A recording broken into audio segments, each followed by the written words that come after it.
Title: Northanger Abbey. Author: Jane Austen. Chapter 1. No one who had ever seen Catherine Morland in her infancy would have supposed her born to be an heroine. Her situation in life, the character of her father and mother, her own person and disposition, were all equally against her. Her father was a clergyman, without being neglected or poor, and a very respectable man, though his name was Richard, and he had never been handsome. He had a considerable independence besides 2 good livings, and he was not in the least addicted to locking up his daughters. Her mother was a woman of useful plain sense, with a good temper, and, what is more remarkable, with a good constitution. She had 3 sons before Catherine was born, and instead of dying and bringing the latter into the world, as anybody might expect, she still lived on. Lived to have 6 children more, to see them growing up around her, and to enjoy excellent health herself. A family of 10 children will be always called a fine family, where there are heads and arms and legs enough for the number. But the Morlands had little other right to the word, for they were in general very plain, and Catherine, for many years of her life, as plain as any. She had a thin, awkward figure, a sallow skin without color, dark lank hair, and strong features. So much for her person, and not less unpropitious for heroism seemed her mind. She was fond of all boys' plays, and greatly preferred cricket not merely to dolls, but to the more heroic enjoyments of infancy, nursing a dormouse, feeding a canary bird, or watering a rosebush. Indeed, she had no taste for a garden, and if she gathered flowers at all, it was chiefly for the pleasure of mischief. At least so it was conjectured from her always preferring those which she was forbidden to take. Such were her propensities, her abilities were quite as extraordinary. She never could learn or understand anything before she was taught, and sometimes not even then, for she was often inattentive and occasionally stupid. Her mother was 3 months in teaching her only to repeat the beggar's petition, and after all, her next sister, Sally, could say it better than she did. Not that Catherine was always stupid, by no means. She learnt the fable of the hare and many friends as quickly as any girl in England. Her mother wished her to learn music, and Catherine was sure she should like it, for she was very fond of tinkling the keys of the old forlorn spinnet. So, at 8 years old she began. She learnt a year and could not bear it, and Mrs. Morland, who did not insist on her daughters being accomplished in spite of incapacity or distaste, allowed her to leave off. The day which dismissed the music master was one of the happiest of Catherine's life. Her taste for drawing was not superior, though whenever she could obtain the outside of a letter from her mother or seize upon any other odd piece of paper, she did what she could in that way, by drawing houses and trees, hens and chickens, all very much like one another. Writing and accounts she was taught by her father, French by her mother. Her proficiency in either was not remarkable, and she shirked her lessons in both whenever she could. What a strange, unaccountable character! For with all these symptoms of profligacy at 10 years old, she had neither a bad heart nor a bad temper, was seldom stubborn, scarcely ever quarrelsome, and very kind to the little ones, with few interruptions of tyranny. She was moreover noisy and wild, hated confinement and cleanliness, and loved nothing so well in the world as rolling down the green slope at the back of the house. Such was Catherine Morland at 10. At 15, appearances were mending. She began to curl her hair and long for balls. Her complexion improved, her features were softened by plumpness and color, her eyes gained more animation, and her figure more consequence. Her love of dirt gave way to an inclination for finery, and she grew clean as she grew smart. She had now the pleasure of sometimes hearing her father and mother remark on her personal improvement. Catherine grows quite a good-looking girl. She is almost pretty today, were words which caught her ears now and then, and how welcome were the sounds. To look almost pretty is an acquisition of higher delight to a girl who has been looking plain the first 15 years of her life than a beauty from her cradle can ever receive. Mrs. Morland was a very good woman, and wished to see her children everything they ought to be. But her time was so much occupied in lying in and teaching the little ones, that her elder daughters were inevitably left to shift for themselves, and it was not very wonderful that Catherine, who had by nature nothing heroic about her, should prefer cricket, baseball, riding on horseback, and running about the country at the age of 14 to books, or at least books of information, for, provided that nothing like useful knowledge could be gained from them, provided they were all story and no reflection, she had never any objection to books at all. But from 15 to 17 she was in training for a heroine. She read all such works as heroines must read to supply their memories with those quotations which are so serviceable and so soothing in the vicissitudes of their eventful lives. From Pope she learnt to censure those who bear about the mockery of woe. From Gray that many a flower is born to blush unseen, and waste its fragrance on the desert air. From Thomson that it is a delightful task to teach the young idea how to shoot. And from Shakespeare she gained a great store of information, amongst the rest, that trifles light as air are to the jealous confirmation strong, as proofs of holy writ, that the poor beetle which we tread upon, in corporal sufferance feels a pang as great, as when a giant dies, and that a young woman in love always looks, like Patience on a monument, smiling at grief. So far her improvement was sufficient, and in many other points she came on exceedingly well, for though she could not write sonnets, she brought herself to read them, and though there seemed no chance of her throwing a whole party into raptures by a prelude on the pianoforte of her own composition, she could listen to other people's performance with very little fatigue. Her greatest deficiency was in the pencil. She had no notion of drawing, not enough even to attempt a sketch of her lover's profile, that she might be detected in the design. There she fell miserably short of the true heroic height. At present she did not know her own poverty, for she had no lover to portray. She had reached the age of 17, without having seen one amiable youth who could call forth her sensibility, without having inspired one real passion, and without having excited even any admiration but what was very moderate and very transient. This was strange indeed, but strange things may be generally accounted for if their cause be fairly searched out. There was not one lord in the neighborhood. No, not even a baronet. There was not one family among their acquaintance who had reared and supported a boy accidentally found at their door, not one young man whose origin was unknown. Her father had no ward, and the squire of the parish no children. But when a young lady is to be a heroine, the perverseness of 40 surrounding families cannot prevent her. Something must and will happen to throw a hero in her way. Mr. Allen, who owned the chief of the property about Fullerton, the village in Wiltshire where the Morlands lived, was ordered to Bath for the benefit of a gouty constitution, and his lady, a good-humoured woman, fond of Miss Morland, and probably aware that if adventures will not befall a young lady in her own village, she must seek them abroad, invited her to go with them. Mr. and Mrs. Morland were all compliance, and Catherine all happiness. Chapter 2. In addition to what has been already said of Catherine Morland's personal and mental endowments, when about to be launched into all the difficulties and dangers of a 6 weeks' residence in Bath, it may be stated, for the reader's more certain information, lest the following pages should otherwise fail of giving any idea of what her character is meant to be, that her heart was affectionate, her disposition cheerful and open, without conceit or affectation of any kind, her manners just removed from the awkwardness and shyness of a girl, her person pleasing and, when in good looks, pretty, and her mind about as ignorant and uninformed as the female mind at 17 usually is. When the hour of departure drew near, the maternal anxiety of Mrs. Morland will be naturally supposed to be most severe. 1,000 alarming presentiments of evil to her beloved Catherine from this terrific separation must oppress her heart with sadness, and drown her in tears for the last day or two of their being together. And advice of the most important and applicable nature must of course flow from her wise lips in their parting conference in her closet.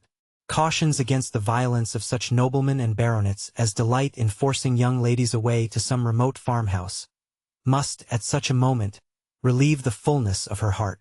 Who would not think so?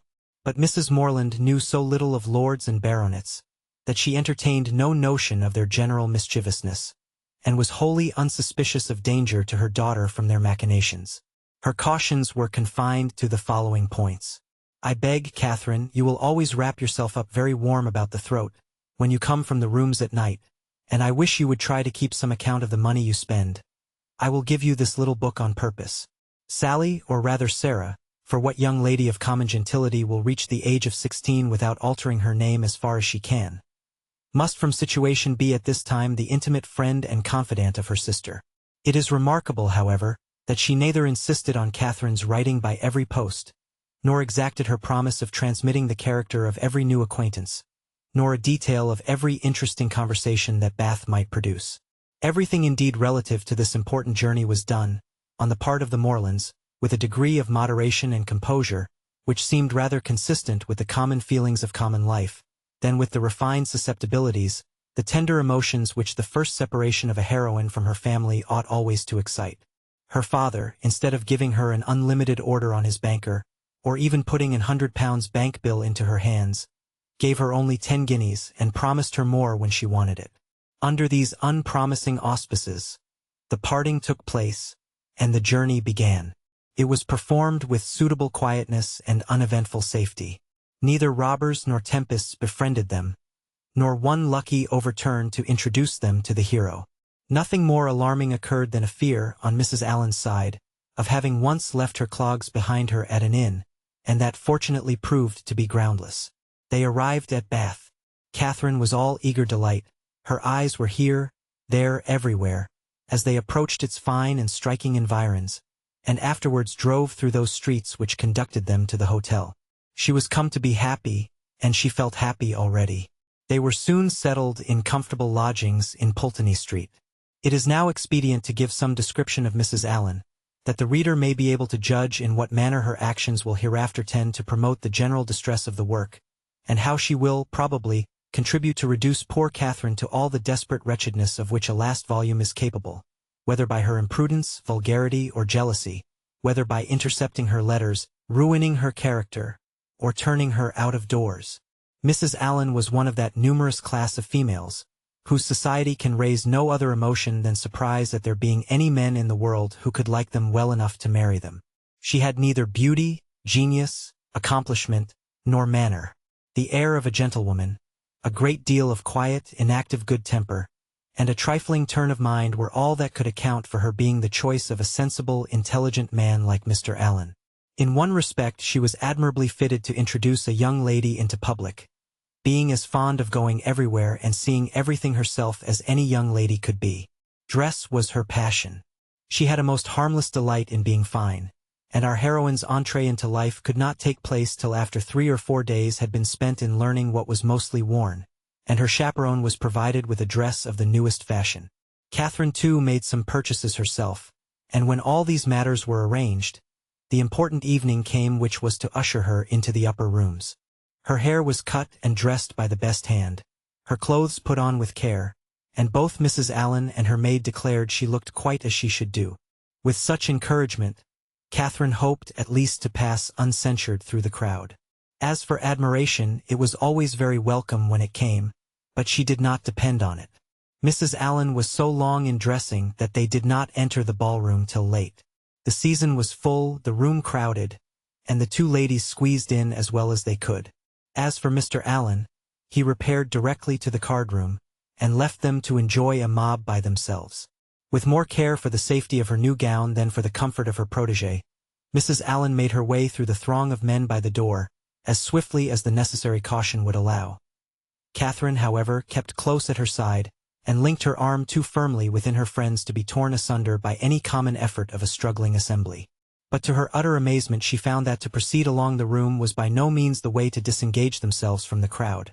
It seemed rather to increase as they went on, whereas she had imagined that when once fairly within the door, they should easily find seats and be able to watch the dances with perfect convenience. But this was far from being the case, and though by unwearied diligence they gained even the top of the room, their situation was just the same. They saw nothing of the dancers but the high feathers of some of the ladies. Still they moved on. Something better was yet in view, and by a continued exertion of strength and ingenuity they found themselves at last in the passage behind the highest bench. Here there was something less of crowd than below, and hence Miss Morland had a comprehensive view of all the company beneath her, and of all the dangers of her late passage through them. It was a splendid sight, and she began, for the first time that evening, to feel herself at a ball. She longed to dance, but she had not an acquaintance in the room. Mrs. Allen did all that she could do in such a case by saying very placidly, every now and then, "I wish you could dance, my dear. I wish you could get a partner." For some time her young friend felt obliged to her for these wishes. But they were repeated so often, and proved so totally ineffectual, that Catherine grew tired at last and would thank her no more. They were not long able, however, to enjoy the repose of the eminence they had so laboriously gained. Everybody was shortly in motion for tea, and they must squeeze out like the rest. Catherine began to feel something of disappointment. She was tired of being continually pressed against by people, the generality of whose faces possessed nothing to interest, and with all of whom she was so wholly unacquainted that she could not relieve the irksomeness of imprisonment by the exchange of a syllable with any of her fellow captives. And when at last arrived in the tea-room, she felt yet more the awkwardness of having no party to join, no acquaintance to claim, no gentleman to assist them. They saw nothing of Mr. Allen, and after looking about them in vain for a more eligible situation, were obliged to sit down at the end of a table, at which a large party were already placed, without having anything to do there, or anybody to speak to except each other. Mrs. Allen congratulated herself, as soon as they were seated, on having preserved her gown from injury. "It would have been very shocking to have it torn," said she, "would not it? It is such a delicate muslin. For my part, one have not seen anything I like so well in the whole room, I assure you." "How uncomfortable it is," whispered Catherine, "not to have a single acquaintance here." "Yes, my dear," replied Mrs. Allen, with perfect serenity, "it is very uncomfortable indeed. What shall we do? The gentlemen and ladies at this table look as if they wondered why we came here. We seem forcing ourselves into their party." So we do. That is very disagreeable. I wish we had a large acquaintance here. I wish we had any. It would be somebody to go to." "Very true, my dear. And if we knew anybody we would join them directly. The Skinners were here last year. I wish they were here now. Had not we better go away as it is? Here are no tea things for us, you see. No more there are, indeed. How very provoking. But I think we had better sit still, for one gets so tumbled in such a crowd. How is my head, my dear? Somebody gave me a push that has hurt it, I am afraid. No, indeed, it looks very nice. But, dear Mrs. Allen, are you sure there is nobody you know in all this multitude of people? I think you must know somebody." "I don't, upon my word. I wish I did. I wish I had a large acquaintance here with all my heart, and then I should get you a partner. I should be so glad to have you dance. There goes a strange-looking woman. What an odd gown she has got on. How old-fashioned it is. Look at the back." After some time they received an offer of tea from one of their neighbors. It was thankfully accepted, and this introduced a light conversation with the gentleman who offered it, which was the only time that anybody spoke to them during the evening, till they were discovered and joined by Mr. Allen when the dance was over. "Well, Miss Morland," said he, directly, "I hope you have had an agreeable ball." "Very agreeable indeed," she replied, vainly endeavoring to hide a great yawn. "I wish she had been able to dance," said his wife. "I wish we could have got a partner for her. I have been saying how glad I should be if the Skinners were here this winter instead of last. Or if the Parrys had come, as they talked of once, she might have danced with George Parry. I am so sorry she has not had a partner. We shall do better another evening, I hope," was Mr. Allen's consolation. The company began to disperse when the dancing was over, enough to leave space for the remainder to walk about in some comfort. And now was the time for a heroine, who had not yet played a very distinguished part in the events of the evening, to be noticed and admired. Every 5 minutes, by removing some of the crowd, gave greater openings for her charms. She was now seen by many young men who had not been near her before. Not one, however, started with rapturous wonder on beholding her. No whisper of eager inquiry ran round the room, nor was she once called a divinity by anybody. Yet Catherine was in very good looks, and had the company only seen her 3 years before, they would now have thought her exceedingly handsome. She was looked at, however, and with some admiration, for, in her own hearing, 2 gentlemen pronounced her to be a pretty girl. Such words had their due effect. She immediately thought the evening pleasanter than she had found it before. Her humble vanity was contented. She felt more obliged to the 2 young men for this simple praise than a true quality heroine would have been for 15 sonnets in celebration of her charms, and went to her chair in good humor with everybody, and perfectly satisfied with her share of public attention. Chapter 3. Every morning now brought its regular duties. Shops were to be visited, some new part of the town to be looked at, and the pump room to be attended, where they paraded up and down for an hour, looking at everybody and speaking to no one. The wish of a numerous acquaintance in Bath was still uppermost with Mrs. Allen, and she repeated it after every fresh proof, which every morning brought, of her knowing nobody at all. They made their appearance in the lower rooms, and here fortune was more favorable to our heroine. The master of the ceremonies introduced to her a very gentlemanlike young man as a partner. His name was Tilney. He seemed to be about 4 or 25, was rather tall, had a pleasing countenance, a very intelligent and lively eye, and, if not quite handsome, was very near it. His address was good, and Catherine felt herself in high luck. There was little leisure for speaking while they danced, but when they were seated at tea, she found him as agreeable as she had already given him credit for being. He talked with fluency and spirit, and there was an archness and pleasantry in his manner which interested, though it was hardly understood by her. After chatting some time on such matters as naturally arose from the objects around them, he suddenly addressed her with, "I have hitherto been very remiss, madame, in the proper attentions of a partner here. I have not yet asked you how long you have been in Bath, whether you were ever here before, whether you have been at the upper rooms, the theatre, and the concert, and how you like the place altogether. I have been very negligent. But are you now at leisure to satisfy me in these particulars? If you are, I will begin directly.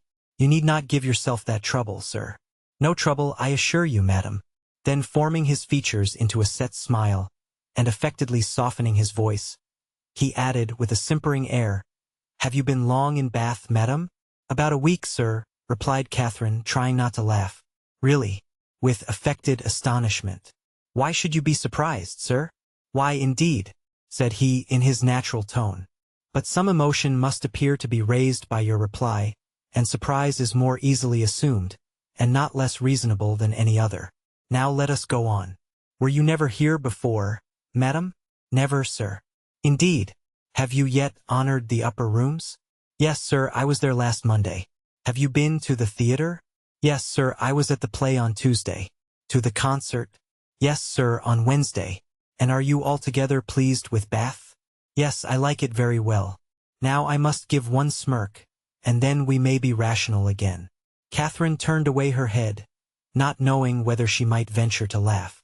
"I see what you think of me," said he gravely. "I shall make but a poor figure in your journal tomorrow." "My journal?" "Yes, I know exactly what you will say. Friday, went to the lower rooms, wore my sprigged muslin robe with blue trimmings, plain black shoes, appeared to much advantage, but was strangely harassed by a queer, half-witted man who would make me dance with him and distressed me by his nonsense. Indeed, I shall say no such thing. Shall I tell you what you ought to say? If you please.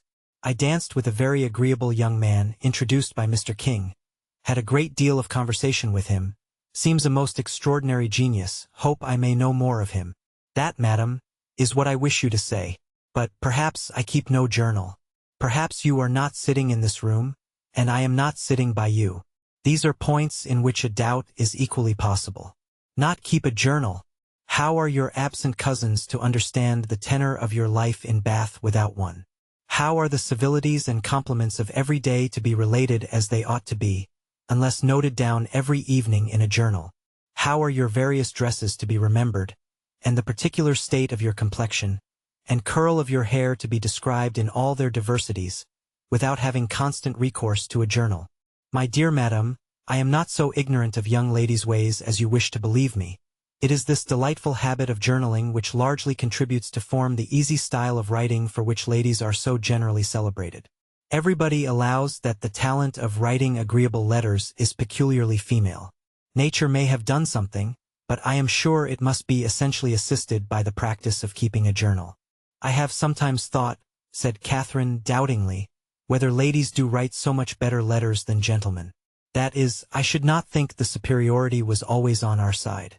As far as I have had opportunity of judging, it appears to me that the usual style of letter writing among women is faultless, except in 3 particulars. And what are they? A general deficiency of subject, a total inattention to stops, and a very frequent ignorance of grammar. Upon my word, I need not have been afraid of disclaiming the compliment. You do not think too highly of us in that way. I should no more lay it down as a general rule that women write better letters than men, than that they sing better duets or draw better landscapes.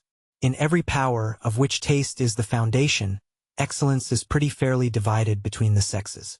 They were interrupted by Mrs. Allen. My dear Catherine, said she, do take this pin out of my sleeve. I am afraid it has torn a hole already. I shall be quite sorry if it has, for this is a favorite gown, though it cost but 9 shillings a yard. "That is exactly what I should have guessed it, madam," said Mr. Tilney, looking at the muslin. "Do you understand muslins, sir?" "Particularly well. I always buy my own cravats, and am allowed to be an excellent judge, and my sister has often trusted me in the choice of a gown. I bought one for her the other day, and it was pronounced to be a prodigious bargain by every lady who saw it. I gave but 5 shillings a yard for it, and a true Indian muslin." Mrs. Allen was quite struck by his genius. "Men commonly take so little notice of those things," said she. "I can never get Mr. Allen to know one of my gowns from another. You must be a great comfort to your sister, sir." "I hope I am, madam. And pray, sir, what do you think of Miss Morland's gown?" "It is very pretty, madam," said he, gravely examining it, "but I do not think it will wash well. I am afraid it will fray." "How can you," said Catherine, laughing, "be so?" She had almost said strange. "I am quite of your opinion, sir," replied Mrs. Allen, "and so I told Miss Morland when she bought it. But then, you know, madam, muslin always turns to some account or other. Miss Morland will get enough out of it for a handkerchief or a cap or a cloak. Muslin can never be said to be wasted. I have heard my sister say so 40 times, when she has been extravagant in buying more than she wanted, or careless in cutting it to pieces. Bath is a charming place, sir. There are so many good shops here. We are sadly off in the country. Not but what we have very good shops in Salisbury, but it is so far to go. 8 miles is a long way. Mr. Allen says it is 9, measured 9. But I am sure it cannot be more than 8, and it is such a fag. I come back tired to death. Now, here one can step out of doors and get a thing in 5 minutes." Mr. Tilney was polite enough to seem interested in what she said, and she kept him on the subject of muslins till the dancing recommenced. Catherine feared, as she listened to their discourse, that he indulged himself a little too much with the foibles of others. "What are you thinking of so earnestly?" said he as they walked back to the ballroom. "Not of your partner, I hope, for, by that shake of the head, your meditations are not satisfactory." Catherine colored, and said, "I was not thinking of anything." "That is artful and deep, to be sure, but I had rather be told at once that you will not tell me." "Well then, I will not. Thank you, for now we shall soon be acquainted, as I am authorized to tease you on this subject whenever we meet, and nothing in the world advances intimacy so much." They danced again, and, when the assembly closed, parted, on the ladies' side at least, with a strong inclination for continuing the acquaintance. Whether she thought of him so much while she drank her warm wine and water, and prepared herself for bed, as to dream of him when there, cannot be ascertained. But I hope it was no more than in a slight slumber or a morning doze at most, for if it be true, as a celebrated writer has maintained, that no young lady can be justified in falling in love before the gentleman's love is declared, it must be very improper that a young lady should dream of a gentleman before the gentleman is first known to have dreamt of her. How proper Mr. Tilney might be as a dreamer or a lover had not yet perhaps entered Mr. Allen's head, but that he was not objectionable as a common acquaintance for his young charge, he was on inquiry satisfied, for he had early in the evening taken pains to know who her partner was, and had been assured of Mr. Tilney's being a clergyman, and of a very respectable family in Gloucestershire. Vide a letter from Mr. Richardson, No. 97, Volume 2, Rambler. Chapter 4. With more than usual eagerness did Catherine hasten to the pump-room the next day, secure within herself of seeing Mr. Tilney there before the morning were over, and ready to meet him with a smile. But no smile was demanded. Mr. Tilney did not appear. Every creature in Bath, except himself, was to be seen in the room at different periods of the fashionable hours. Crowds of people were every moment passing in and out, up the steps and down. People whom nobody cared about and nobody wanted to see, and he only was absent. "What a delightful place Bath is," said Mrs. Allen as they sat down near the great clock, after parading the room till they were tired, "and how pleasant it would be if we had any acquaintance here." This sentiment had been uttered so often in vain that Mrs. Allen had no particular reason to hope it would be followed with more advantage now. But we are told to despair of nothing we would attain, as unwearied diligence our point would gain. And the unwearied diligence with which she had every day wished for the same thing was at length to have its just reward, for hardly had she been seated 10 minutes before a lady of about her own age, who was sitting by her, and had been looking at her attentively for several minutes, addressed her with great complaisance in these words: "I think, madam, I cannot be mistaken. It is a long time since I had the pleasure of seeing you, but is not your name Allen?" This question answered, as it readily was, The stranger pronounced hers to be Thorpe, and Mrs. Allen immediately recognized the features of a former schoolfellow and intimate, whom she had seen only once since their respective marriages, and that many years ago. Their joy on this meeting was very great, as well it might, since they had been contented to know nothing of each other for the last 15 years. Compliments on good looks now passed, and after observing how time had slipped away since they were last together, how little they had thought of meeting in Bath, and what a pleasure it was to see an old friend, they proceeded to make inquiries and give intelligence as to their families, sisters and cousins, talking both together, far more ready to give than to receive information, and each hearing very little of what the other said. Mrs. Thorpe, however, had one great advantage as a talker over Mrs. Allen in a family of children, and when she expatiated on the talents of her sons, and the beauty of her daughters, when she related their different situations and views, that John was at Oxford, Edward at Merchant Taylor's, and William at sea, and all of them more beloved and respected in their different station than any other three beings ever were, Mrs. Allen had no similar information to give, no similar triumphs to press on the unwilling and unbelieving ear of her friend, and was forced to sit and appear to listen to all these maternal effusions, consoling herself, however, with the discovery, which her keen eyes soon made, that the lace on Mrs. Thorpe's pelisse was not half so handsome as that on her own. "Here come my dear girls," cried Mrs. Thorpe, pointing at three smart-looking females who, arm in arm, were then moving towards her. "My dear Mrs. Allen, I long to introduce them. They will be so delighted to see you. The tallest is Isabella, my eldest. Is not she a fine young woman? The others are very much admired too, but I believe Isabella is the handsomest." The Miss Thorpes were introduced, and Miss Morland, who had been for a short time forgotten, was introduced likewise. The name seemed to strike them all, and, after speaking to her with great civility, the eldest young lady observed aloud to the rest, "How excessively like her brother Miss Morland is. The very picture of him indeed," cried the mother, "and I should have known her anywhere for his sister," was repeated by them all 2 or 3 times over. For a moment Catherine was surprised. But Mrs. Thorpe and her daughters had scarcely begun the history of their acquaintance with Mr.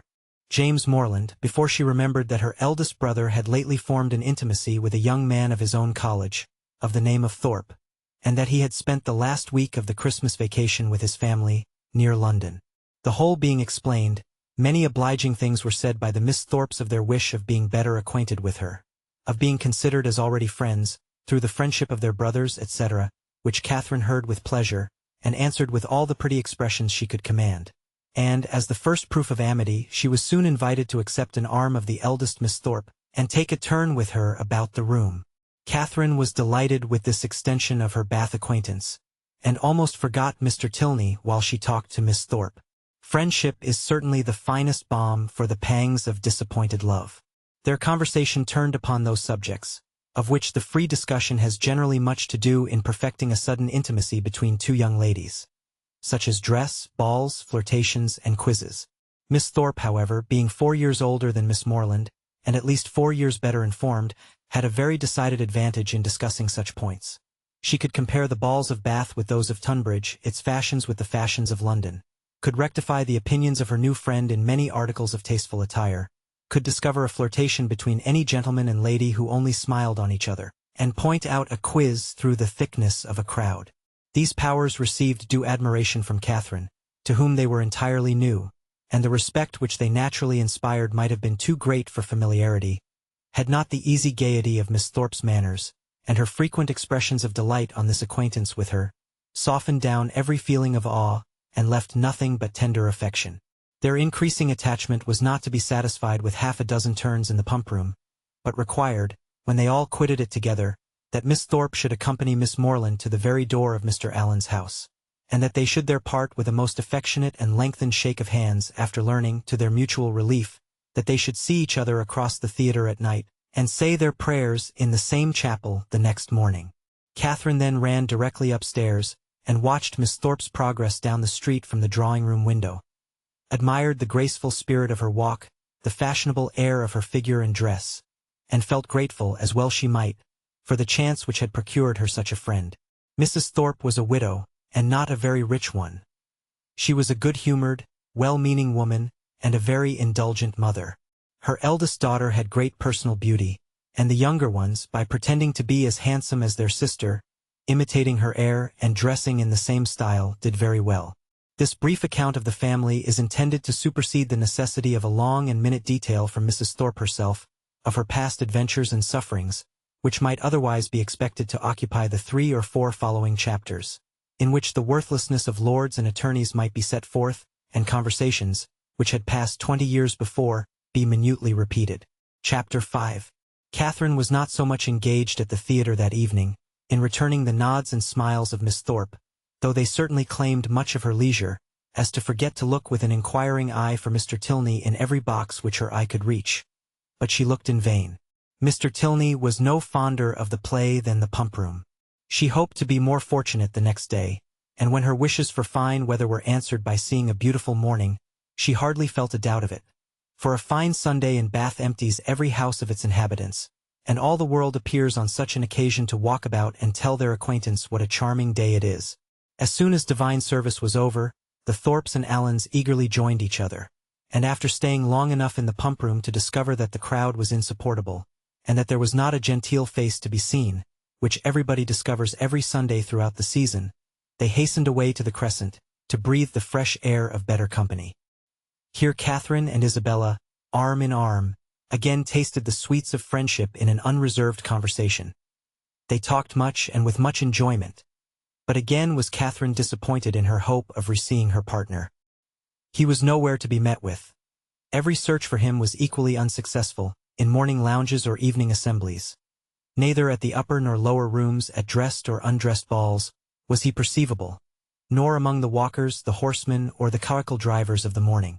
His name was not in the pump-room book, and curiosity could do no more. He must be gone from Bath. Yet he had not mentioned that his stay would be so short. This sort of mysteriousness, which is always so becoming in a hero, threw a fresh grace in Catherine's imagination around his person and manners, and increased her anxiety to know more of him. From the Thorpes she could learn nothing, for they had been only 2 days in Bath before they met with Mrs. Allen. It was a subject, however, in which she often indulged with her fair friend, from whom she received every possible encouragement to continue to think of him, and his impression on her fancy was not suffered therefore to weaken. Isabella was very sure that he must be a charming young man, and was equally sure that he must have been delighted with her dear Catherine, and would therefore shortly return. She liked him the better for being a clergyman, for she must confess herself very partial to the profession, and something like a sigh escaped her as she said it. Perhaps Catherine was wrong in not demanding the cause of that gentle emotion, but she was not experienced enough in the finesse of love, or the duties of friendship, to know when delicate raillery was properly called for, or when a confidence should be forced. Mrs. Allen was now quite happy, quite satisfied with Bath. She had found some acquaintance, had been so lucky too as to find in them the family of a most worthy old friend, and, as the completion of good fortune, had found these friends by no means so expensively dressed as herself. Her daily expressions were no longer, "I wish we had some acquaintance in Bath."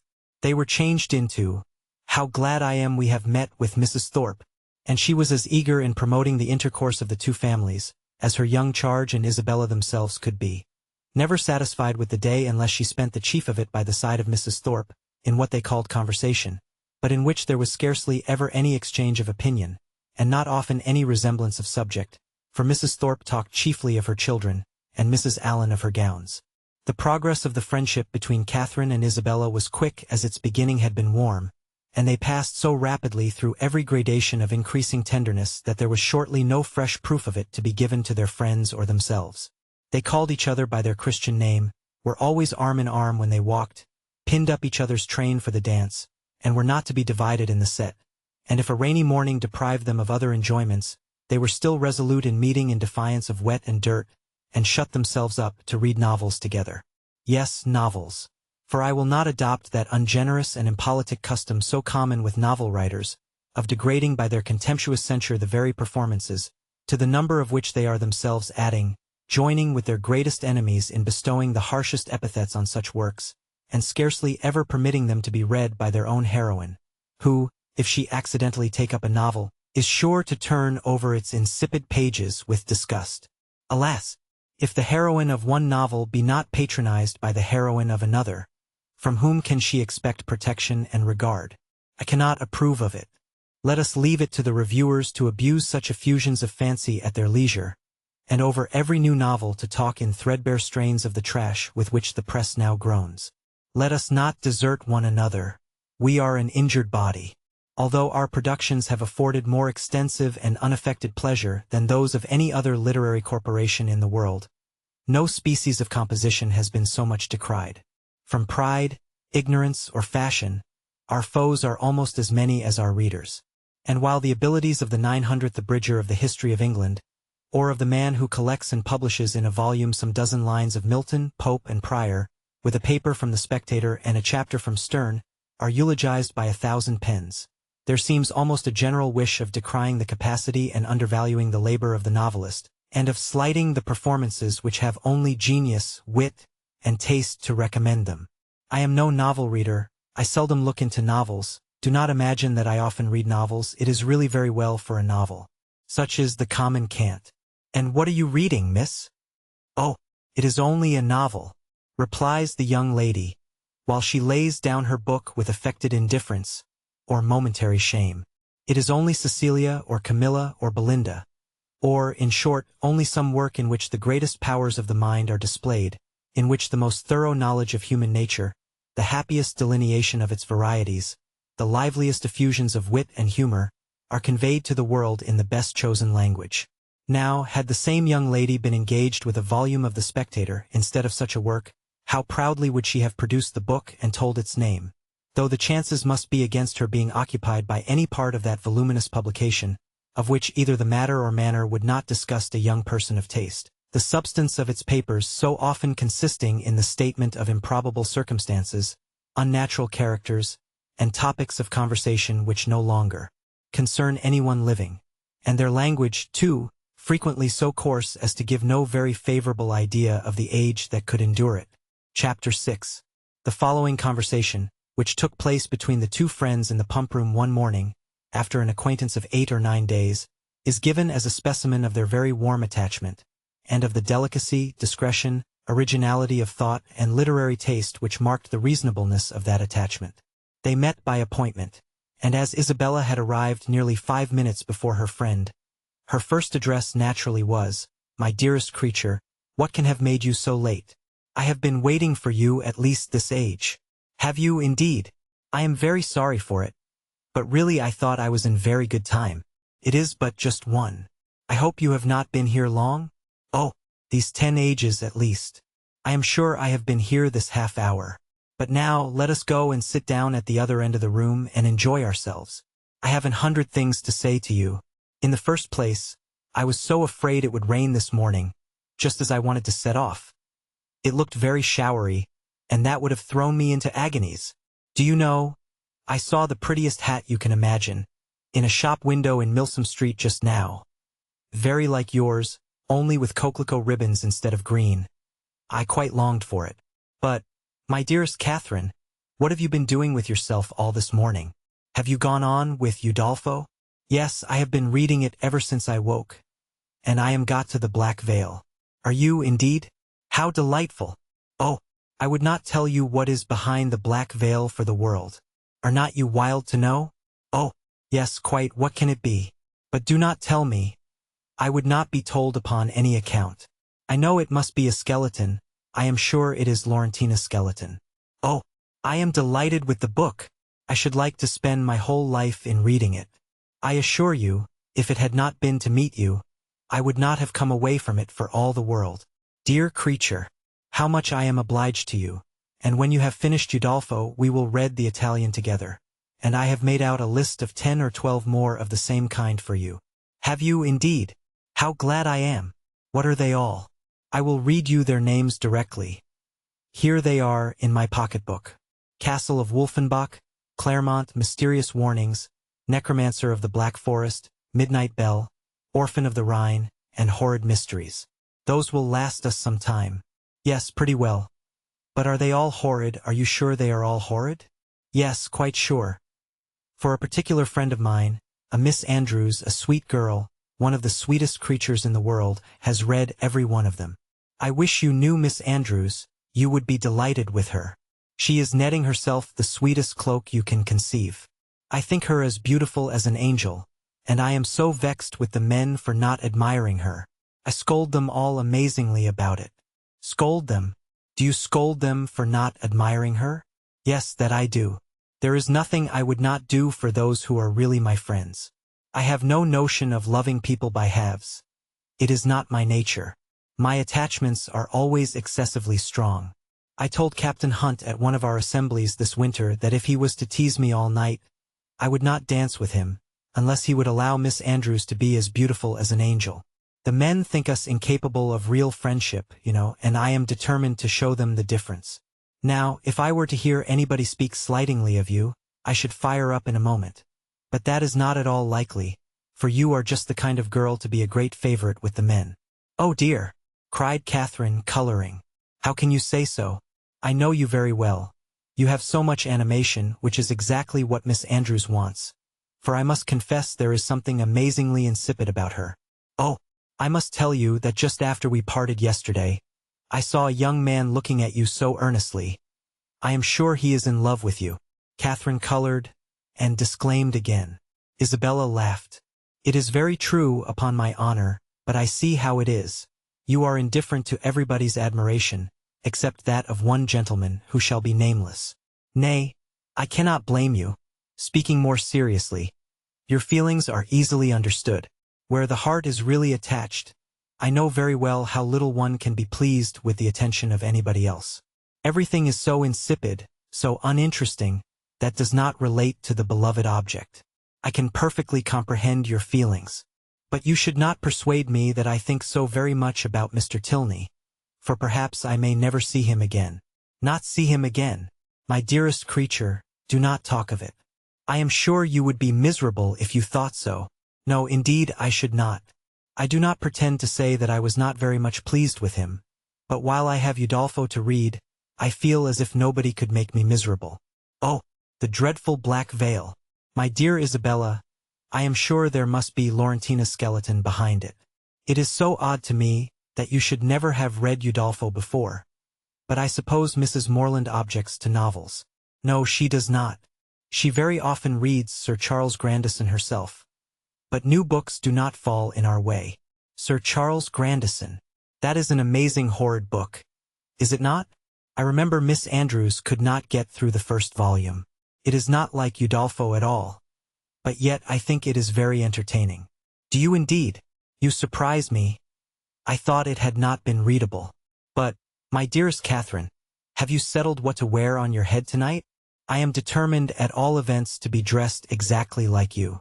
The men take notice of that sometimes, But it does not signify if they do, said Catherine very innocently. Signify? Oh, heavens! I make it a rule never to mind what they say. They are very often amazingly impertinent if you do not treat them with spirit, and make them keep their distance. Are they? Well, I never observed that. They always behave very well to me. Oh, they give themselves such airs.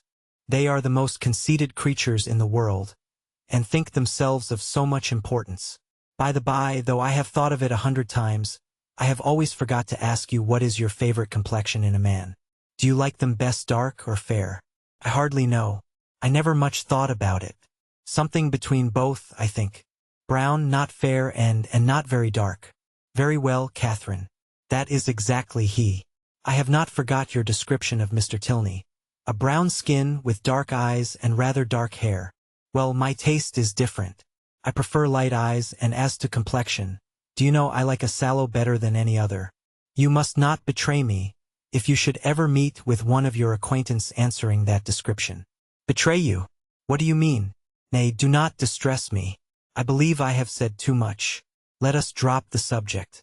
Catherine, in some amazement, complied, and after remaining a few moments silent, was on the point of reverting to what interested her at that time rather more than anything else in the world, Laurentina's skeleton, when her friend prevented her, by saying, "For heaven's sake, let us move away from this end of the room. Do you know, there are 2 odious young men who have been staring at me this half-hour. They really put me quite out of countenance. Let us go and look at the arrivals. They will hardly follow us there." Away they walked to the book, and while Isabella examined the names, It was Catherine's employment to watch the proceedings of these alarming young men. "They are not coming this way, are they? I hope they are not so impertinent as to follow us. Pray let me know if they are coming. I am determined I will not look up." In a few moments Catherine, with unaffected pleasure, assured her that she need not be longer uneasy, as the gentlemen had just left the pump-room. "And which way are they gone?" said Isabella, turning hastily round. One was a very good-looking young man. They went towards the churchyard. "Well, I am amazingly glad I have got rid of them. And now, what say you to going to Edgar's Buildings with me and looking at my new hat? You said you should like to see it." Catherine readily agreed. "Only," she added, "perhaps we may overtake the two young men." "Oh, never mind that. If we make haste, we shall pass by them presently, and I am dying to show you my hat. But if we only wait a few minutes, there will be no danger of our seeing them at all. I shall not pay them any such compliment, I assure you. I have no notion of treating men with such respect. That is the way to spoil them." Catherine had nothing to oppose against such reasoning, and therefore, to show the independence of Miss Thorpe, and her resolution of humbling the sex, they set off immediately as fast as they could walk, in pursuit of the two young men. Chapter 7. Half a minute conducted them through the pump-yard to the archway, opposite Union Passage. But here they were stopped. Everybody acquainted with Bath may remember the difficulties of crossing Cheap Street at this point. It is indeed a street of so impertinent a nature, so unfortunately connected with the great London and Oxford roads, and the principal inn of the city, that a day never passes in which parties of ladies, however important their business, whether in quest of pastry, millinery, or even, as in the present case, of young men, are not detained on one side or other by carriages, horsemen, or carts. This evil had been felt and lamented, at least 3 times a day, by Isabella since her residence in Bath, and she was now fated to feel and lament it once more, for at the very moment of coming opposite to Union Passage, and within view of the two gentlemen who were proceeding through the crowds, and threading the gutters of that interesting alley, they were prevented crossing by the approach of a gig, driven along on bad pavement by a most knowing-looking coachman with all the vehemence that could most fitly endanger the lives of himself, his companion, and his horse. "Oh, these odious gigs," said Isabella, looking up. "How I detest them!" But this detestation, though so just, was of short duration, for she looked again and exclaimed, "Delightful! Mr. Morland and my brother! Good heaven! 'Tis James!" was uttered at the same moment by Catherine, and, on catching the young men's eyes, the horse was immediately checked with a violence which almost threw him on his haunches, and the servant having now scampered up, the gentleman jumped out, and the equipage was delivered to his care. Catherine, by whom this meeting was wholly unexpected, received her brother with the liveliest pleasure, and he, being of a very amiable disposition, and sincerely attached to her, gave every proof on his side of equal satisfaction, which he could have leisure to do, while the bright eyes of Miss Thorpe were incessantly challenging his notice, and to her his devoirs were speedily paid, with a mixture of joy and embarrassment which might have informed Catherine, had she been more expert in the development of other people's feelings, and less simply engrossed by her own, that her brother thought her friend quite as pretty as she could do herself. John Thorpe, who in the meantime had been giving orders about the horses, soon joined them, and from him she directly received the amends which were her due. For while he slightly and carelessly touched the hand of Isabella, on her he bestowed a whole scrape and half a short bow. He was a stout young man of middling height, who, with a plain face and ungraceful form, seemed fearful of being too handsome unless he wore the dress of a groom, and too much like a gentleman unless he were easy where he ought to be civil, and impudent where he might be allowed to be easy. He took out his watch. "How long do you think we have been running it from Tetbury, Miss Morland?" "I do not know the distance." Her brother told her that it was 23 miles. 23, cried Thorpe, 25 if it is an inch. Morland remonstrated, pleaded the authority of road books, innkeepers, and milestones. But his friend disregarded them all. He had a surer test of distance. "I know it must be 25, said he, "by the time we have been doing it. It is now 1:30. We drove out of the inn-yard at Tetbury as the town clock struck 11, and I defy any man in England to make my horse go less than 10 miles an hour in harness. That makes it exactly 25. "You have lost an hour," said Morland. "It was only 10 o'clock when we came from Tetbury." 10 o'clock! It was 11, upon my soul. I counted every stroke. This brother of yours would persuade me out of my senses, Miss Morland. Do but look at my horse. Did you ever see an animal so made for speed in your life? The servant had just mounted the carriage and was driving off. Such true blood. 3 hours and a half indeed, coming only 23 miles. Look at that creature and suppose it possible if you can. He does look very hot, to be sure. Hot. He had not turned a hair till we came to Walcott Church. But look at his forehand. Look at his loins, only see how he moves. That horse cannot go less than 10 miles an hour. Tie his legs and he will get on. What do you think of my gig, Miss Morland? A neat one, is not it? Well hung. Town-built. I have not had it a month. It was built for a Christchurch man, a friend of mine, a very good sort of fellow. He ran it a few weeks till I believe it was convenient to have done with it. I happened just then to be looking out for some light thing of the kind, though I had pretty well determined on a curricle too. But I chanced to meet him on Magdalen Bridge as he was driving into Oxford, last term. Ah, Thorpe, said he. Do you happen to want such a little thing as this? It is a capital one of the kind, but I am cursed tired of it. Oh, said I. I am your man, what do you ask? And how much do you think he did, Miss Morland? I am sure I cannot guess at all. Curricle hung, you see. Seat, trunk, sword case, splashing board, lamps, silver molding, all you see complete. The ironwork as good as new or better. He asked 50 guineas. I closed with him directly, threw down the money, and the carriage was mine.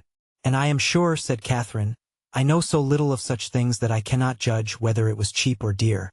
Neither one nor t'other. I might have got it for less, I dare say. But I hate haggling, and poor Freeman wanted cash. That was very good-natured of you, said Catherine, quite pleased. Oh, when one has the means of doing a kind thing by a friend, I hate to be pitiful. An inquiry now took place into the intended movements of the young ladies, and, on finding whither they were going, it was decided that the gentlemen should accompany them to Edgar's Buildings, and pay their respects to Mrs. Thorpe. James and Isabella led the way, and so well satisfied was the latter with her lot, so contentedly was she endeavoring to ensure a pleasant walk to him who brought the double recommendation of being her brother's friend, and her friend's brother, so pure and uncoquettish were her feelings, that, though they overtook and passed the 2 offending young men in Milsom Street, she was so far from seeking to attract their notice, that she looked back at them only 3 times.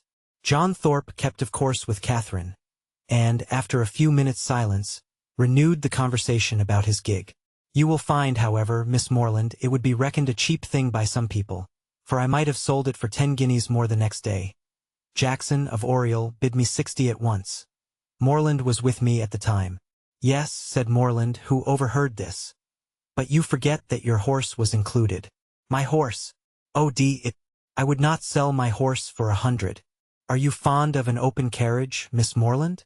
Yes, very. I have hardly ever an opportunity of being in one, but I am particularly fond of it. I am glad of it. I will drive you out in mine every day. Thank you, said Catherine, in some distress, from a doubt of the propriety of accepting such an offer. I will drive you up Lansdowne Hill tomorrow. Thank you. But will not your horse want rest? Rest. He has only come 23 miles today. All nonsense. Nothing ruins horses so much as rest. Nothing knocks them up so soon. No, no. I shall exercise mine at the average of 4 hours every day while I am here. Shall you indeed? Said Catherine very seriously. That will be 40 miles a day. 40. 50 for what I care. Well, I will drive you up Lansdowne tomorrow. Mind, I am engaged. How delightful that will be, cried Isabella, turning round. My dearest Catherine, I quite envy you. But I am afraid, brother, you will not have room for a third. A third indeed. No, no. I did not come to Bath to drive my sisters about. That would be a good joke, faith. Morland must take care of you. This brought on a dialogue of civilities between the other 2. But Catherine heard neither the particulars nor the result. Her companion's discourse now sunk from its hitherto animated pitch to nothing more than a short decisive sentence of praise or condemnation on the face of every woman they met. And Catherine, after listening and agreeing as long as she could, with all the civility and deference of the youthful female mind, fearful of hazarding an opinion of its own in opposition to that of a self-assured man, especially where the beauty of her own sex is concerned, ventured at length to vary the subject by a question which had been long uppermost in her thoughts. It was, "Have you ever read Udolpho, Mr. Thorpe?" "Udolpho? Oh, Lord! Not I. I never read novels. I have something else to do." Catherine, humbled and ashamed, was going to apologize for her question, but he prevented her by saying, "Novels are all so full of nonsense and stuff. There has not been a tolerably decent one come out since Tom Jones, except The Monk. I read that t'other day, but as for all the others, they are the stupidest things in creation. I think you must like Udolpho if you were to read it. It is so very interesting." "Not I, faith. No, if I read any, it shall be Mrs. Radcliffe's. Her novels are amusing enough. They are worth reading. Some fun and nature in them." "Udolpho was written by Mrs. Radcliffe," said Catherine, with some hesitation, from the fear of mortifying him. "No, sure. Was it? I remember, so it was. I was thinking of that other stupid book, written by that woman they make such a fuss about, She Who Married the French Emigrant. I suppose you mean Camilla?" "Yes, that's the book. Such unnatural stuff. An old man playing at seesaw. I took up the first volume once and looked it over, but I soon found it would not do. Indeed, I guessed what sort of stuff it must be before I saw it. As soon as I heard she had married an emigrant, I was sure I should never be able to get through it. I have never read it." "You had no loss, I assure you. It is the horridest nonsense you can imagine. There is nothing in the world in it but an old man's playing at seesaw and learning Latin. Upon my soul there is not." This critique, the justness of which was unfortunately lost on poor Catherine, brought them to the door of Mrs. Thorpe's lodgings, and the feelings of the discerning and unprejudiced reader of Camilla gave way to the feelings of the dutiful and affectionate son, as they met Mrs. Thorpe, who had descried them from above in the passage. "Ah, mother, how do you do?" said he, giving her a hearty shake of the hand. "Where did you get that quiz of a hat? It makes you look like an old witch. Here is Morland, and I come to stay a few days with you, so you must look out for a couple of good beds somewhere near." And this address seemed to satisfy all the fondest wishes of the mother's heart, for she received him with the most delighted and exulting affection. On his two younger sisters, he then bestowed an equal portion of his fraternal tenderness, for he asked each of them how they did, and observed that they both looked very ugly. These manners did not please Catherine, but he was James's friend and Isabella's brother, and her judgment was further bought off by Isabella's assuring her, when they withdrew to see the new hat, that John thought her the most charming girl in the world, and by John's engaging her before they parted to dance with him that evening. Had she been older or vainer, such attacks might have done little. But where youth and diffidence are united, it requires uncommon steadiness of reason to resist the attraction of being called the most charming girl in the world, and of being so very early engaged as a partner. And the consequence was that, when the two Morlands, after sitting an hour with the Thorpes, set off to walk together to Mr. Allen's, and James, as the door was closed on them, said, "Well, Catherine, how do you like my friend Thorpe?" Instead of answering, as she probably would have done, had there been no friendship and no flattery in the case, "I do not like him at all," she directly replied, "I like him very much. He seems very agreeable. He is as good-natured a fellow as ever lived. A little of a rattle, but that will recommend him to your sex, I believe. And how do you like the rest of the family?" "Very, very much indeed. Isabella particularly." "I am very glad to hear you say so. She is just the kind of young woman I could wish to see you attached to.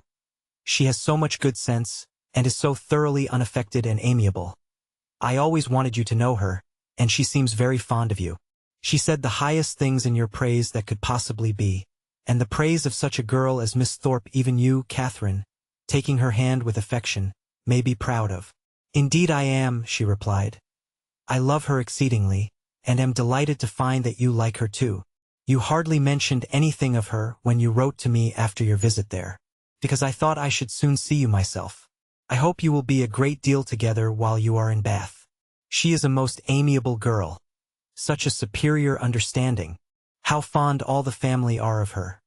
She is evidently the general favorite, and how much she must be admired in such a place as this. Is not she?" "Yes, very much indeed, I fancy. Mr. Allen thinks her the prettiest girl in Bath." "I dare say he does, and I do not know any man who is a better judge of beauty than Mr. Allen. I need not ask you whether you are happy here, my dear Catherine. With such a companion and friend as Isabella Thorpe, it would be impossible for you to be otherwise. And the Allens, I am sure, are very kind to you?"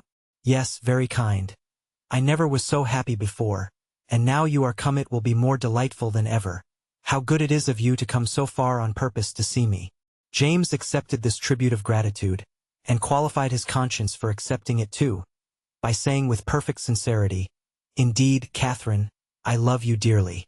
Inquiries and communications concerning brothers and sisters, the situation of some, the growth of the rest, and other family matters now passed between them, and continued, with only one small digression on James's part, in praise of Miss Thorpe, till they reached Pulteney Street, where he was welcomed with great kindness by Mr. and Mrs. Allen, invited by the former to dine with them, and summoned by the latter to guess the price and weigh the merits of a new muff and tippet. A pre-engagement in Edgar's Buildings prevented his accepting the invitation of one friend, and obliged him to hurry away as soon as he had satisfied the demands of the other. The time of the two parties uniting in the octagon room being correctly adjusted, Catherine was then left to the luxury of a raised, restless, and frightened imagination over the pages of Udolpho, lost from all worldly concerns of dressing and dinner, incapable of soothing Mrs. Allen's fears on the delay of an expected dressmaker, and having only 1 minute in 60 to bestow even on the reflection of her own felicity, in being already engaged for the evening. Chapter 8. In spite of Udolpho and the dressmaker, however, the party from Pulteney Street reached the upper rooms in very good time. The Thorpes and James Morland were there only 2 minutes before them, and Isabella, having gone through the usual ceremonial of meeting her friend with the most smiling and affectionate haste, of admiring the set of her gown, and envying the curl of her hair, they followed their chaperones arm in arm into the ballroom, whispering to each other whenever a thought occurred, and supplying the place of many ideas by a squeeze of the hand or a smile of affection. The dancing began within a few minutes after they were seated, and James, who had been engaged quite as long as his sister, was very importunate with Isabella to stand up. But John was gone into the card-room to speak to a friend, and nothing, she declared, should induce her to join the set before her dear Catherine could join it too.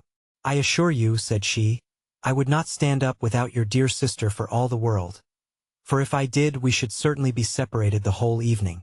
Catherine accepted this kindness with gratitude, and they continued as they were for 3 minutes longer, when Isabella, who had been talking to James on the other side of her, turned again to his sister and whispered, "My dear creature, I am afraid I must leave you.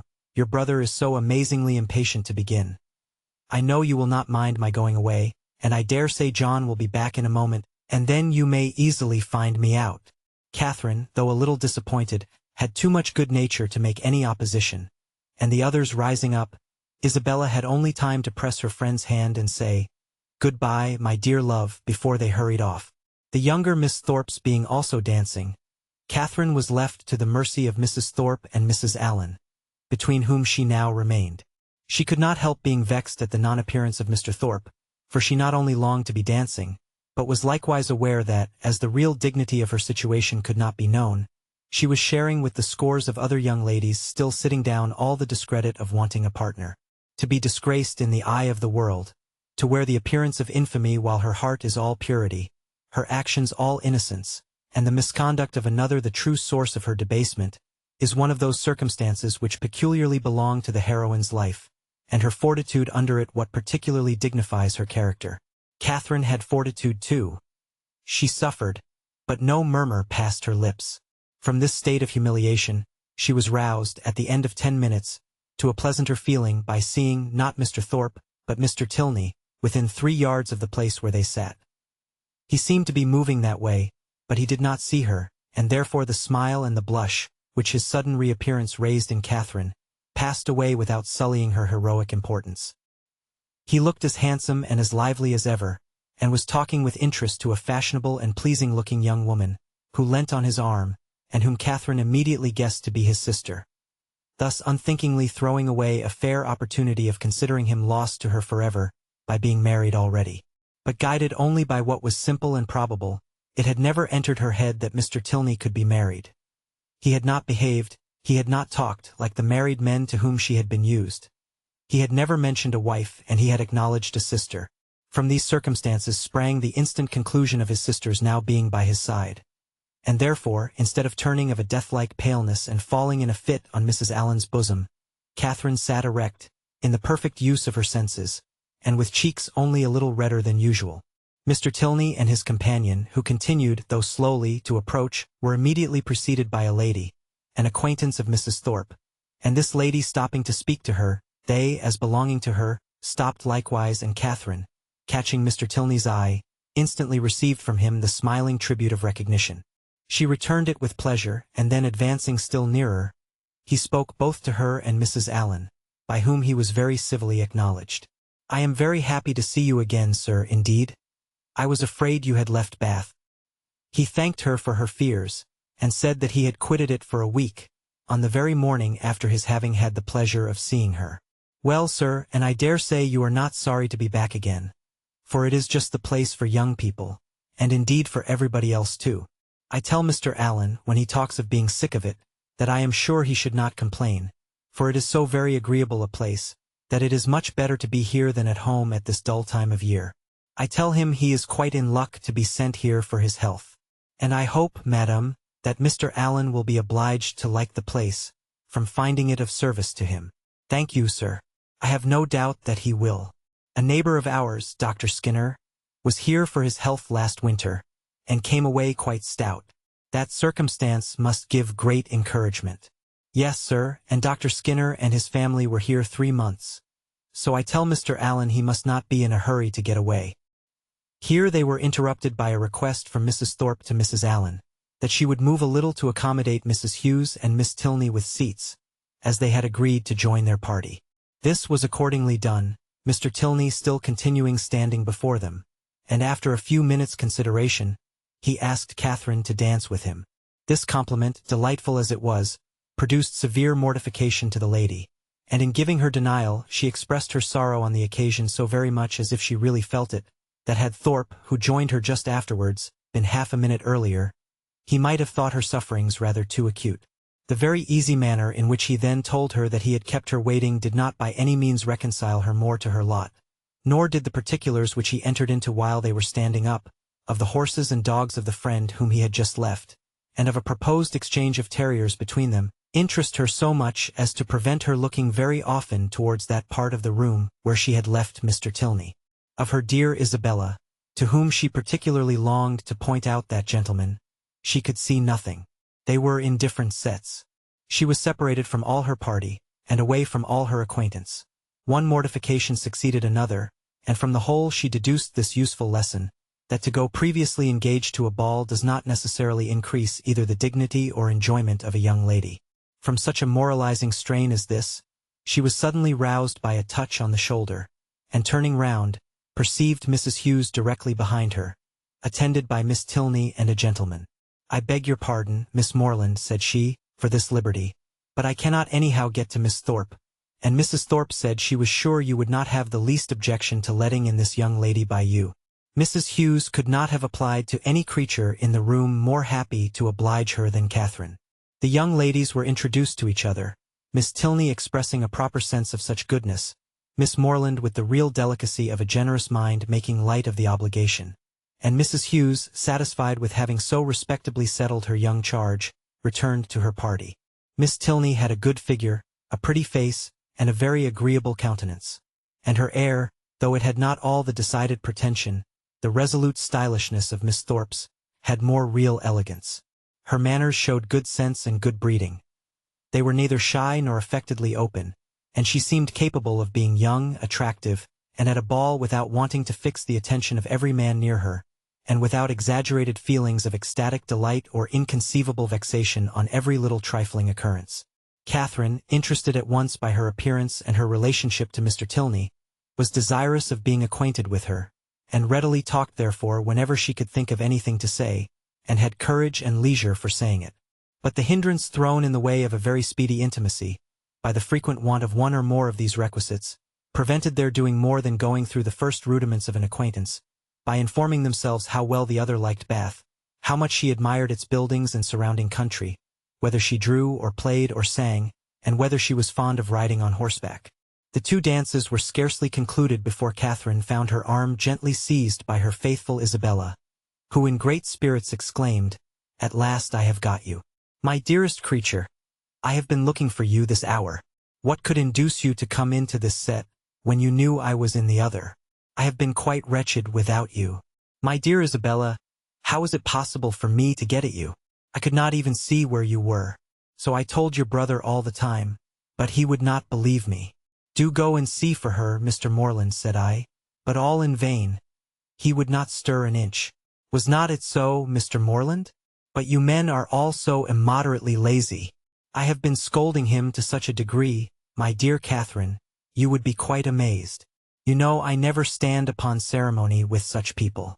Look at that young lady with the white beads round her head, whispered Catherine, detaching her friend from James.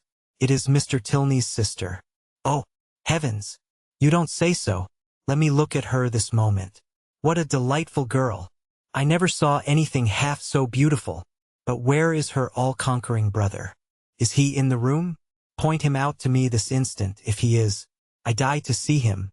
Mr. Morland, you are not to listen. We are not talking about you. But what is all this whispering about? What is going on? There now, I knew how it would be. You men have such restless curiosity. Talk of the curiosity of women. Indeed, 'tis nothing. But be satisfied, for you are not to know anything at all of the matter. And is that likely to satisfy me, do you think? Well, I declare I never knew anything like you. What can it signify to you what we are talking of? Perhaps we are talking about you. Therefore I would advise you not to listen, or you may happen to hear something not very agreeable. In this commonplace chatter, which lasted some time, the original subject seemed entirely forgotten, and though Catherine was very well pleased to have it dropped for a while, she could not avoid a little suspicion at the total suspension of all Isabella's impatient desire to see Mr. Tilney. When the orchestra struck up a fresh dance, James would have led his fair partner away, but she resisted.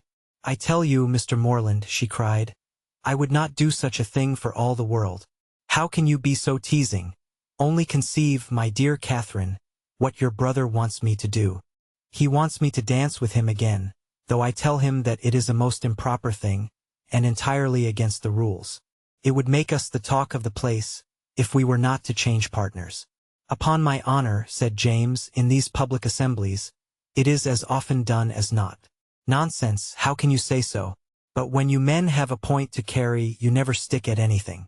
My sweet Catherine, do support me.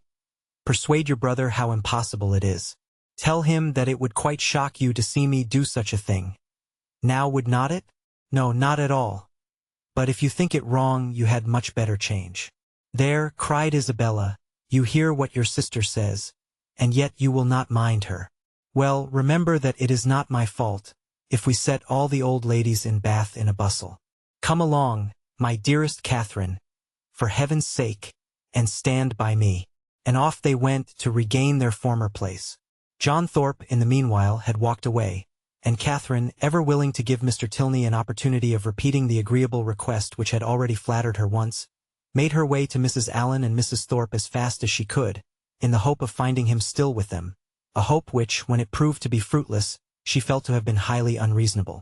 Well, my dear, said Mrs. Thorpe, impatient for praise of her son, I hope you have had an agreeable partner. Very agreeable, madam. I am glad of it. John has charming spirits, has not he? Did you meet Mr. Tilney, my dear? Said Mrs. Allen. No, where is he? He was with us just now, and said he was so tired of lounging about, that he was resolved to go and dance. So I thought perhaps he would ask you if he met with you. Where can he be? Said Catherine, looking round. But she had not looked round long before she saw him leading a young lady to the dance. Ah! He has got a partner. I wish he had asked you, said Mrs. Allen, and after a short silence she added, he is a very agreeable young man. Indeed he is, Mrs. Allen, said Mrs. Thorpe, smiling complacently. I must say it, though I am his mother, that there is not a more agreeable young man in the world.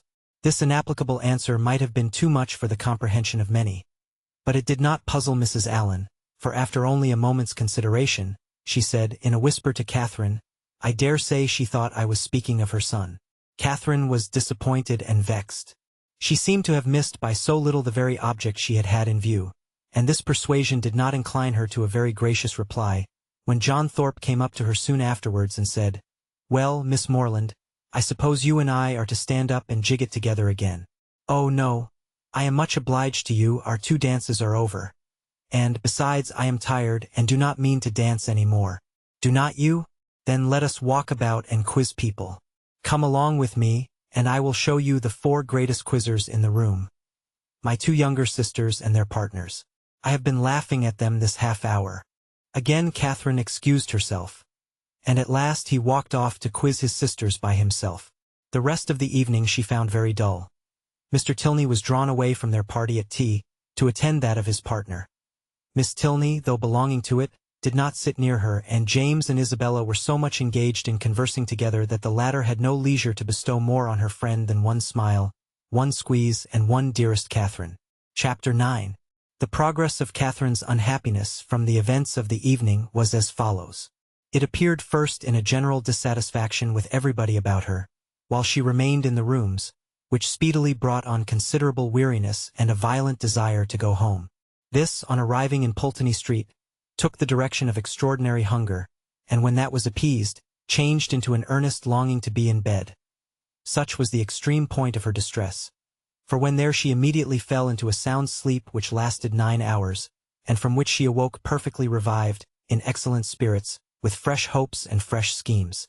The first wish of her heart was to improve her acquaintance with Miss Tilney, and almost her first resolution, to seek her for that purpose, in the pump-room at noon.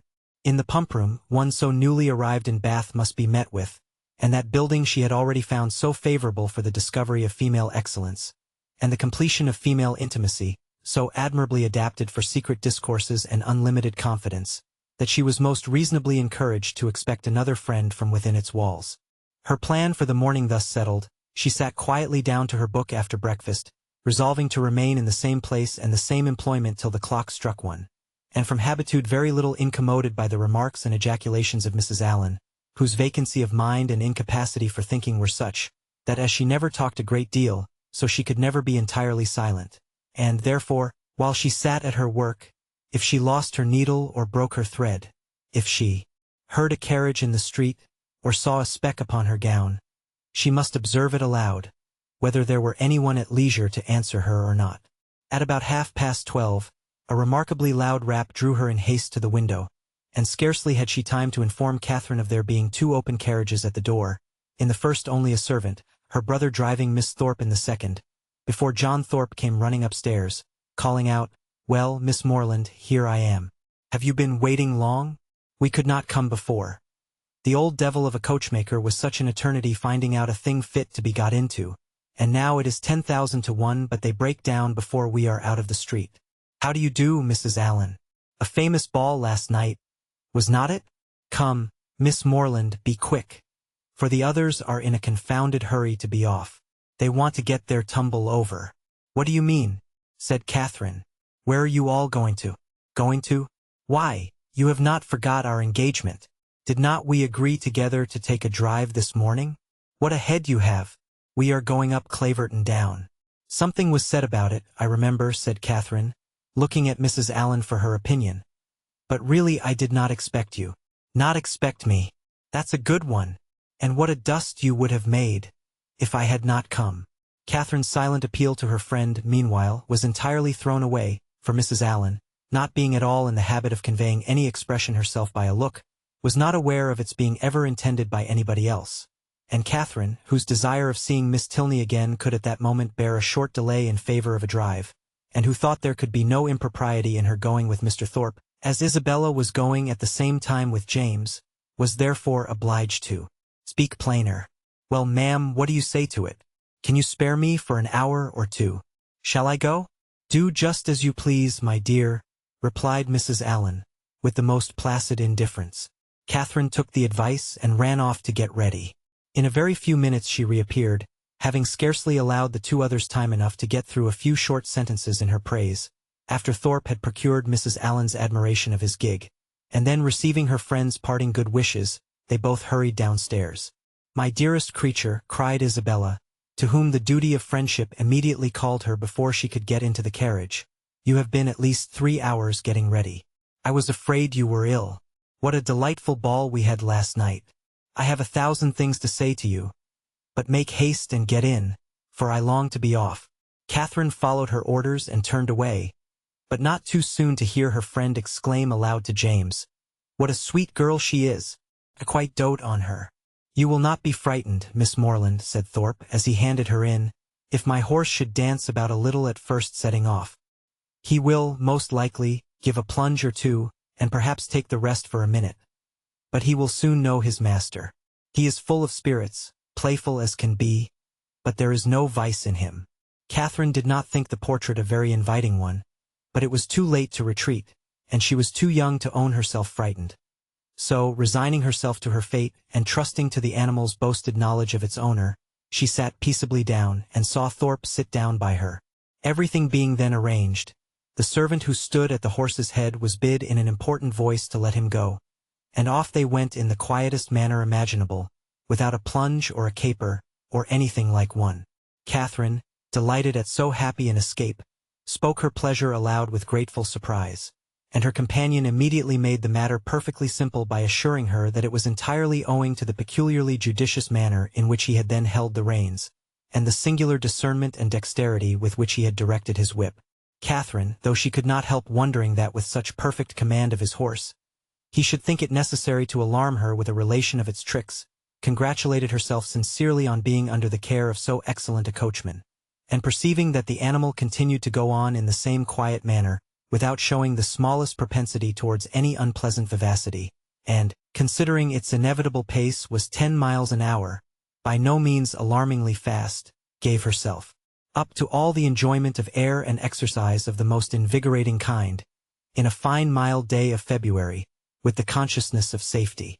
A silence of several minutes succeeded their first short dialogue. It was broken by Thorpe's saying very abruptly, "Old Alan is as rich as a Jew. Is not he?" Catherine did not understand him, and he repeated his question, adding in explanation, "Old Alan, the man you are with." "Oh, Mr. Allen, you mean?" "Yes, I believe he is very rich." "And no children at all?" "No, not any. A famous thing for his next heirs." "He is your godfather, is not he?" "My godfather? No. But you are always very much with them." "Yes, very much. That is what I meant. He seems a good kind of old fellow enough, and has lived very well in his time, I dare say. He is not gouty for nothing. Does he drink his bottle a day now?" "His bottle a day? No. Why should you think of such a thing? He is a very temperate man, and you could not fancy him in liquor last night?" "Lord help you! You women are always thinking of men's being in liquor. Why, you do not suppose a man is overset by a bottle. I am sure of this, that if everybody was to drink their bottle a day, there would not be half the disorders in the world there are now.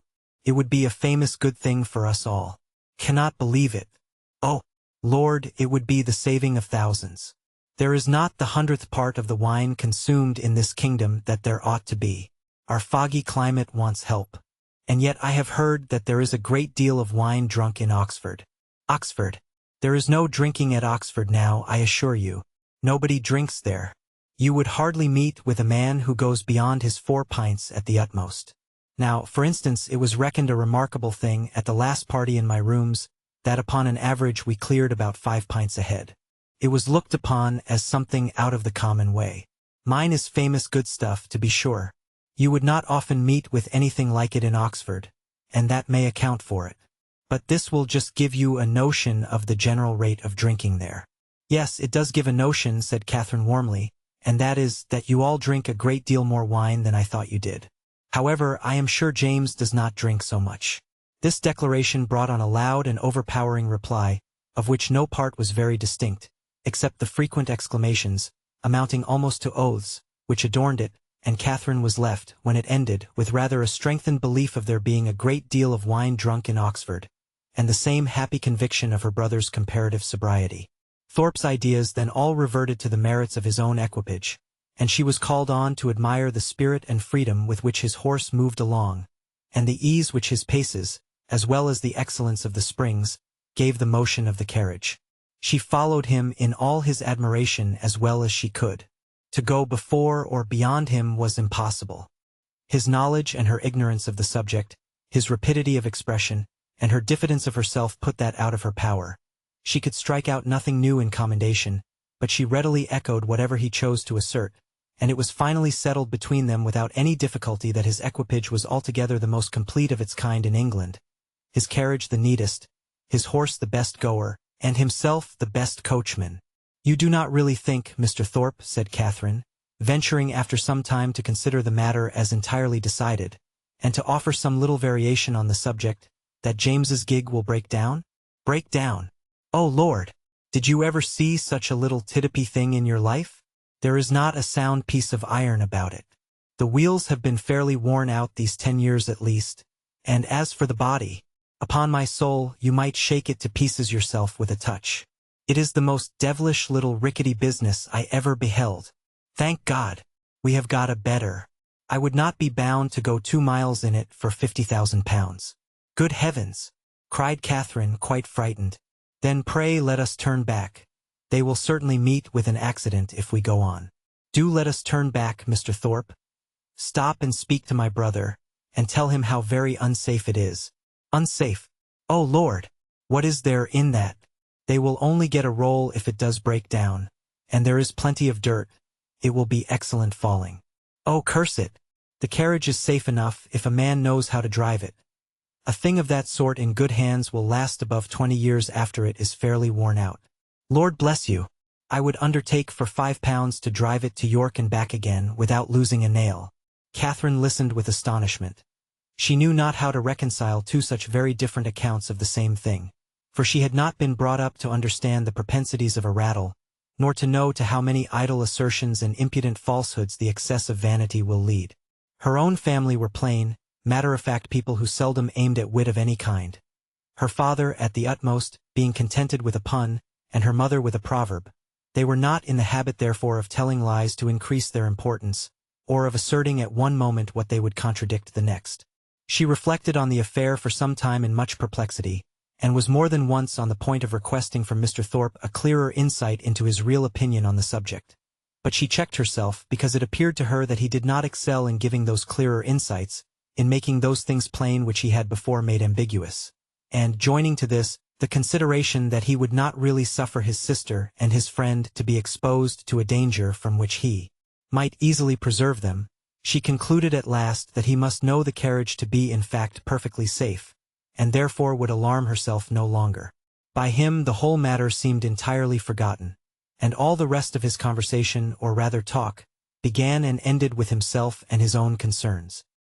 He told her of horses which he had bought for a trifle and sold for incredible sums, of racing matches in which his judgment had infallibly foretold the winner, of shooting parties in which he had killed more birds, though without having one good shot, than all his companions together, and described to her some famous day's sport with the foxhounds, in which his foresight and skill in directing the dogs had repaired the mistakes of the most experienced huntsman, and in which the boldness of his riding, though it had never endangered his own life for a moment, had been constantly leading others into difficulties, which he calmly concluded had broken the necks of many. Little as Catherine was in the habit of judging for herself, and unfixed as were her general notions of what men ought to be, she could not entirely repress a doubt, while she bore with the effusions of his endless conceit, of his being altogether completely agreeable. It was a bold surmise, for he was Isabella's brother, and she had been assured by James that his manners would recommend him to all her sex. But in spite of this, the extreme weariness of his company, which crept over her before they had been out an hour, and which continued unceasingly to increase till they stopped in Pulteney Street again, induced her, in some small degree, to resist such high authority, and to distrust his powers of giving universal pleasure. When they arrived at Mrs. Allen's door, the astonishment of Isabella was hardly to be expressed, on finding that it was too late in the day for them to attend her friend into the house. Past 3 o'clock. It was inconceivable, incredible, impossible, and she would neither believe her own watch, nor her brother's, nor the servants'. She would believe no assurance of it founded on reason or reality, till Morland produced his watch and ascertained the fact. To have doubted a moment longer then, would have been equally inconceivable, incredible, and impossible. And she could only protest over and over again that no 2 hours and a half had ever gone off so swiftly before, as Catherine was called on to confirm. Catherine could not tell a falsehood even to please Isabella. But the latter was spared the misery of her friend's dissenting voice by not waiting for her answer. Her own feelings entirely engrossed her. Her wretchedness was most acute on finding herself obliged to go directly home. It was ages since she had had a moment's conversation with her dearest Catherine, and though she had such thousands of things to say to her, it appeared as if they were never to be together again. So, with smiles of most exquisite misery, and the laughing eye of utter despondency, she bade her friend adieu and went on. Catherine found Mrs. Allen just returned from all the busy idleness of the morning, and was immediately greeted with, "Well, my dear, here you are," a truth which she had no greater inclination than power to dispute. "And I hope you have had a pleasant airing?" "Yes, ma'am, I thank you. We could not have had a nicer day." So Mrs. Thorpe said. She was vastly pleased at your all going. "You have seen Mrs. Thorpe, then?" "Yes, I went to the pump room as soon as you were gone, and there I met her and we had a great deal of talk together. She says there was hardly any veal to be got at market this morning. It is so uncommonly scarce." "Did you see anybody else of our acquaintance?" "Yes. We agreed to take a turn in the Crescent, and there we met Mrs. Hughes, and Mr. and Miss Tilney walking with her." "Did you indeed? And did they speak to you?" "Yes, we walked along the Crescent together for half an hour. They seem very agreeable people. Miss Tilney was in a very pretty spotted muslin, and I fancy, by what I can learn, that she always dresses very handsomely. Mrs. Hughes talked to me a great deal about the family." "And what did she tell you of them?" "Oh, a vast deal indeed. She hardly talked of anything else." "Did she tell you what part of Gloucestershire they come from?" "Yes, she did. But I cannot recollect now. But they are very good kind of people and very rich. Mrs. Tilney was a Miss Drummond, and she and Mrs. Hughes were schoolfellows.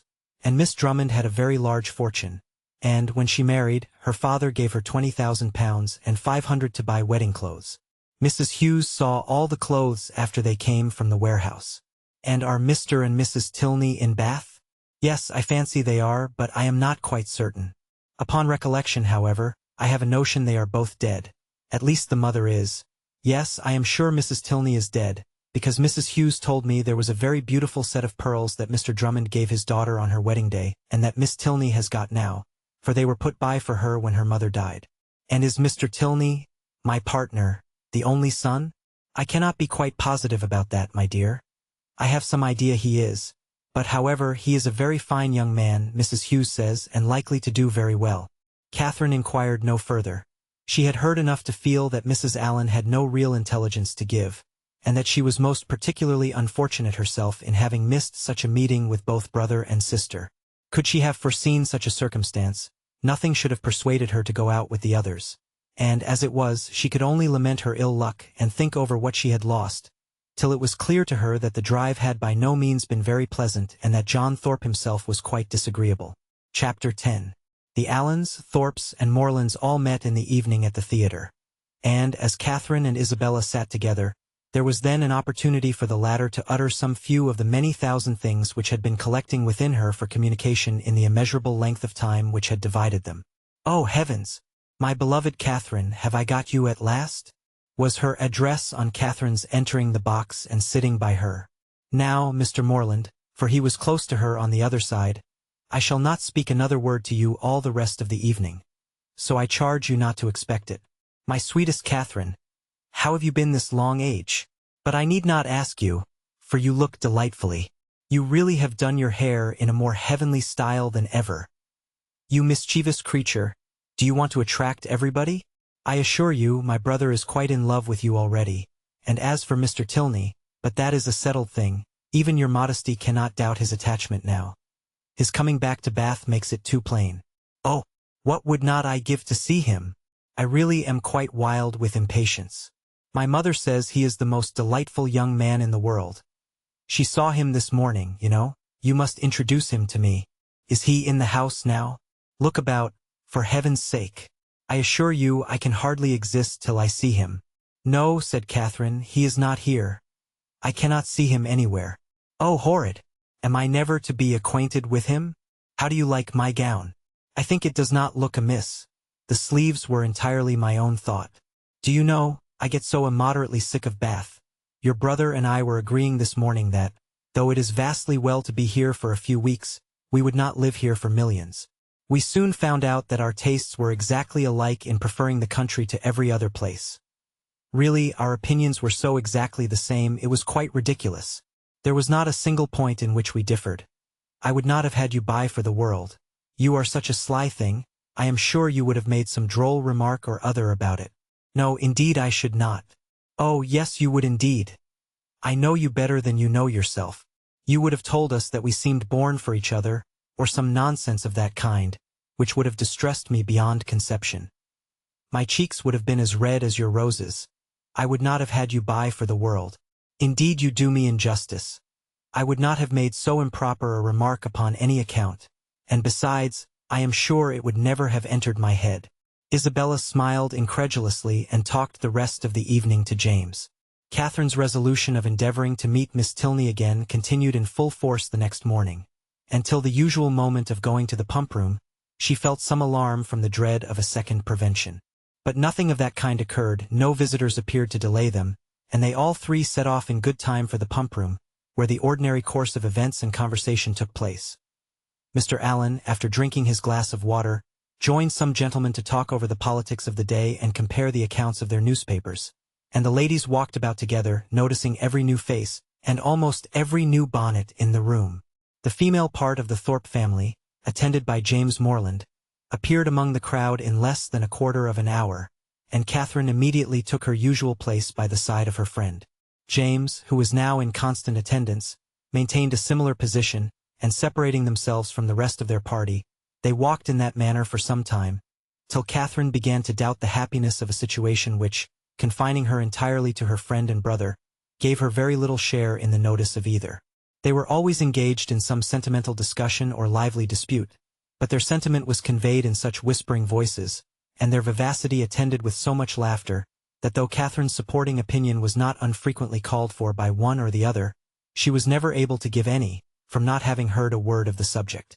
At length, however, she was empowered to disengage herself from her friend, by the avowed necessity of speaking to Miss Tilney, whom she most joyfully saw just entering the room with Mrs. Hughes, and whom she instantly joined, with a firmer determination to be acquainted, than she might have had courage to command, had she not been urged by the disappointment of the day before.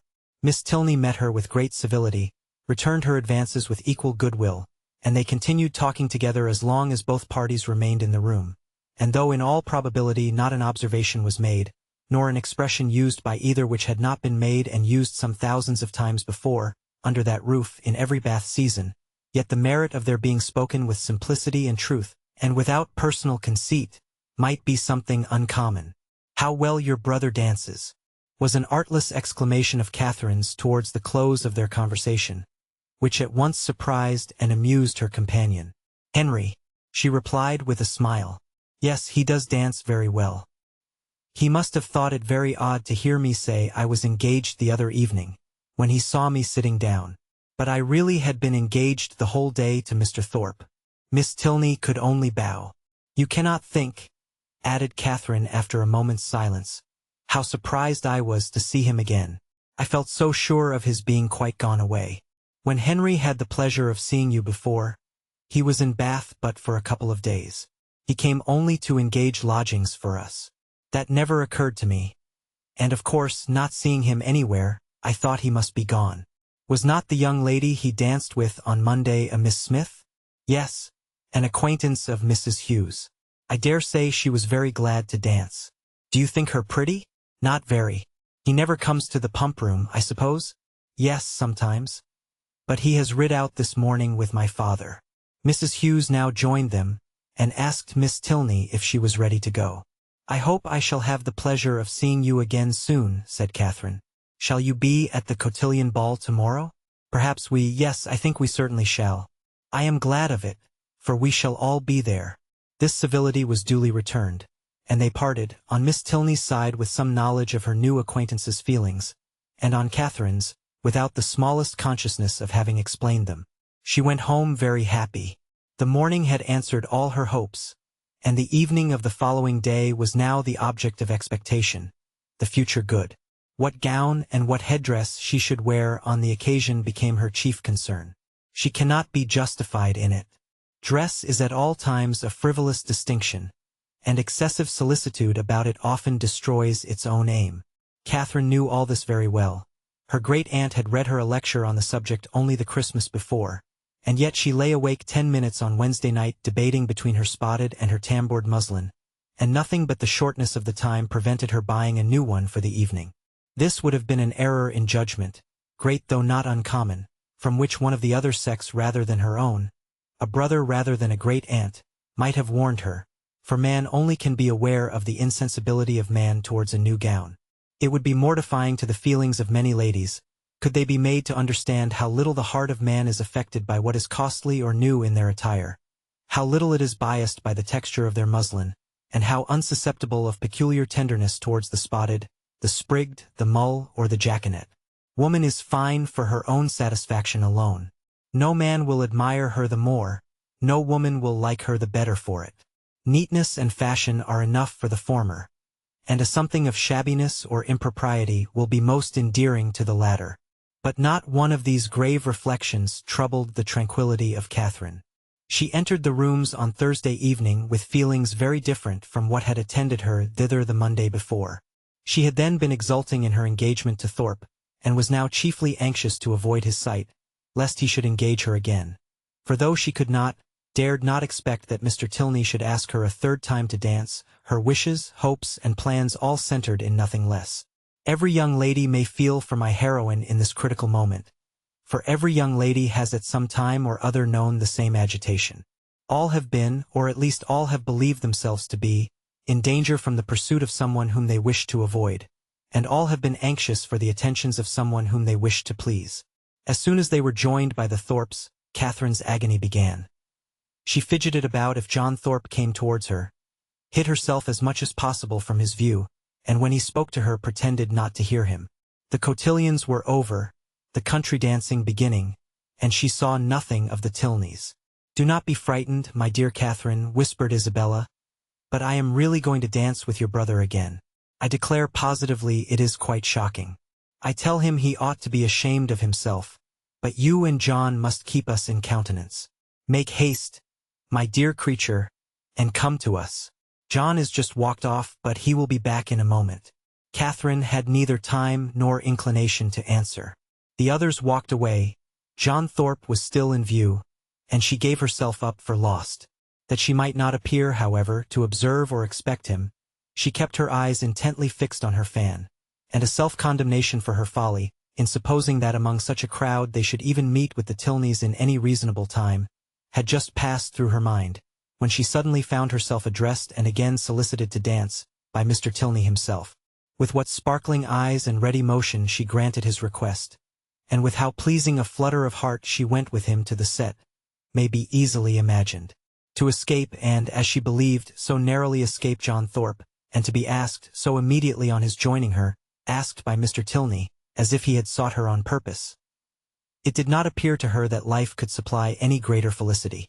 Scarcely had they worked themselves into the quiet possession of a place, however, when her attention was claimed by John Thorpe, who stood behind her. "Heyday, Miss Morland," said he, "what is the meaning of this? I thought you and I were to dance together.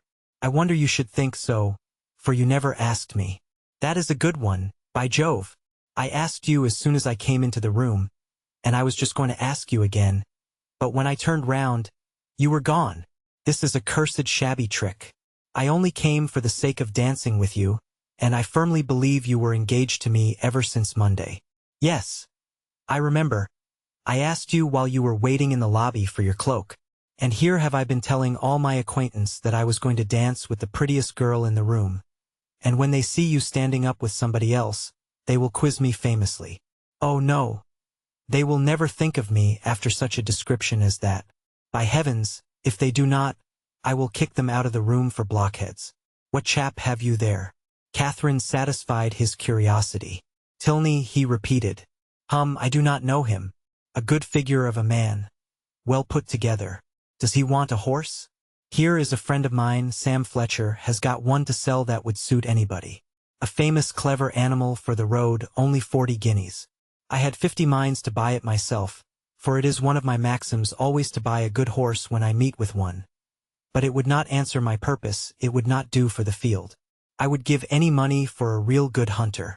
I have 3 now, the best that ever were backed. I would not take 800 guineas for them. Fletcher, and I mean to get a house in Leicestershire, against the next season. It is so uncomfortable living at an inn. This was the last sentence by which he could weary Catherine's attention, for he was just then borne off by the resistless pressure of a long string of passing ladies. Her partner now drew near and said, "That gentleman would have put me out of patience had he stayed with you half a minute longer. He has no business to withdraw the attention of my partner from me. We have entered into a contract of mutual agreeableness for the space of an evening, and all our agreeableness belongs solely to each other for that time. Nobody can fasten themselves on the notice of one without injuring the rights of the other. I consider a country dance as an emblem of marriage. Fidelity and complaisance are the principal duties of both, and those men who do not choose to dance or marry themselves have no business with the partners or wives of their neighbors.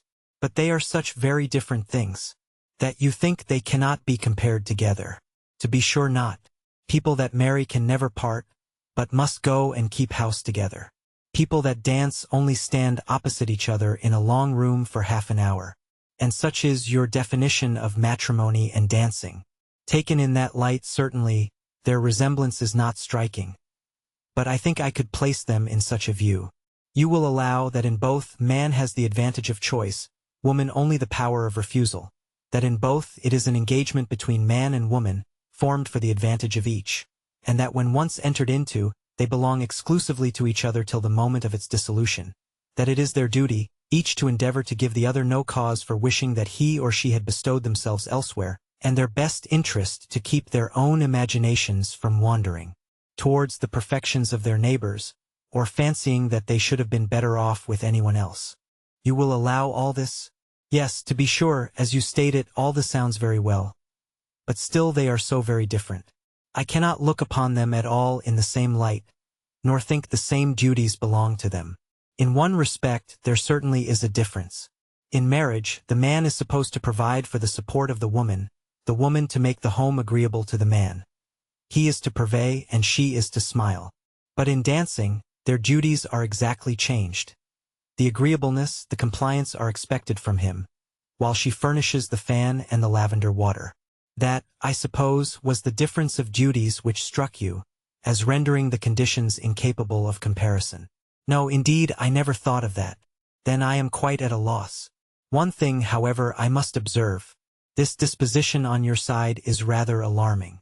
You totally disallow any similarity in the obligations, and may I not thence infer that your notions of the duties of the dancing state are not so strict as your partner might wish? Have I not reason to fear that if the gentleman who spoke to you just now were to return, or if any other gentleman were to address you, there would be nothing to restrain you from conversing with him as long as you chose? Mr. Thorpe is such a very particular friend of my brother's, that if he talks to me, I must talk to him again. But there are hardly 3 young men in the room besides him that I have any acquaintance with. And is that to be my only security? Alas, alas! Nay, I am sure you cannot have a better. For if I do not know anybody, it is impossible for me to talk to them, and, besides, I do not want to talk to anybody. Now you have given me a security worth having, and I shall proceed with courage. Do you find Bath as agreeable as when I had the honor of making the inquiry before? Yes, quite more so, indeed. More so. Take care, or you will forget to be tired of it at the proper time. You ought to be tired at the end of 6 weeks. I do not think I should be tired if I were to stay here 6 months. Bath, compared with London, has little variety, and so everybody finds out every year. For 6 weeks, I allow Bath is pleasant enough. But beyond that, it is the most tiresome place in the world.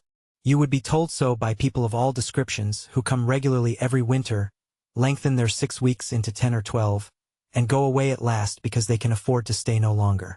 Well, other people must judge for themselves, and those who go to London may think nothing of Bath. But I, who live in a small retired village in the country, can never find greater sameness in such a place as this than in my own home. For here are a variety of amusements, a variety of things to be seen and done all day long, which I can know nothing of there. You are not fond of the country. Yes, I am. I have always lived there, and always been very happy.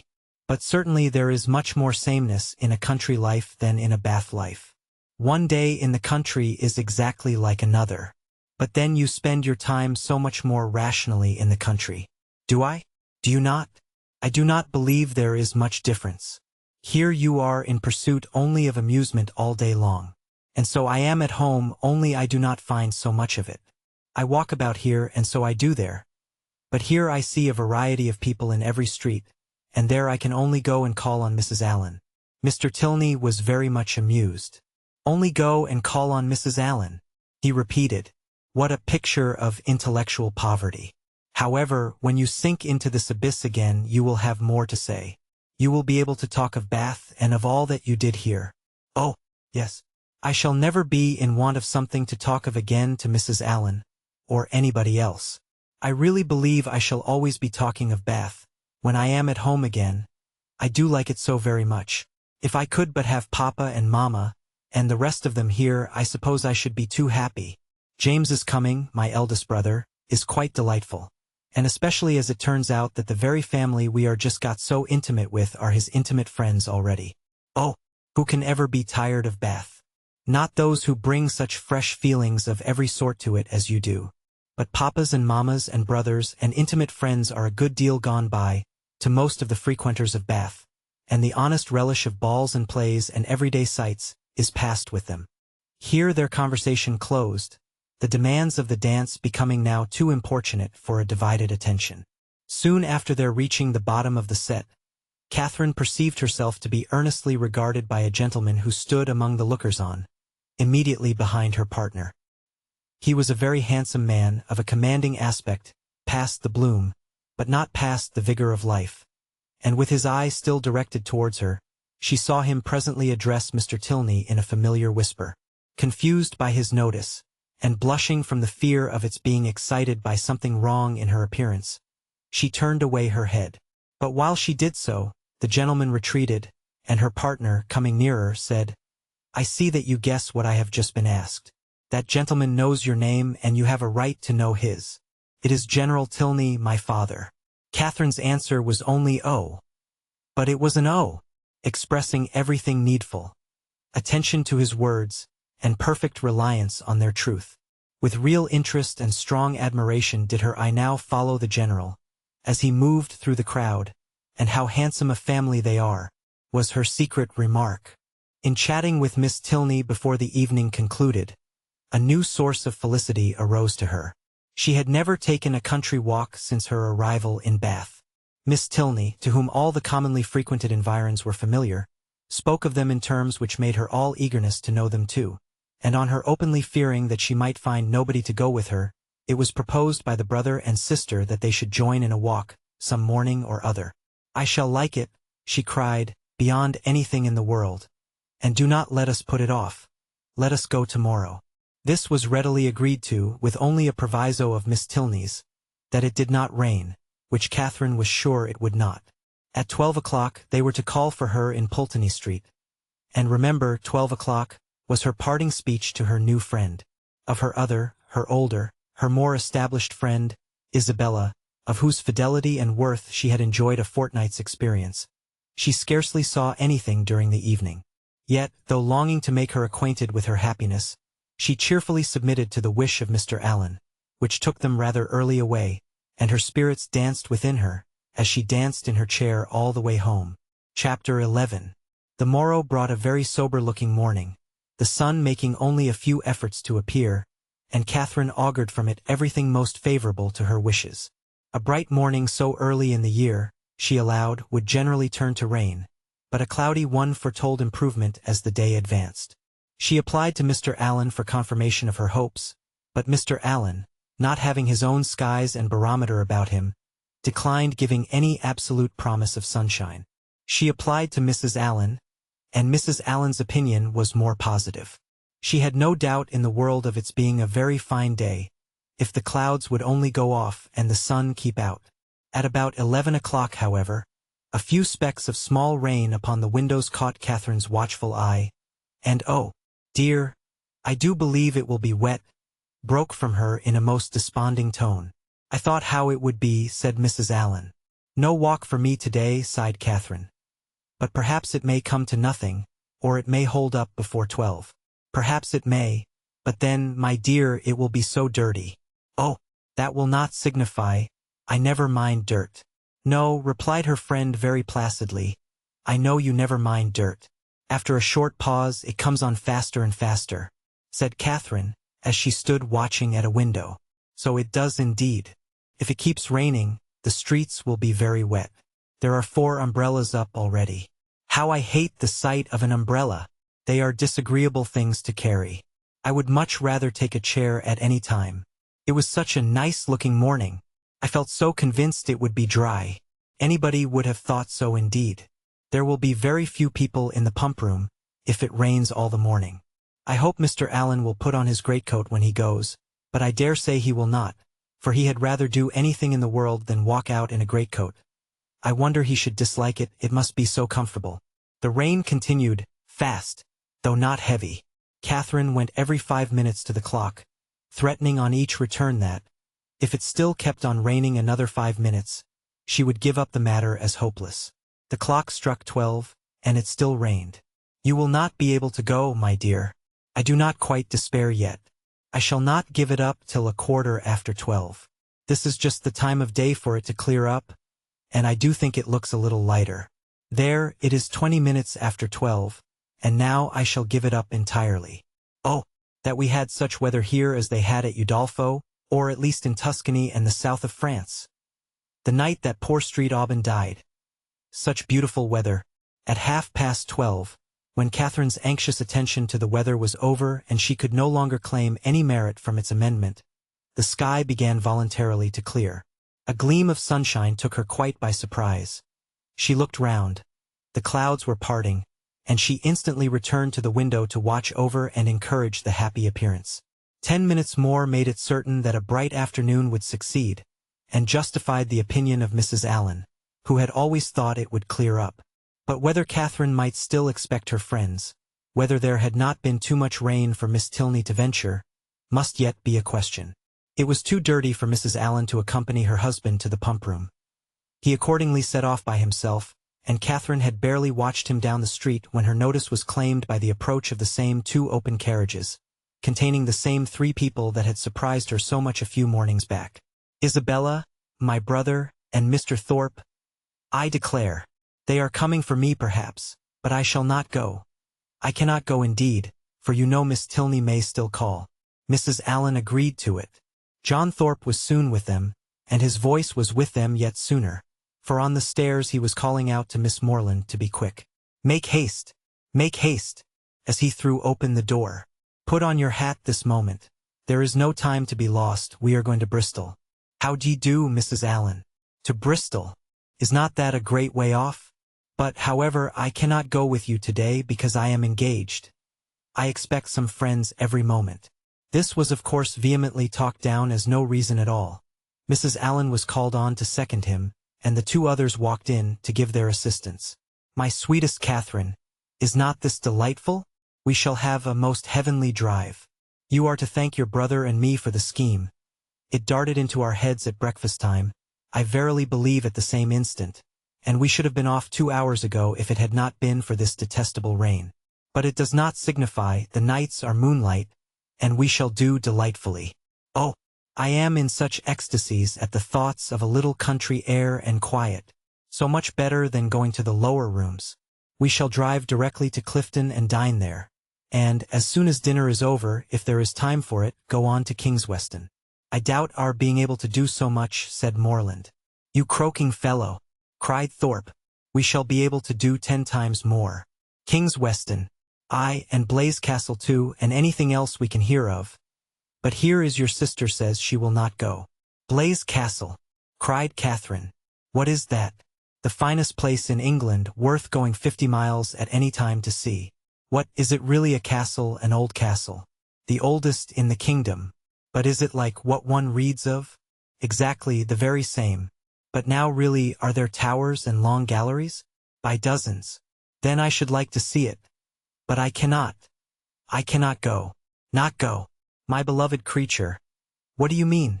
I cannot go because, looking down as she spoke, fearful of Isabella's smile, I expect Miss Tilney and her brother to call on me to take a country walk. They promised to come at 12, only it rained. But now, as it is so fine, I dare say they will be here soon. Not they indeed, cried Thorpe. For, as we turned into Broad Street, I saw them. Does he not drive a phaeton with bright chestnuts? I do not know indeed. Yes, I know he does. I saw him. You are talking of the man you danced with last night, are not you? Yes. Well, I saw him at that moment turn up the Lansdowne Road, driving a smart-looking girl. Did you indeed? Did, upon my soul. Knew him again directly, and he seemed to have got some very pretty cattle too. It is very odd, but I suppose they thought it would be too dirty for a walk. And well they might, for I never saw so much dirt in my life. Walk. You could no more walk than you could fly. It has not been so dirty the whole winter. It is ankle-deep everywhere. Isabella corroborated it. My dearest Catherine, you cannot form an idea of the dirt. Come, you must go. You cannot refuse going now. I should like to see the castle. But may we go all over it? May we go up every staircase and into every suite of rooms? Yes, yes, every hole and corner. But then, if they should only be gone out for an hour till it is drier and call by and by. Make yourself easy, there is no danger of that. For I heard Tilney hallooing to a man who was just passing by on horseback, that they were going as far as Wick Rocks. Then I will. Shall I go, Mrs. Allen? Just as you please, my dear. Mrs. Allen, you must persuade her to go, was the general cry. Mrs. Allen was not inattentive to it. Well, my dear, said she, suppose you go. And in 2 minutes they were off. Catherine's feelings, as she got into the carriage, were in a very unsettled state, divided between regret for the loss of one great pleasure, and the hope of soon enjoying another, almost its equal in degree, however unlike in kind. She could not think the Tilneys had acted quite well by her, in so readily giving up their engagement, without sending her any message of excuse. It was now but an hour later than the time fixed on for the beginning of their walk, and, in spite of what she had heard of the prodigious accumulation of dirt in the course of that hour, she could not from her own observation help thinking that they might have gone with very little inconvenience. To feel herself slighted by them was very painful. On the other hand, the delight of exploring an edifice like Udolpho, as her fancy represented Blaise Castle to be, was such a counterpoise of good as might console her for almost anything. They passed briskly down Pulteney Street, and through Laura Place, without the exchange of many words. Thorpe talked to his horse, and she meditated, by turns, on broken promises and broken arches, phaetons and false hangings, Tilneys and trapdoors.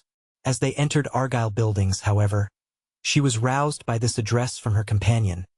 Who is that girl who looked at you so hard as she went by? Who? Where? On the right-hand pavement. She must be almost out of sight now. Catherine looked round and saw Miss Tilney leaning on her brother's arm, walking slowly down the street. She saw them both looking back at her. Stop, stop, Mr. Thorpe, she impatiently cried. It is Miss Tilney. It is indeed. How could you tell me they were gone? Stop, stop, I will get out this moment and go to them. But to what purpose did she speak? Thorpe only lashed his horse into a brisker trot. The Tilneys, who had soon ceased to look after her, were in a moment out of sight round the corner of Laura Place, and in another moment she was herself whisked into the marketplace. Still, however, and during the length of another street, she entreated him to stop. Pray stop, Mr. Thorpe. Cannot go on. I will not go on. I must go back to Miss Tilney. But Mr. Thorpe only laughed, smacked his whip, encouraged his horse, made odd noises and drove on.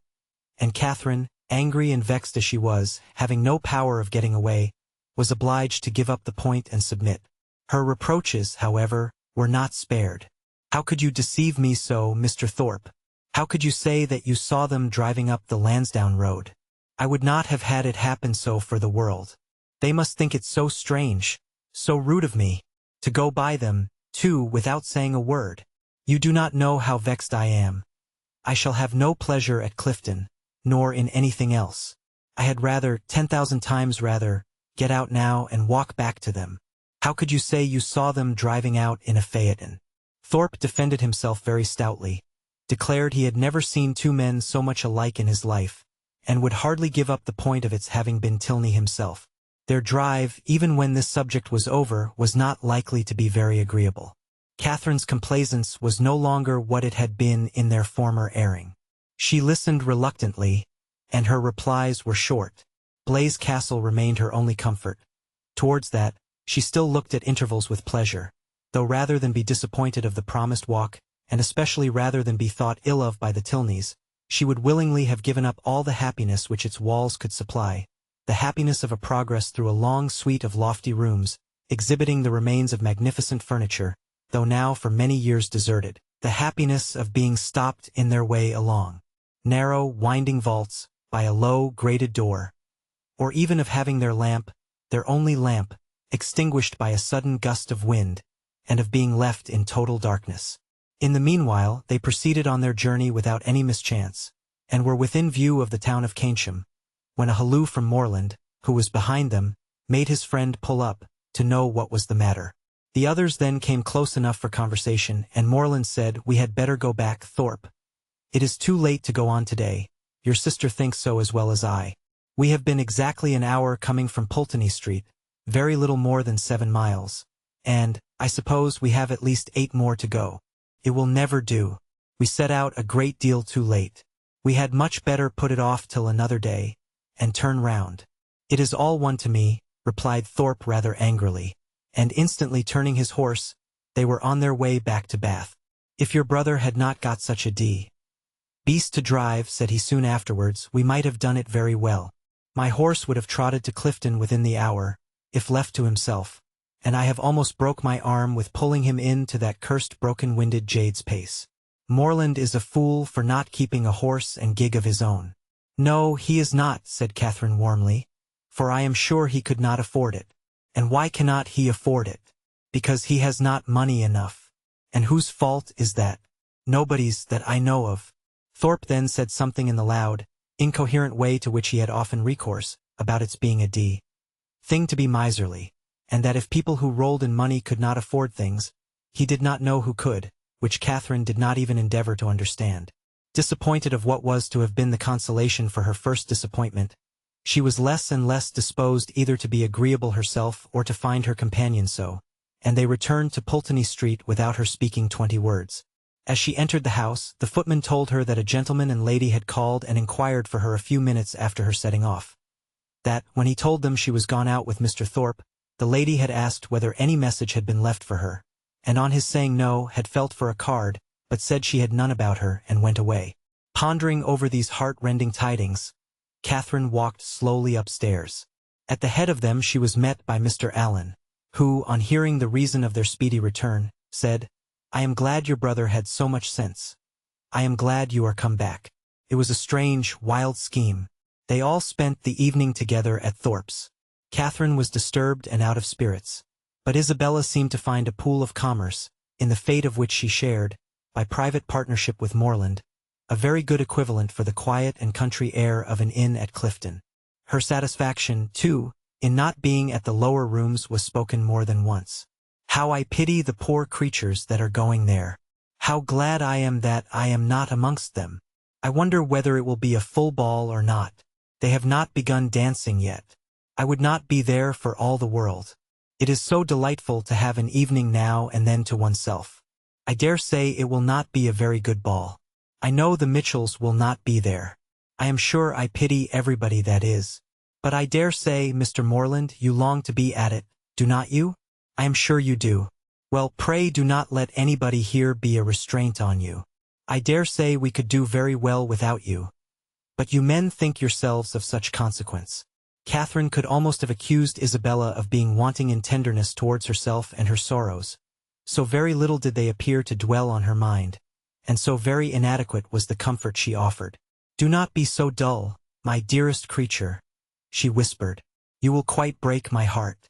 It was amazingly shocking, to be sure, but the Tilneys were entirely to blame. Why were not they more punctual? It was dirty, indeed, but what did that signify? I am sure John and I should not have minded it. I never mind going through anything where a friend is concerned. That is my disposition, and John is just the same. He has amazing strong feelings. Good heavens! What a delightful hand you have got. Kings, I vow. I never was so happy in my life. I would 50 times rather you should have them than myself. And now I may dismiss my heroine to the sleepless couch, which is the true heroine's portion, to a pillow strewed with thorns and wet with tears. And lucky may she think herself, if she get another good night's rest in the course of the next 3 months. Chapter 12. Mrs. Allen, said Catherine the next morning, will there be any harm in my calling on Miss Tilney today? I shall not be easy till I have explained everything. Go, by all means, my dear, only put on a white gown.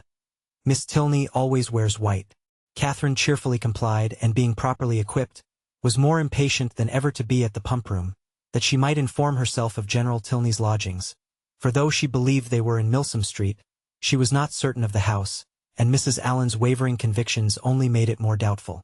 To Milsom Street she was directed, and having made herself perfect in the number, hastened away with eager steps and a beating heart to pay her visit, explain her conduct, and be forgiven. Tripping lightly through the churchyard and resolutely turning away her eyes, that she might not be obliged to see her beloved Isabella and her dear family, who, she had reason to believe, were in a shop hard by. She reached the house without any impediment, looked at the number, knocked at the door, and inquired for Miss Tilney. The man believed Miss Tilney to be at home, but was not quite certain. Would she be pleased to send up her name? She gave her card. In a few minutes the servant returned, and with a look which did not quite confirm his words, said he had been mistaken, for that Miss Tilney was walked out. Catherine, with a blush of mortification, left the house. She felt almost persuaded that Miss Tilney was at home, and too much offended to admit her, and as she retired down the street, could not withhold one glance at the drawing-room windows, in expectation of seeing her there, but no one appeared at them. At the bottom of the street, however, she looked back again, and then, not at a window but issuing from the door, she saw Miss Tilney herself. She was followed by a gentleman, whom Catherine believed to be her father, and they turned up towards Edgar's buildings. Catherine, in deep mortification, proceeded on her way. She could almost be angry herself at such angry incivility, but she checked the resentful sensation. She remembered her own ignorance. She knew not how such an offense as hers might be classed by the laws of worldly politeness, to what a degree of unforgivingness it might with propriety lead, nor to what rigors of rudeness in return it might justly make her amenable. Dejected and humbled, she had even some thoughts of not going with the others to the theatre that night, but it must be confessed that they were not of long continuance, for she soon recollected, in the first place, that she was without any excuse for staying at home, and, in the second, that it was a play she wanted very much to see.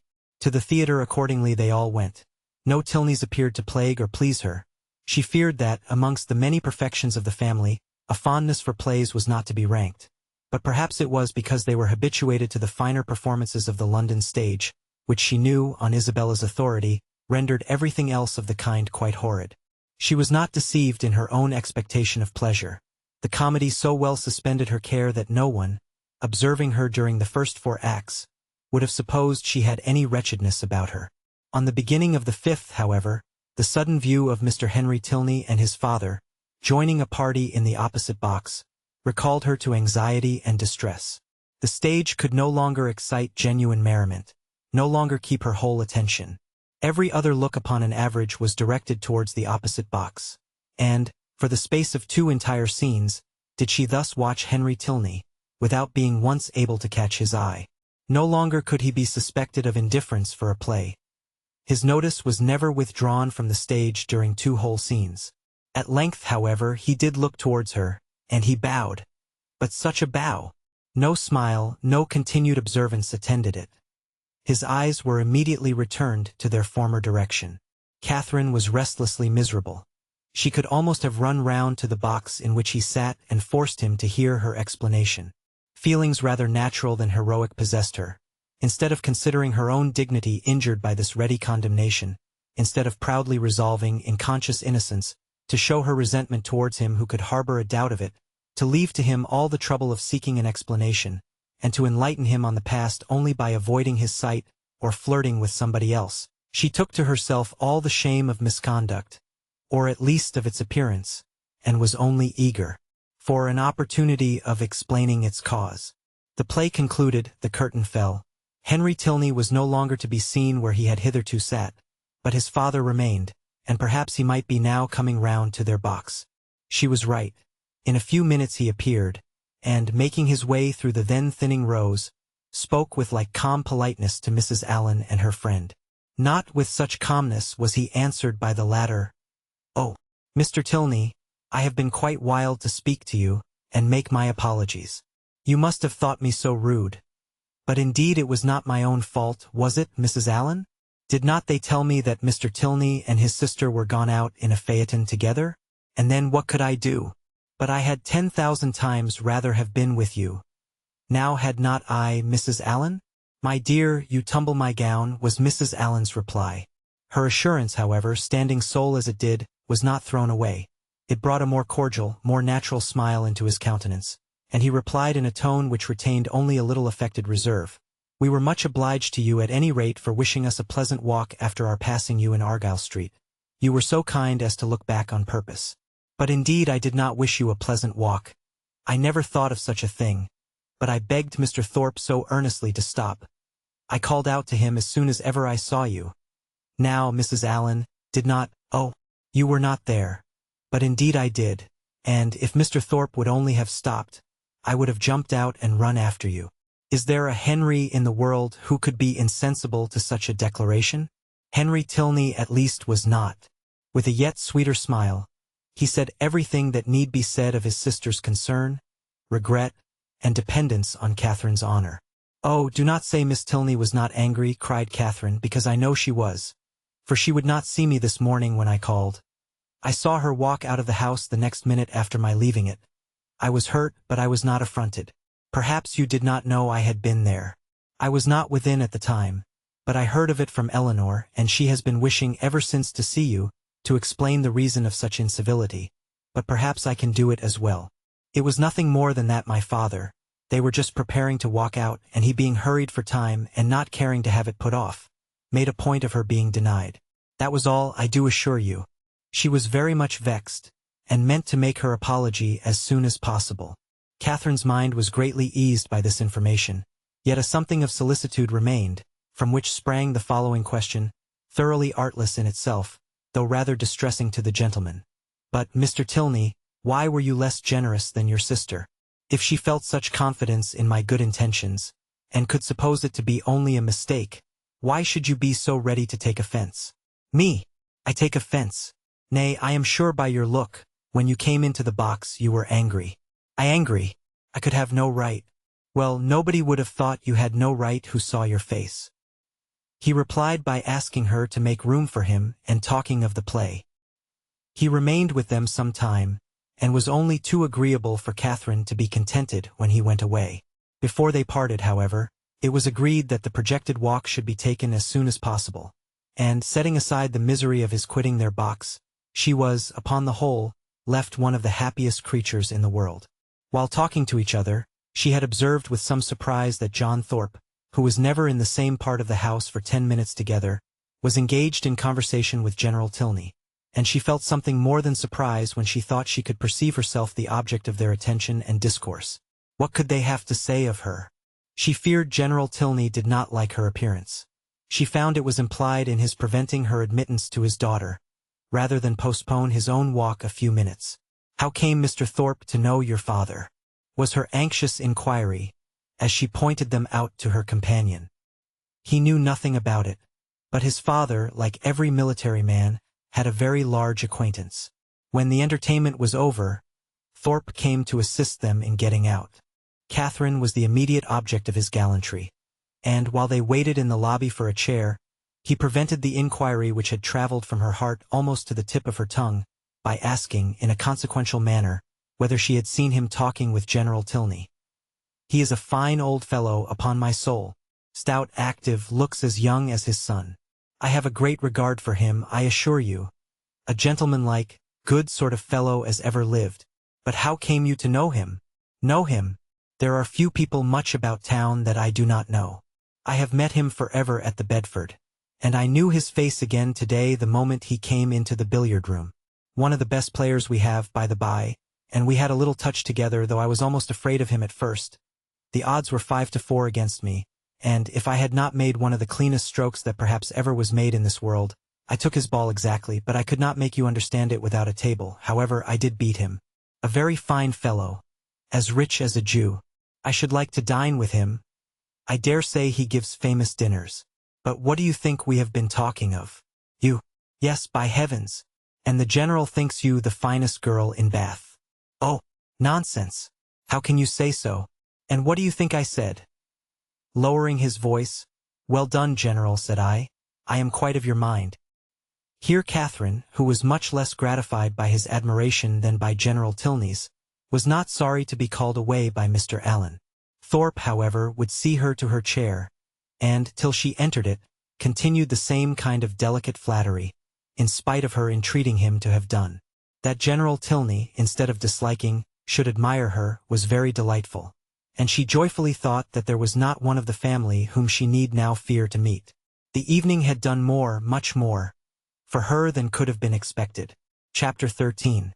Monday, Tuesday, Wednesday, Thursday, Friday, and Saturday have now passed in review before the reader. The events of each day, its hopes and fears, mortifications and pleasures, have been separately stated, and the pangs of Sunday only now remain to be described, and close the week. The Clifton scheme had been deferred, not relinquished, and on the afternoon's crescent of this day, it was brought forward again. In a private consultation between Isabella and James, the former of whom had particularly set her heart upon going, and the latter no less anxiously placed his upon pleasing her, it was agreed that, provided the weather were fair, the party should take place on the following morning, and they were to set off very early in order to be at home in good time. The affair thus determined, and Thorpe's approbation secured, Catherine only remained to be apprised of it. She had left them for a few minutes to speak to Miss Tilney. In that interval the plan was completed, and as soon as she came again, her agreement was demanded. But instead of the gay acquiescence expected by Isabella, Catherine looked grave, was very sorry, but could not go. The engagement which ought to have kept her from joining in the former attempt would make it impossible for her to accompany them now. She had that moment settled with Miss Tilney to take their proposed walk tomorrow. It was quite determined, and she would not, upon any account, retract. But that she must and should retract was instantly the eager cry of both the Thorpes. They must go to Clifton tomorrow, they would not go without her, it would be nothing to put off a mere walk for one day longer, and they would not hear of a refusal. Catherine was distressed, but not subdued. "Do not urge me, Isabella. I am engaged to Miss Tilney. Cannot go." This availed nothing. The same arguments assailed her again. She must go, she should go, and they would not hear of a refusal. It would be so easy to tell Miss Tilney that you had just been reminded of a prior engagement, and must only beg to put off the walk till Tuesday. No, it would not be easy. I could not do it. There has been no prior engagement. But Isabella became only more and more urgent, calling on her in the most affectionate manner, addressing her by the most endearing names. She was sure her dearest, sweetest Catherine would not seriously refuse such a trifling request to a friend who loved her so dearly. She knew her beloved Catherine to have so feeling a heart, so sweet a temper, to be so easily persuaded by those she loved. But all in vain. Catherine felt herself to be in the right, and though pained by such tender, such flattering supplication, could not allow it to influence her. Isabella then tried another method. She reproached her with having more affection for Miss Tilney, though she had known her so little a while, than for her best and oldest friends, with being grown cold and indifferent, in short, towards herself. "I cannot help being jealous, Catherine, when I see myself slighted for strangers. I, who love you so excessively. When once my affections are placed, it is not in the power of anything to change them. But I believe my feelings are stronger than anybody's. I am sure they are too strong for my own peace, and to see myself supplanted in your friendship by strangers does cut me to the quick, I own. These Tilneys seem to swallow up everything else." Catherine thought this reproach equally strange and unkind. Was it the part of a friend thus to expose her feelings to the notice of others? Isabella appeared to her ungenerous and selfish, regardless of everything but her own gratification. These painful ideas crossed her mind, though she said nothing. Isabella, in the meanwhile, had applied her handkerchief to her eyes, and Morland, miserable at such a sight, could not help saying, "Nay, Catherine, I think you cannot stand out any longer now. The sacrifice is not much, and to oblige such a friend, I shall think you quite unkind if you still refuse." This was the first time of her brother's openly siding against her, and anxious to avoid his displeasure, she proposed a compromise. If they would only put off their scheme till Tuesday, which they might easily do, as it depended only on themselves, she could go with them and everybody might then be satisfied. But no, no, no, was the immediate answer. That could not be, for Thorpe did not know that he might not go to town on Tuesday. Catherine was sorry but could do no more, and a short silence ensued which was broken by Isabella, who in a voice of cold resentment said, "Very well, then there is an end of the party. If Catherine does not go, I cannot be the only woman. I would not, upon any account in the world, do so improper a thing." "Catherine, you must go," said James. "But why cannot Mr. Thorpe drive one of his other sisters? I dare say either of them would like to go." "Thank ye," cried Thorpe, "but I did not come to Bath to drive my sisters about, and look like a fool. No, if you do not go, d me if I do. I only go for the sake of driving you. That is a compliment which gives me no pleasure." But her words were lost on Thorpe, who had turned abruptly away. The three others still continued together, walking in a most uncomfortable manner to poor Catherine. Sometimes not a word was said, sometimes she was again attacked with supplications or reproaches, and her arm was still linked within Isabella's, though their hearts were at war. At one moment she was softened, at another irritated. Always distressed, but always steady. "I did not think you had been so obstinate, Catherine," said James. "You were not used to be so hard to persuade.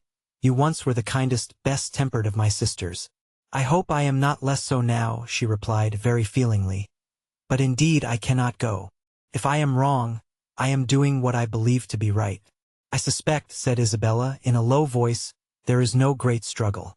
Catherine's heart swelled. She drew away her arm, and Isabella made no opposition. Thus passed a long 10 minutes, till they were again joined by Thorpe, who, coming to them with a gayer look, said, "Well, I have settled the matter, and now we may all go tomorrow with a safe conscience.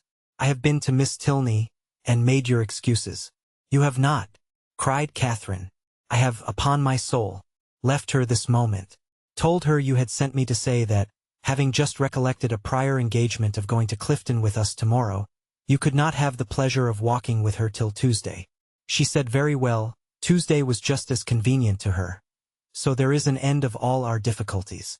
A pretty good thought of mine, hey?" Isabella's countenance was once more all smiles and good humor, and James too looked happy again. "A most heavenly thought indeed. Now, my sweet Catherine, all our distresses are over. You are honorably acquitted, and we shall have a most delightful party." "This will not do," said Catherine. "I cannot submit to this. I must run after Miss Tilney directly and set her right." Isabella, however, caught hold of one hand, Thorpe of the other, and remonstrances poured in from all three. Even James was quite angry. When everything was settled, when Miss Tilney herself said that Tuesday would suit her as well, it was quite ridiculous, quite absurd, to make any further objection. "I do not care. Mr. Thorpe had no business to invent any such message. If I had thought it right to put it off, I could have spoken to Miss Tilney myself. This is only doing it in a ruder way, and how do I know that Mr. Thorpe has? He may be mistaken again perhaps. He led me into one act of rudeness by his mistake on Friday. Let me go, Mr. Thorpe. Isabella, do not hold me." Thorpe told her it would be in vain to go after the Tilneys. They were turning the corner into Brock Street, when he had overtaken them and were at home by this time. "Then I will go after them," said Catherine. "Wherever they are I will go after them. It does not signify talking. If I could not be persuaded into doing what I thought wrong, I never will be tricked into it." And with these words she broke away and hurried off. Thorpe would have darted after her, but Morland withheld him. Let her go, if she will go. She is as obstinate as—" Thorpe never finished the simile, for it could hardly have been a proper one. Away walked Catherine in great agitation, as fast as the crowd would permit her, fearful of being pursued, yet determined to persevere. As she walked, she reflected on what had passed. It was painful to her to disappoint and displease them, particularly to displease her brother, but she could not repent her resistance. Setting her own inclination apart, to have failed a second time in her engagement to Miss Tilney, to have retracted a promise voluntarily made only 5 minutes before, and on a false pretense too, must have been wrong. She had not been withstanding them on selfish principles alone, she had not consulted merely her own gratification, that might have been ensured in some degree by the excursion itself, by seeing Blaise Castle. No, she had attended to what was due to others, and to her own character in their opinion. Her conviction of being right, however, was not enough to restore her composure. Till she had spoken to Miss Tilney she could not be at ease, and quickening her pace when she got clear of the crescent, she almost ran over the remaining ground till she gained the top of Milsom Street. So rapid had been her movements that in spite of the Tilneys' advantage in the outset, they were but just turning into their lodgings as she came within view of them, and the servant still remaining at the open door, she used only the ceremony of saying that she must speak with Miss Tilney that moment, and hurrying by him proceeded upstairs. Then, opening the first door before her, which happened to be the right, she immediately found herself in the drawing-room with General Tilney, his son and daughter. Her explanation, defective only in being, from her irritation of nerves and shortness of breath, no explanation at all, was instantly given. "I am come in a great hurry, it was all a mistake. I never promised to go. I told them from the first I could not go. I ran away in a great hurry to explain it. I did not care what you thought of me. I would not stay for the servant." The business, however, though not perfectly elucidated by this speech, soon ceased to be a puzzle. Catherine found that John Thorpe had given the message, and Miss Tilney had no scruple in owning herself greatly surprised by it. But whether her brother had still exceeded her in resentment, Catherine, though she instinctively addressed herself as much to one as to the other in her vindication, had no means of knowing. Whatever might have been felt before her arrival, her eager declarations immediately made every look and sentence as friendly as she could desire. The affair thus happily settled, she was introduced by Miss Tilney to her father, and received by him with such ready, such solicitous politeness as recalled Thorpe's information to her mind, and made her think with pleasure that he might be sometimes depended on. To such anxious attention was the general civility carried, that not aware of her extraordinary swiftness in entering the house, he was quite angry with the servant whose neglect had reduced her to open the door of the apartment herself. What did William mean by it? He should make a point of inquiring into the matter. And if Catherine had not most warmly asserted his innocence, it seemed likely that William would lose the favor of his master forever, if not his place, by her rapidity. After sitting with them a quarter of an hour, she rose to take leave, and was then most agreeably surprised by General Tilney's asking her if she would do his daughter the honor of dining and spending the rest of the day with her. Miss Tilney added her own wishes. Catherine was greatly obliged, but it was quite out of her power. Mr. and Mrs. Allen would expect her back every moment. The General declared he could say no more. The claims of Mr. and Mrs. Allen were not to be superseded, but on some other day he trusted, when longer notice could be given, they would not refuse to spare her to her friend. Oh no, Catherine was sure they would not have the least objection, and she should have great pleasure in coming. The General attended her himself to the street door, saying everything gallant as they went downstairs, admiring the elasticity of her walk, which corresponded exactly with the spirit of her dancing, and making her one of the most graceful beaux she had ever beheld. When they parted, Catherine, delighted by all that had passed, proceeded gaily to Pulteney Street, walking, as she concluded, with great elasticity, though she had never thought of it before. She reached home without seeing anything more of the offended party, and now that she had been triumphant throughout, had carried her point, and was secure of her walk, she began, as the flutter of her spirits subsided, to doubt whether she had been perfectly right. A sacrifice was always noble, and if she had given way to their entreaties, she should have been spared the distressing idea of a friend displeased, a brother angry, and a scheme of great happiness to both destroyed, perhaps through her means. To ease her mind, and ascertain by the opinion of an unprejudiced person what her own conduct had really been, she took occasion to mention before Mr. Allen the half-settled scheme of her brother and the Thorpes for the following day. Mr. Allen caught at it directly. "Well," said he, "and do you think of going too?" "No. I had just engaged myself to walk with Miss Tilney before they told me of it, and therefore you know I could not go with them, could I?" "No, certainly not, and I am glad you do not think of it. These schemes are not at all the thing. Young men and women driving about the country in open carriages. Now and then it is very well, but going to inns and public places together, it is not right, and I wonder Mrs. Thorpe should allow it. I am glad you do not think of going. I am sure Mrs. Morland would not be pleased. Mrs. Allen, are not you of my way of thinking? Do not you think these kind of projects objectionable?" Yes, very much so indeed. Open carriages are nasty things. A clean gown is not 5 minutes where in them. You are splashed getting in and getting out, and the wind takes your hair and your bonnet in every direction. I hate an open carriage myself. I know you do, but that is not the question. Do not you think it has an odd appearance, if young ladies are frequently driven about in them by young men, to whom they are not even related? Yes, my dear, a very odd appearance indeed. I cannot bear to see it. Dear madam, cried Catherine, then why did not you tell me so before? I am sure if I had known it to be improper, I would not have gone with Mr. Thorpe at all, but I always hoped you would tell me, if you thought I was doing wrong. And so I should, my dear, you may depend on it, for as I told Mrs. Morland at parting, I would always do the best for you in my power. But one must not be over-particular. Young people will be young people, as your good mother says herself. You know I wanted you, when we first came, not to buy that sprigged muslin, but you would. Young people do not like to be always thwarted. But this was something of real consequence, and I do not think you would have found me hard to persuade. As far as it has gone hitherto, there is no harm done, said Mr. Allen, and I would only advise you, my dear, not to go out with Mr. Thorpe any more. That is just what I was going to say, added his wife. Catherine, relieved for herself, felt uneasy for Isabella, and after a moment's thought, asked Mr. Allen whether it would not be both proper and kind in her to write to Miss Thorpe, and explain the indecorum of which she must be as insensible as herself. For she considered that Isabella might otherwise perhaps be going to Clifton the next day, in spite of what had passed.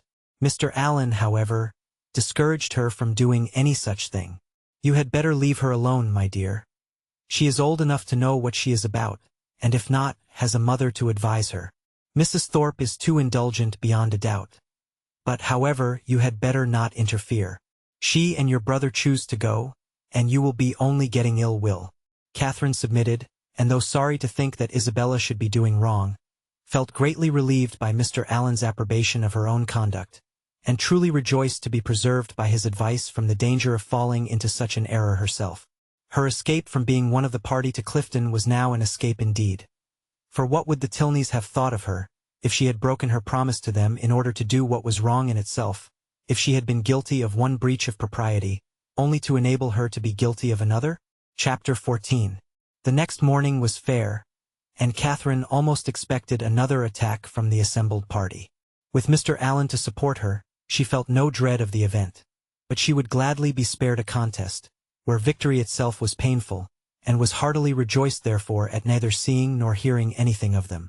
The Tilneys called for her at the appointed time, and no new difficulty arising, no sudden recollection, no unexpected summons, no impertinent intrusion to disconcert their measures, my heroine was most unnaturally able to fulfill her engagement, though it was made with the hero himself.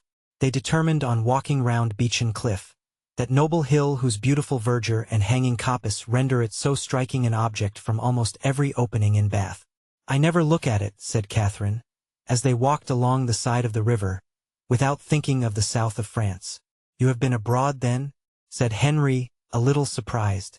Oh, no, I only mean what I have read about. It always puts me in mind of the country that Emily and her father traveled through, in the Mysteries of Udolpho. But you never read novels, I dare say? Why not? Because they are not clever enough for you. Gentlemen read better books. The person, be it gentleman or lady, who has not pleasure in a good novel, must be intolerably stupid. I have read all Mrs. Radcliffe's works, and most of them with great pleasure. The Mysteries of Udolpho, when I had once begun it, I could not lay down again. I remember finishing it in 2 days, my hair standing on end the whole time. Yes, added Miss Tilney, and I remember that you undertook to read it aloud to me, and that when I was called away for only 5 minutes to answer a note, instead of waiting for me, you took the volume into the Hermitage Walk, and I was obliged to stay till you had finished it. Thank you, Eleanor, a most honorable testimony. You see, Miss Morland, the injustice of your suspicions. Here was I, in my eagerness to get on, refusing to wait only 5 minutes for my sister, breaking the promise I had made of reading it aloud, and keeping her in suspense at a most interesting part, by running away with the volume, which, you are to observe, was her own, particularly her own. I am proud when I reflect on it, and I think it must establish me in your good opinion. I am very glad to hear it indeed, and now I shall never be ashamed of liking Udolpho myself. But I really thought before young men despised novels amazingly. It is amazingly. It may well suggest amazement if they do, for they read nearly as many as women. I myself have read hundreds and hundreds. Do not imagine that you can cope with me in a knowledge of Julius and Louise's. If we proceed to particulars, and engage in the never-ceasing inquiry of "Have you read this?" and "Have you read that?" I shall soon leave you as far behind me as, what shall I say? I want an appropriate simile, as far as your friend Emily herself left poor Valancourt when she went with her aunt into Italy. Consider how many years I have had the start of you. I had entered on my studies at Oxford, while you were a good little girl working your sampler at home. Not very good, I am afraid. But now really, do not you think Udolpho the nicest book in the world? The nicest? By which I suppose you mean the neatest. That must depend upon the binding. Henry, said Miss Tilney, you are very impertinent. Miss Morland, he is treating you exactly as he does his sister. He is forever finding fault with me, for some incorrectness of language, and now he is taking the same liberty with you. The word nicest, as you used it, did not suit him, and you had better change it as soon as you can, or we shall be overpowered with Johnson and Blair all the rest of the way. I am sure, cried Catherine, I did not mean to say anything wrong.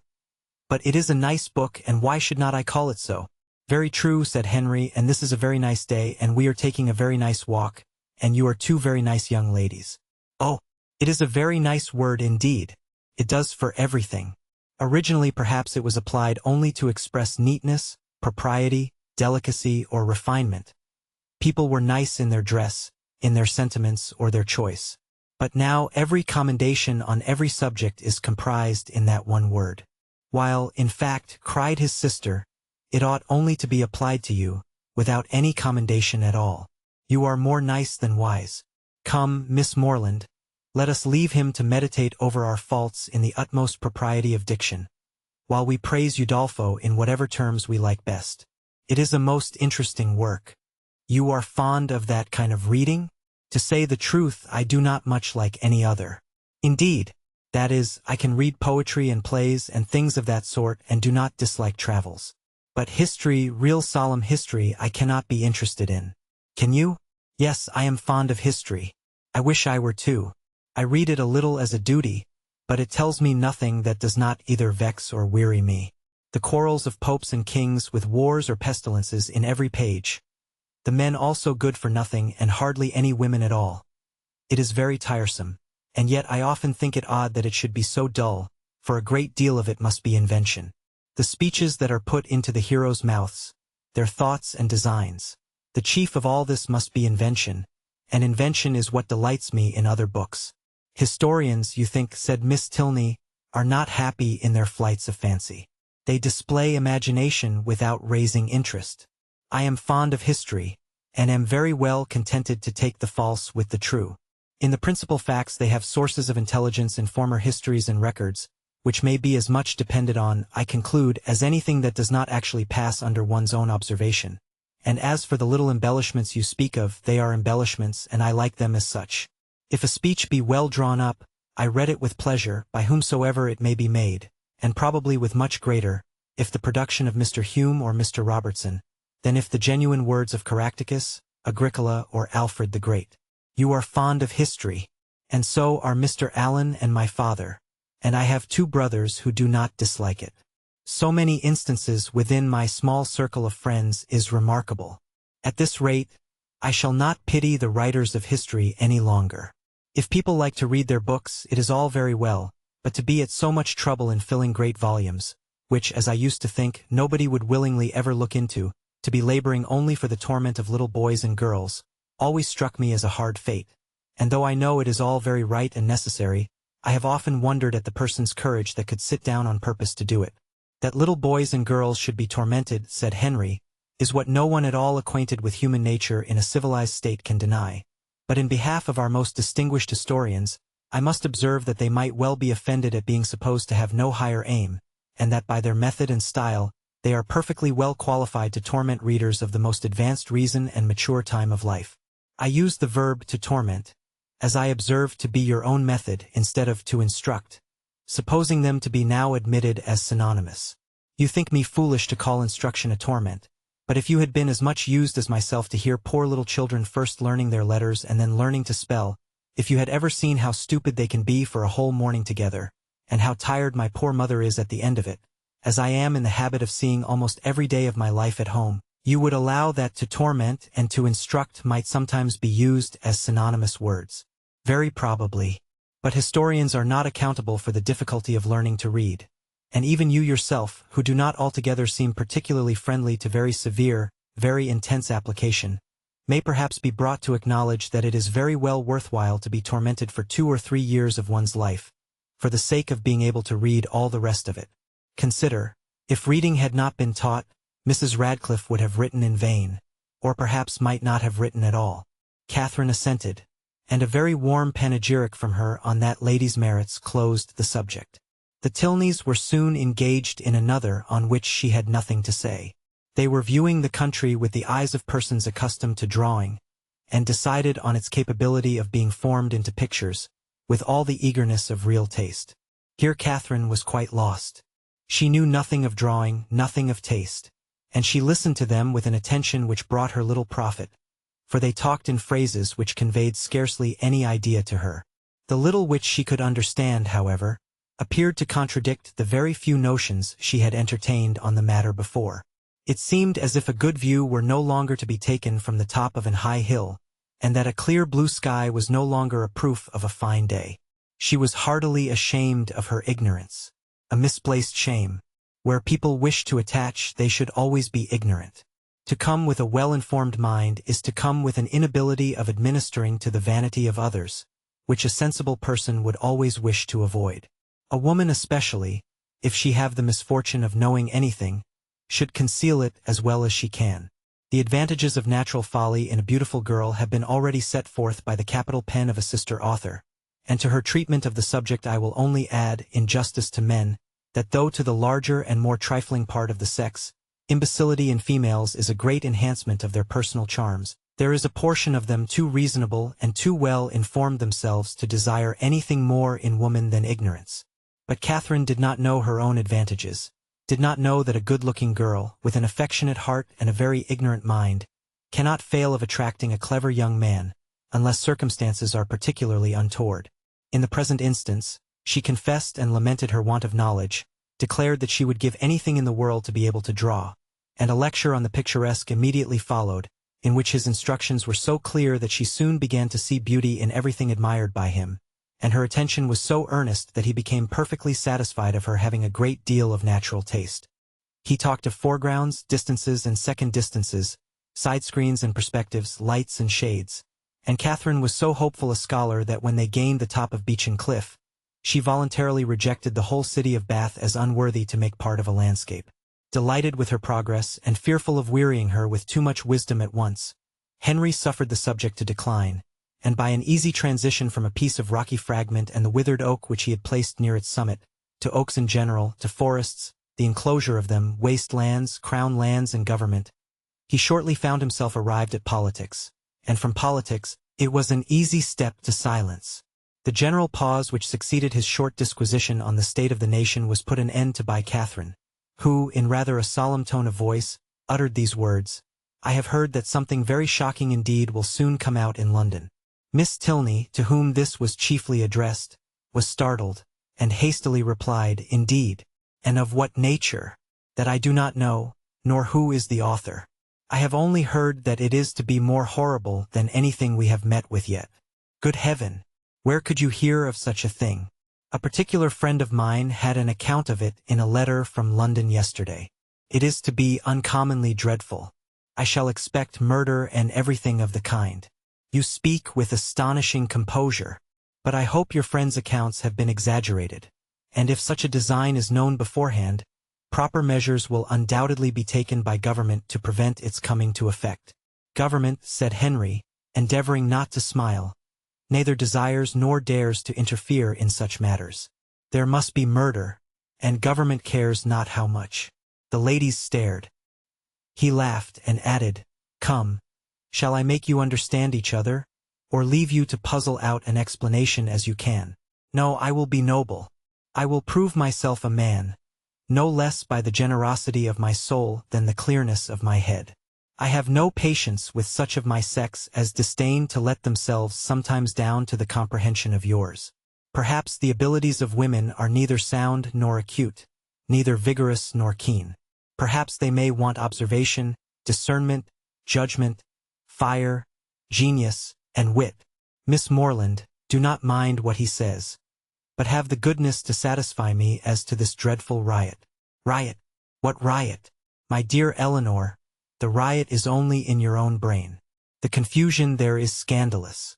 Miss Morland has been talking of nothing more dreadful than a new publication which is shortly to come out, in 3 duodecimo volumes, 276 pages in each, with a frontispiece to the first of 2 tombstones and a lantern.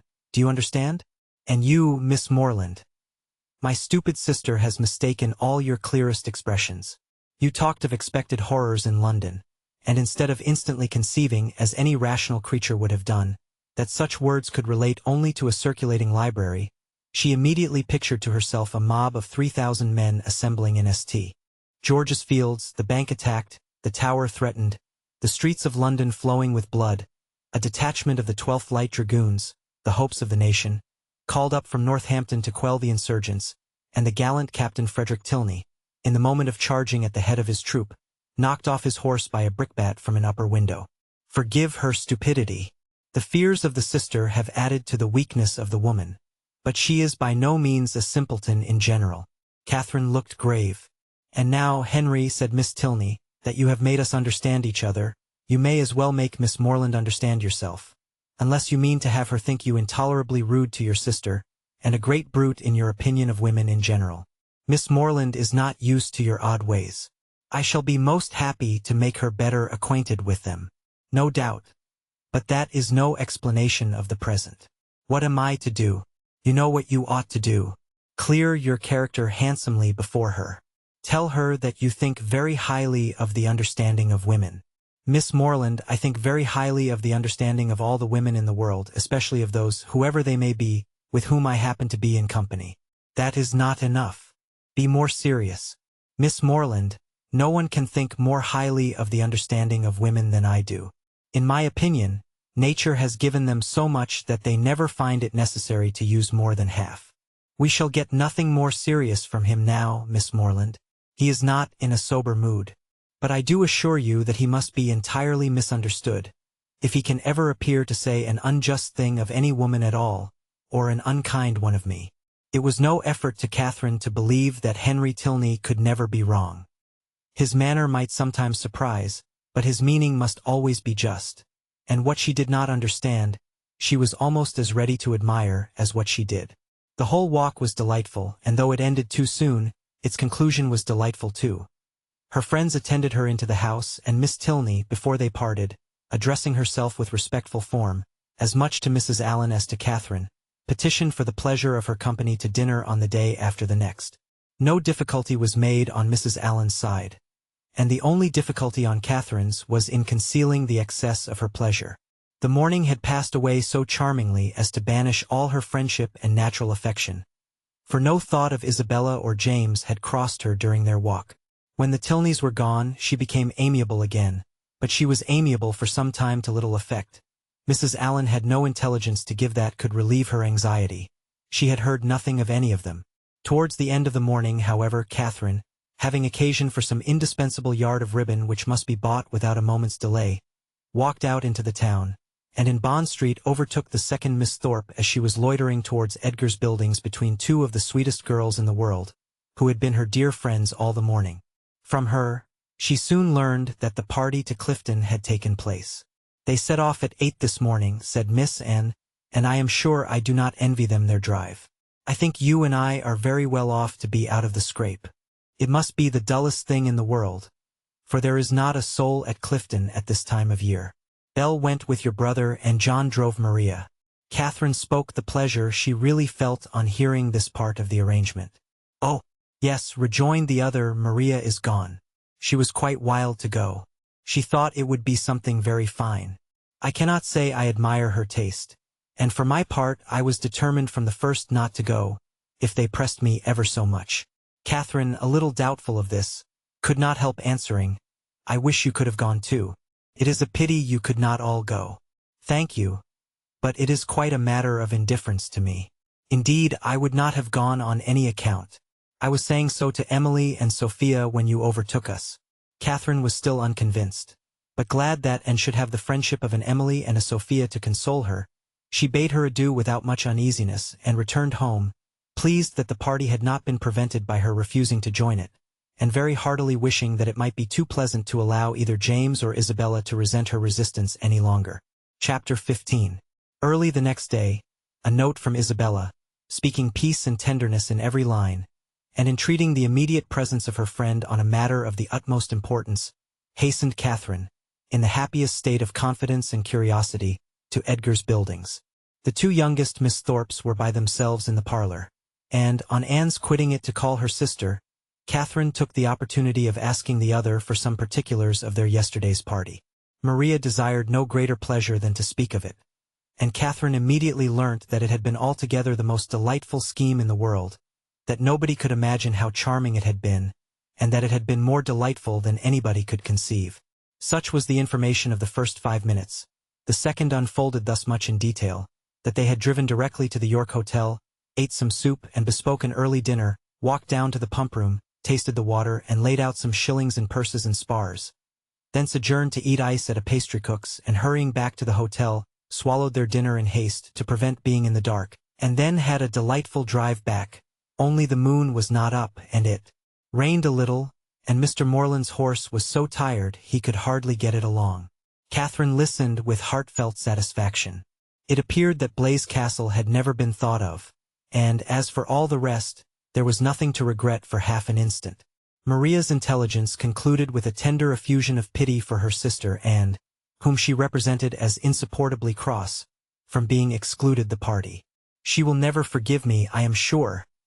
But, how could I help it? John would have me go, for he vowed he would not drive her, because she had such thick ankles. I dare say she will not be in good humor again this month, but I am determined I will not be cross. It is not a little matter that puts me out of temper. Isabella now entered the room with so eager a step, and a look of such happy importance, as engaged all her friends' notice. Maria was without ceremony sent away, and Isabella, embracing Catherine, thus began. Yes, my dear Catherine, it is so indeed. Your penetration has not deceived you. Oh, that arch eye of yours! It sees through everything. Catherine replied only by a look of wondering ignorance. Nay, my beloved, sweetest friend, continued the other, compose yourself. I am amazingly agitated, as you perceive. Let us sit down and talk in comfort. Well, and so you guessed it the moment you had my note? Sly creature! Oh, my dear Catherine, you alone, who know my heart, can judge of my present happiness. Your brother is the most charming of men. I only wish I were more worthy of him. But what will your excellent father and mother say? Oh, heavens! When I think of them I am so agitated. Catherine's understanding began to awake. An idea of the truth suddenly darted into her mind, and, with the natural blush of so new an emotion, she cried out, Good heaven! My dear Isabella, what do you mean? Can you really be in love with James? This bold surmise, however, she soon learnt comprehended but half the fact. The anxious affection, which she was accused of having continually watched in Isabella's every look and action, had, in the course of their yesterday's party, received the delightful confession of an equal love. Her heart and faith were alike engaged to James. Never had Catherine listened to anything so full of interest, wonder, and joy. Her brother and her friend engaged. New to such circumstances, the importance of it appeared unspeakably great, and she contemplated it as one of those grand events, of which the ordinary course of life can hardly afford a return. The strength of her feelings she could not express. The nature of them, however, contented her friend. The happiness of having such a sister was their first effusion, and the fair ladies mingled in embraces and tears of joy. Delighting, however, as Catherine sincerely did, in the prospect of the connection, it must be acknowledged that Isabella far surpassed her in tender anticipations. You will be so infinitely dearer to me, my Catherine, than either Anne or Maria. I feel that I shall be so much more attached to my dear Morland's family than to my own." This was a pitch of friendship beyond Catherine. "You are so like your dear brother," continued Isabella, "that I quite doted on you the first moment I saw you. But so it always is with me. The first moment settles everything. The very first day that Morland came to us last Christmas, the very first moment I beheld him, my heart was irrecoverably gone. I remember I wore my yellow gown, with my hair done up in braids, and when I came into the drawing room and John introduced him, I thought I never saw anybody so handsome before." Here Catherine secretly acknowledged the power of love. For, though exceedingly fond of her brother, and partial to all his endowments, she had never in her life thought him handsome. "I remember, too, Miss Andrews drank tea with us that evening, and wore her puce-colored sarcenet, and she looked so heavenly that I thought your brother must certainly fall in love with her. I could not sleep a wink all night for thinking of it. Oh, Catherine, the many sleepless nights I have had on your brother's account. I would not have you suffer half what I have done. I am grown wretchedly thin, I know, but I will not pain you by describing my anxiety. You have seen enough of it.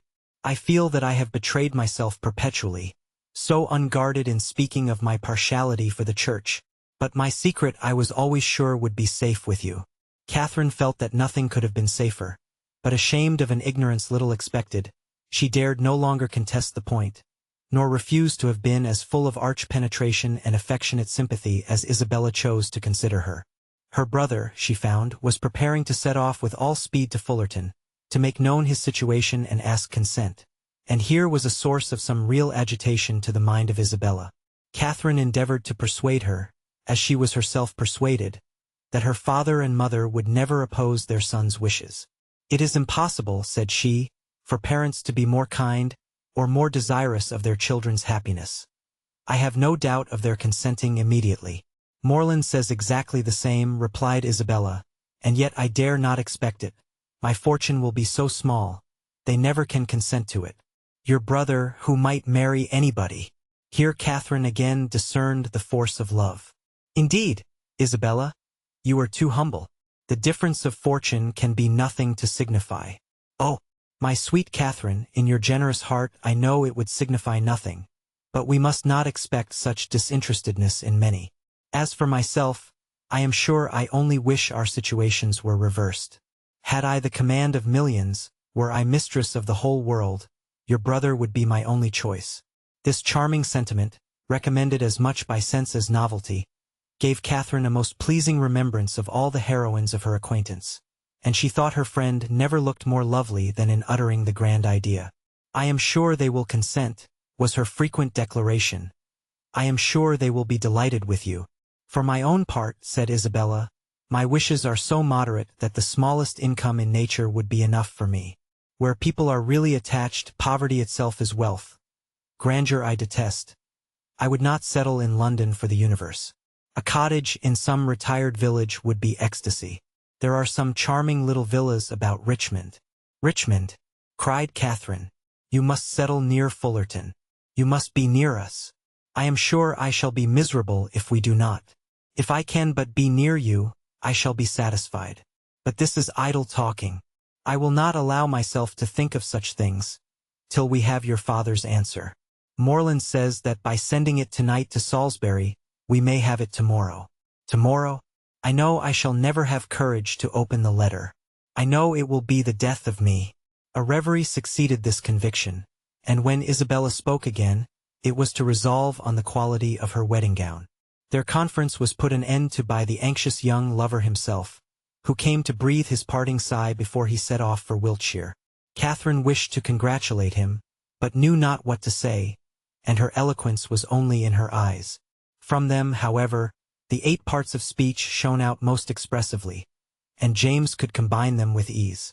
Impatient for the realization of all that he hoped at home, his adieus were not long, and they would have been yet shorter, had he not been frequently detained by the urgent entreaties of his fair one that he would go.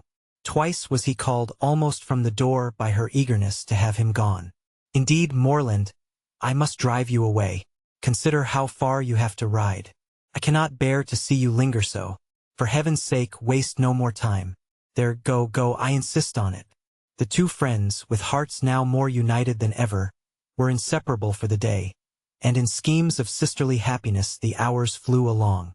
Mrs. Thorpe and her son, who were acquainted with everything, and who seemed only to want Mr. Morland's consent, to consider Isabella's engagement as the most fortunate circumstance imaginable for their family, were allowed to join their counsels, and add their quota of significant looks and mysterious expressions to fill up the measure of curiosity to be raised in the unprivileged younger sisters. To Catherine's simple feelings, this odd sort of reserve seemed neither kindly meant nor consistently supported, and its unkindness she would hardly have forborne pointing out, had its inconsistency been less their friend. But Anne and Maria soon set her heart at ease by the sagacity of their I-know-what, and the evening was spent in a sort of war of wit, a display of family ingenuity, on one side in the mystery of an affected secret, on the other of undefined discovery, all equally acute. Catherine was with her friend again the next day, endeavoring to support her spirits and while away the many tedious hours before the delivery of the letters. A needful exertion, for as the time of reasonable expectation drew near, Isabella became more and more desponding, and before the letter arrived, had worked herself into a state of real distress. But when it did come, where could distress be found? I have had no difficulty in gaining the consent of my kind parents, and am promised that everything in their power shall be done to forward my happiness, were the first 3 lines, and in one moment all was joyful security. The brightest glow was instantly spread over Isabella's features. All care and anxiety seemed removed. Her spirits became almost too high for control, and she called herself without scruple the happiest of mortals. Mrs. Thorpe, with tears of joy, embraced her daughter, her son, her visitor, and could have embraced half the inhabitants of Bath with satisfaction. Her heart was overflowing with tenderness. It was dear John and dear Catherine at every word. Dear Anne and dear Maria must immediately be made sharers in their felicity, and 2 dears at once before the name of Isabella were not more than that beloved child had now well earned. John himself was no skulker in joy. He not only bestowed on Mr. Morland the high commendation of being one of the finest fellows in the world, but swore off many sentences in his praise. The letter, whence sprang all this felicity, was short, containing little more than this assurance of success, and every particular was deferred till James could write again. But for particulars Isabella could well afford to wait. The needful was comprised in Mr. Morland's promise.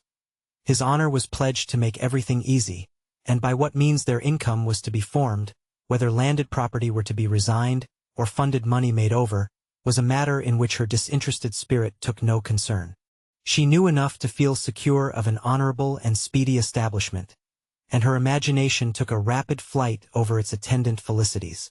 She saw herself at the end of a few weeks, the gaze and admiration of every new acquaintance at Fullerton, the envy of every valued old friend in Putney, with a carriage at her command, a new name on her tickets, and a brilliant exhibition of hoop rings on her finger.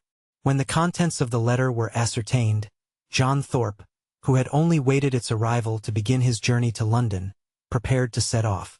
"Well, Miss Morland," said he, on finding her alone in the parlor, "I am come to bid you good-bye." Catherine wished him a good journey. Without appearing to hear her, he walked to the window, fidgeted about, hummed a tune, and seemed wholly self-occupied. "Shall not you be late at Devizes?" said Catherine.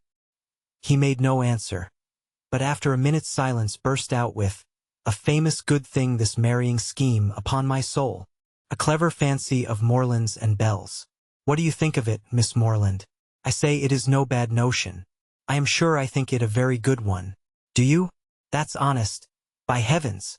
I am glad you are no enemy to matrimony, however. Did you ever hear the old song? Going to one wedding brings on another? I say you will come to Bell's wedding, I hope." "Yes.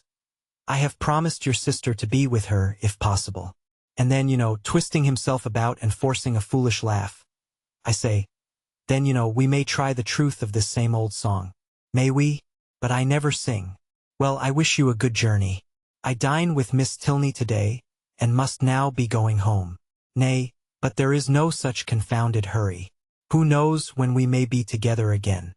Not but that I shall be down again by the end of a fortnight, and a devilish long fortnight it will appear to me." "Then why do you stay away so long?" replied Catherine, finding that he waited for an answer. "That is kind of you, however kind and good-natured. I shall not forget it in a hurry. But you have more good nature and all that than anybody living, I believe. A monstrous deal of good nature, and it is not only good nature, but you have so much of everything. And then you have such, upon my soul, I do not know anybody like you. Oh, dear, there are a great many people like me, I dare say, only a great deal better. Good morning to you. But I say, Miss Morland, I shall come and pay my respects at Fullerton before it is long, if not disagreeable. Pray do. My father and mother will be very glad to see you. And I hope, Miss Morland, you will not be sorry to see me. Oh, dear, not at all. There are very few people I am sorry to see. Company is always cheerful. That is just my way of thinking. Give me but a little cheerful company. Let me only have the company of the people I love. Let me only be where I like and with whom I like, and the devil take the rest, say I. And I am heartily glad to hear you say the same. But I have a notion, Miss Morland, you and I think pretty much alike upon most matters. Perhaps we may. But it is more than I ever thought of. And as to most matters, to say the truth, there are not many that I know my own mind about. By Jove, no more do I. It is not my way to bother my brains with what does not concern me. My notion of things is simple enough. Let me only have the girl I like, say I, with a comfortable house over my head, and what care I for all the rest? Fortune is nothing. I am sure of a good income of my own, and if she had not a penny, why, so much the better. Very true. I think like you there. If there is a good fortune on one side, there can be no occasion for any on the other. No matter which has it, so that there is enough. I hate the idea of one great fortune looking out for another. And to marry for money I think the wickedest thing in existence. Good day. We shall be very glad to see you at Fullerton, whenever it is convenient. And away she went. It was not in the power of all his gallantry to detain her longer. With such news to communicate, and such a visit to prepare for, her departure was not to be delayed by anything in his nature to urge. And she hurried away, leaving him to the undivided consciousness of his own happy address, and her explicit encouragement. The agitation which she had herself experienced on first learning her brother's engagement made her expect to raise no inconsiderable emotion in Mr. and Mrs. Allen, by the communication of the wonderful event. How great was her disappointment! The important affair, which many words of preparation ushered in, had been foreseen by them both ever since her brother's arrival, and all that they felt on the occasion was comprehended in a wish for the young people's happiness, with a remark on the gentleman's side, in favor of Isabella's beauty, and on the lady's of her great good luck. It was to Catherine the most surprising insensibility. The disclosure, however, of the great secret of James's going to Fullerton the day before, did raise some emotion in Mrs. Allen. She could not listen to that with perfect calmness, but repeatedly regretted the necessity of its concealment, wished she could have known his intention, wished she could have seen him before he went, as she should certainly have troubled him with her best regards to his father and mother, and her kind compliments to all the Skinners. Chapter 16.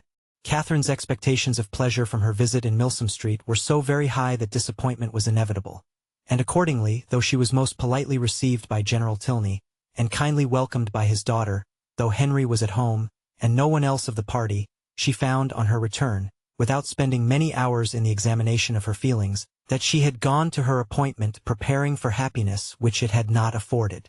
Instead of finding herself improved in acquaintance with Miss Tilney, from the intercourse of the day, she seemed hardly so intimate with her as before. Instead of seeing Henry Tilney to greater advantage than ever in the ease of a family party, he had never said so little, nor been so little agreeable, and in spite of their father's great civilities to her, in spite of his thanks, invitations, and compliments, it had been a release to get away from him. Puzzled her to account for all this. Could not be General Tilney's fault. That he was perfectly agreeable and good-natured, and altogether a very charming man, did not admit of a doubt, for he was tall and handsome and Henry's father.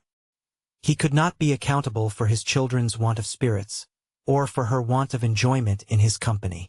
The former she hoped at last might have been accidental, and the latter she could only attribute to her own stupidity. Isabella, on hearing the particulars of the visit, gave a different explanation. It was all pride, insufferable haughtiness and pride. She had long suspected the family to be very high, and this made it certain. Such insolence of behavior as Miss Tilney's she had never heard of in her life. not to do the honors of her house with common good breeding, to behave to her guest with such superciliousness, hardly even to speak to her. But it was not so bad as that, Isabella. There was no superciliousness. She was very civil. Oh, don't defend her. And then the brother, he who had appeared so attached to you. Good heavens! Well, some people's feelings are incomprehensible. And so he hardly looked once at you the whole day? I do not say so, but he did not seem in good spirits. How contemptible! Of all things in the world, inconstancy is my aversion. Let me entreat you never to think of him again, my dear Catherine. Indeed, he is unworthy of you. Unworthy! I do not suppose he ever thinks of me. That is exactly what I say. He never thinks of you. Such fickleness. Oh, how different to your brother and to mine. I really believe John has the most constant heart. But as for General Tilney, I assure you it would be impossible for anybody to behave to me with greater civility and attention. It seemed to be his only care to entertain and make me happy. Oh, I know no harm of him. I do not suspect him of pride. I believe he is a very gentlemanlike man. John thinks very well of him, and John's judgment. Well, I shall see how they behave to me this evening. We shall meet them at the rooms. And must I go? Do not you intend it? I thought it was all settled. Nay, since you make such a point of it, I can refuse you nothing. But do not insist upon my being very agreeable, for my heart, will be some 40 miles off. And as for dancing, do not mention it, I beg. That is quite out of the question. Charles Hodges will plague me to death, I dare say, but I shall cut him very short. 10 to 1, but he guesses the reason, and that is exactly what I want to avoid, so I shall insist on his keeping his conjecture to himself. Isabella's opinion of the Tilneys did not influence her friend. She was sure there had been no insolence in the manners either of brother or sister, and she did not credit there being any pride in their hearts. The evening rewarded her confidence. She was met by one with the same kindness, and by the other with the same attention as heretofore. Miss Tilney took pains to be near her, and Henry asked her to dance. Having heard the day before in Milsom Street that their elder brother, Captain Tilney, was expected almost every hour, she was at no loss for the name of a very fashionable-looking, handsome young man whom she had never seen before, and who now evidently belonged to their party. She looked at him with great admiration, and even supposed it possible that some people might think him handsomer than his brother, though, in her eyes, his air was more assuming, and his countenance less prepossessing. His taste and manners were beyond a doubt decidedly inferior, for, within her hearing, he not only protested against every thought of dancing himself, but even laughed openly at Henry for finding it possible. From the latter circumstance it may be presumed that, whatever might be our heroine's opinion of him, his admiration of her was not of a very dangerous kind, not likely to produce animosities between the brothers, nor persecutions to the lady. He cannot be the instigator of the 3 villains in horsemen's greatcoats, by whom she will hereafter be forced into a travelling chaise and 4, which will drive off with incredible speed. Catherine, meanwhile, undisturbed by presentiments of such an evil, or of any evil at all, except that of having but a short set to dance down, enjoyed her usual happiness with Henry Tilney, listening with sparkling eyes to everything he said, and, in finding him irresistible, becoming so herself.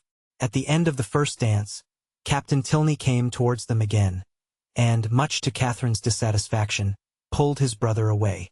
They retired whispering together, and, though her delicate sensibility did not take immediate alarm, and lay it down as fact, that Captain Tilney must have heard some malevolent misrepresentation of her, which he now hastened to communicate to his brother, in the hope of separating them forever, she could not have her partner conveyed from her sight without very uneasy sensations. Her suspense was of full 5 minutes' duration, and she was beginning to think it a very long quarter of an hour, when they both returned, and an explanation was given by Henry's requesting to know if she thought her friend, Miss Thorpe, would have any objection to dancing, as his brother would be most happy to be introduced to her. Catherine, without hesitation, replied that she was very sure Miss Thorpe did not mean to dance at all. The cruel reply was passed on to the other, and he immediately walked away. "Your brother will not mind it, I know," said she, "because I heard him say before that he hated dancing. But it was very good-natured in him to think of it. I suppose he saw Isabella sitting down and fancied she might wish for a partner, but he is quite mistaken, for she would not dance upon any account in the world." Henry smiled, and said, "How very little trouble it can give you to understand the motive of other people's actions." "Why? What do you mean? With you, it is not, how is such a one likely to be influenced, what is the inducement most likely to act upon such a person's feelings, age, situation, and probable habits of life considered, but how should I be influenced, what would be my inducement in acting so and so? I do not understand you. Then we are on very unequal terms, for I understand you perfectly well." "Me? Yes. I cannot speak well enough to be unintelligible." "Bravo! An excellent satire on modern language. But pray tell me what you mean." "Shall I indeed? Do you really desire it? But you are not aware of the consequences. It will involve you in a very cruel embarrassment, and certainly bring on a disagreement between us." "No, no, it shall not do either. I am not afraid." "Well, then, I only meant that your attributing my brother's wish of dancing with Miss Thorpe to good nature alone convinced me of your being superior in good nature yourself to all the rest of the world." Catherine blushed and disclaimed, and the gentleman's predictions were verified. There was a something, however, in his words which repaid her for the pain of confusion, and that something occupied her mind so much that she drew back for some time, forgetting to speak or to listen, and almost forgetting where she was, till, roused by the voice of Isabella, she looked up and saw her with Captain Tilney preparing to give them hands across. Isabella shrugged her shoulders and smiled, the only explanation of this extraordinary change which could at that time be given. But as it was not quite enough for Catherine's comprehension, she spoke her astonishment in very plain terms to her partner. "I cannot think how it could happen. Isabella was so determined not to dance." "And did Isabella never change her mind before?" "Oh, but because, and your brother, after what you told him from me, how could he think of going to ask her? I cannot take surprise to myself on that head. You bid me be surprised on your friend's account, and therefore I am. But as for my brother, his conduct in the business, I must own, has been no more than I believed him perfectly equal to. The fairness of your friend was an open attraction. Her firmness, you know, could only be understood by yourself. You are laughing. But, I assure you, Isabella is very firm in general. It is as much as should be said of anyone. To be always firm must be to be often obstinate. When properly to relax is the trial of judgment, and, without reference to my brother, I really think Miss Thorpe has by no means chosen ill in fixing on the present hour." The friends were not able to get together for any confidential discourse till all the dancing was over. But then, as they walked about the room arm in arm, Isabella thus explained herself. "I do not wonder at your surprise, and I am really fatigued to death. He is such a rattle. Amusing enough, if my mind had been disengaged. But I would have given the world to sit still." "Then why did not you?" "Oh, my dear, it would have looked so particular. And you know how I abhor doing that. I refused him as long as I possibly could, but he would take no denial. You have no idea how he pressed me. I begged him to excuse me and get some other partner. But no, not he. After aspiring to my hand, there was nobody else in the room he could bear to think of. And it was not that he wanted merely to dance, he wanted to be with me." "Oh, such nonsense." I told him he had taken a very unlikely way to prevail upon me. For, of all things in the world, I hated fine speeches and compliments. And so then I found there would be no peace if I did not stand up. Besides, I thought Mrs. Hughes, who introduced him, might take it ill if I did not. And your dear brother, I am sure he would have been miserable if I had sat down the whole evening. I am so glad it is over. My spirits are quite jaded with listening to his nonsense. And then, being such a smart young fellow, I saw every eye was upon us. He is very handsome indeed." "Handsome? Yes, I suppose he may. I dare say people would admire him in general, but he is not at all in my style of beauty. I hate a florid complexion and dark eyes in a man. However, he is very well. Amazingly conceited, I am sure. I took him down several times, you know, in my way. When the young ladies next met, they had a far more interesting subject to discuss."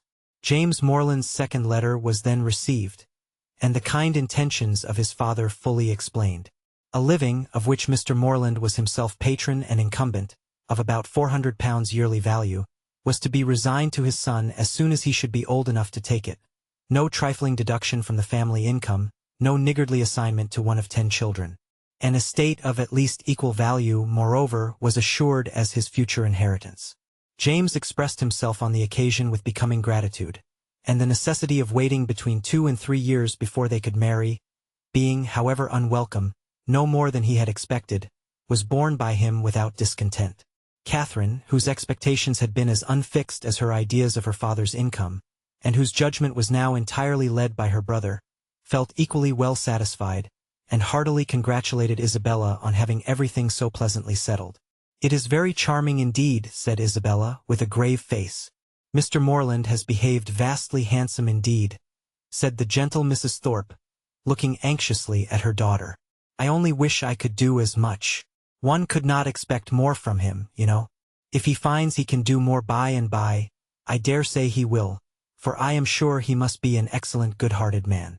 400 is but a small income to begin on indeed. But your wishes, my dear Isabella, are so moderate.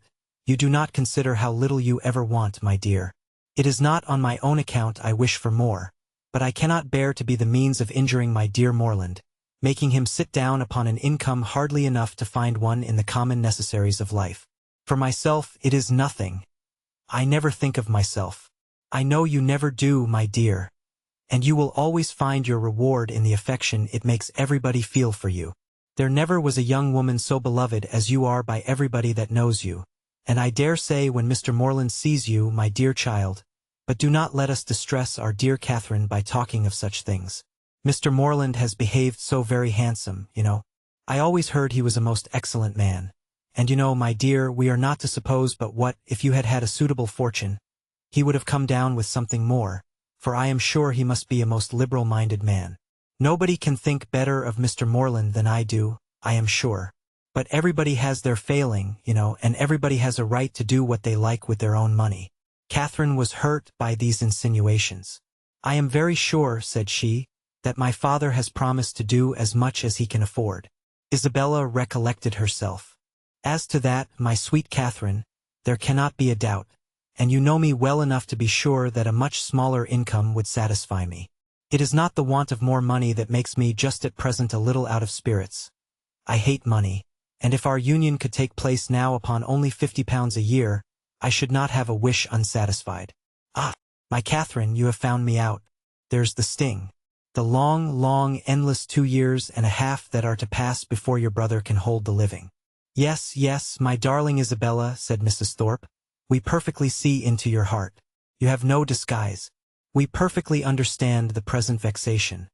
And everybody must love you the better for such a noble, honest affection." Catherine's uncomfortable feelings began to lessen.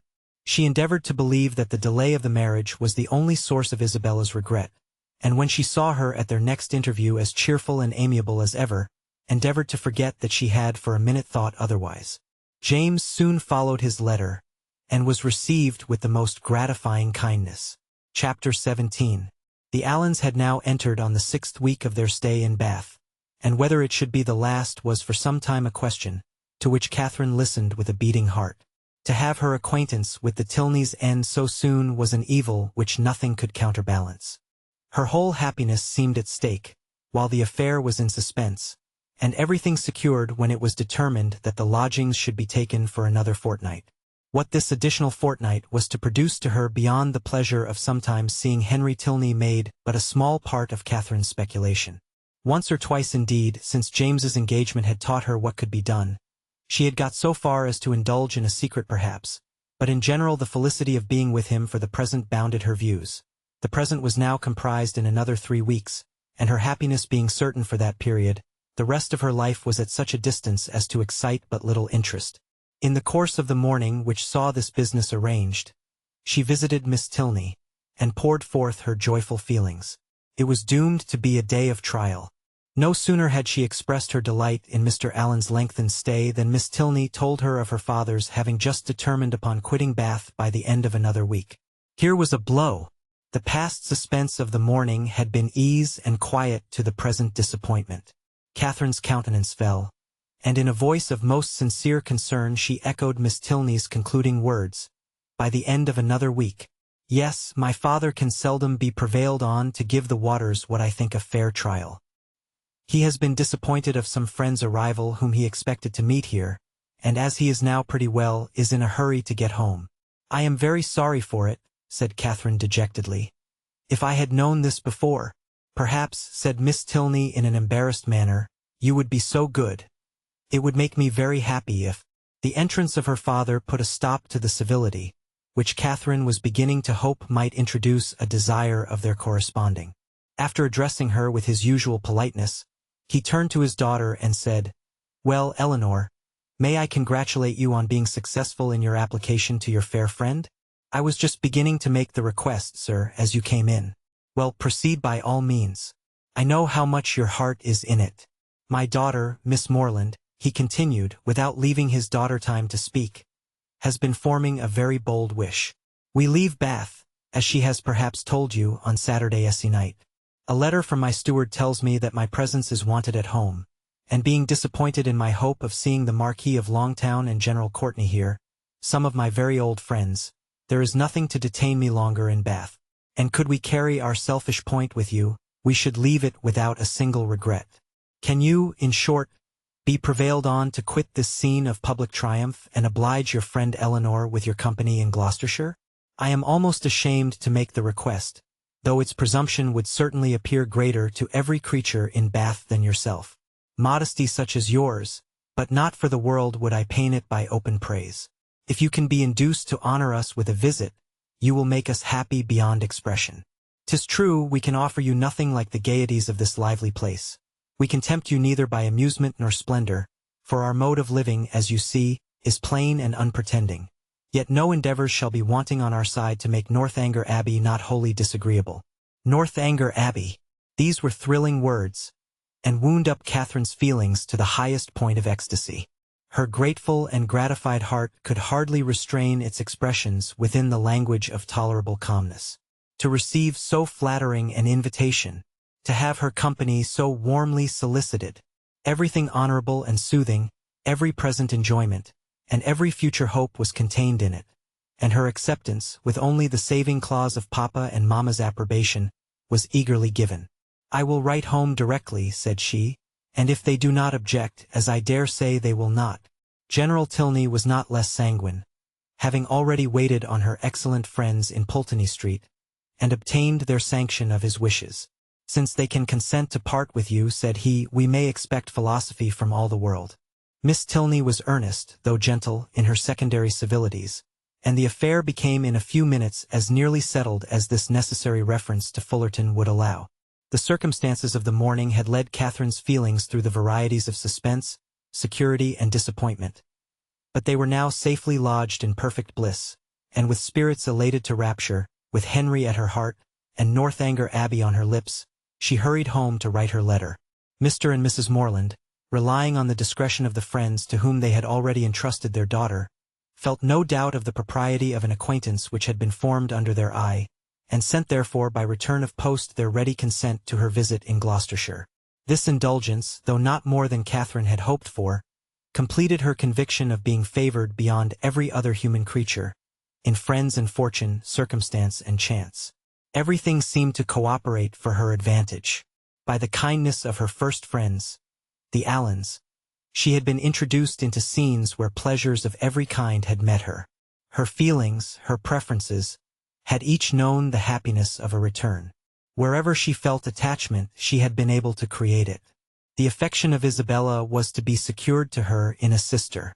The Tilneys, they by whom, above all, she desired to be favorably thought of, outstripped even her wishes in the flattering measures by which their intimacy was to be continued. She was to be their chosen visitor. She was to be for weeks under the same roof with the person whose society she mostly prized. And, in addition to all the rest, this roof was to be the roof of an abbey. Her passion for ancient edifices was next in degree to her passion for Henry Tilney, and castles and abbeys made usually the charm of those reveries which his image did not fill. To see and explore either the ramparts and keep of the one, or the cloisters of the other, had been for many weeks a darling wish, though to be more than the visitor of an hour had seemed too nearly impossible for desire. And yet this was to happen. With all the chances against her of house, hall, place, park, court, and cottage, Northanger turned up an abbey, and she was to be its inhabitant. Its long, damp passages, its narrow cells and ruined chapel, were to be within her daily reach, and she could not entirely subdue the hope of some traditional legends, some awful memorials of an injured and ill-fated nun. It was wonderful that her friends should seem so little elated by the possession of such a home, that the consciousness of it should be so meekly borne. The power of early habit only could account for it. A distinction to which they had been born gave no pride. Their superiority of abode was no more to them than their superiority of person. Many were the inquiries she was eager to make of Miss Tilney, but so active were her thoughts, that when these inquiries were answered, she was hardly more assured than before, of Northanger Abbey having been a richly endowed convent at the time of the Reformation, of its having fallen into the hands of an ancestor of the Tilneys on its dissolution, of a large portion of the ancient building still making a part of the present dwelling although the rest was decayed, or of its standing low in a valley, sheltered from the north and east by rising woods of oak. Chapter 18. With a mind thus full of happiness, Catherine was hardly aware that 2 or 3 days had passed away, without her seeing Isabella for more than a few minutes together. She began first to be sensible of this and to sigh for her conversation, as she walked along the pump-room one morning, by Mrs. Allen's side, without anything to say or to hear, and scarcely had she felt a 5 minutes' longing of friendship, before the object of it appeared, and inviting her to a secret conference, led the way to a seat. "This is my favorite place," said she as they sat down on a bench between the doors, which commanded a tolerable view of everybody entering at either. "It is so out of the way." Catherine, observing that Isabella's eyes were continually bent towards one door or the other, as in eager expectation, and remembering how often she had been falsely accused of being arch, thought the present a fine opportunity for being really so, and therefore gaily said, "Do not be uneasy, Isabella, James will soon be here." "Pshaw! My dear creature," she replied, "do not think me such a simpleton as to be always wanting to confine him to my elbow. It would be hideous to be always together. We should be the jest of the place. And so you are going to Northanger. I am amazingly glad of it.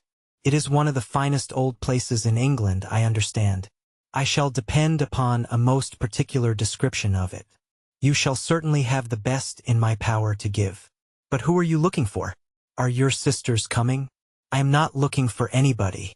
One's eyes must be somewhere, and you know what a foolish trick I have of fixing mine, when my thoughts are 100 miles off. I am amazingly absent. I believe I am the most absent creature in the world. Tilney says it is always the case with minds of a certain stamp. But I thought, Isabella, you had something in particular to tell me? Oh yes, and so I have. But here is a proof of what I was saying. My poor head, I had quite forgot it. Well, the thing is this.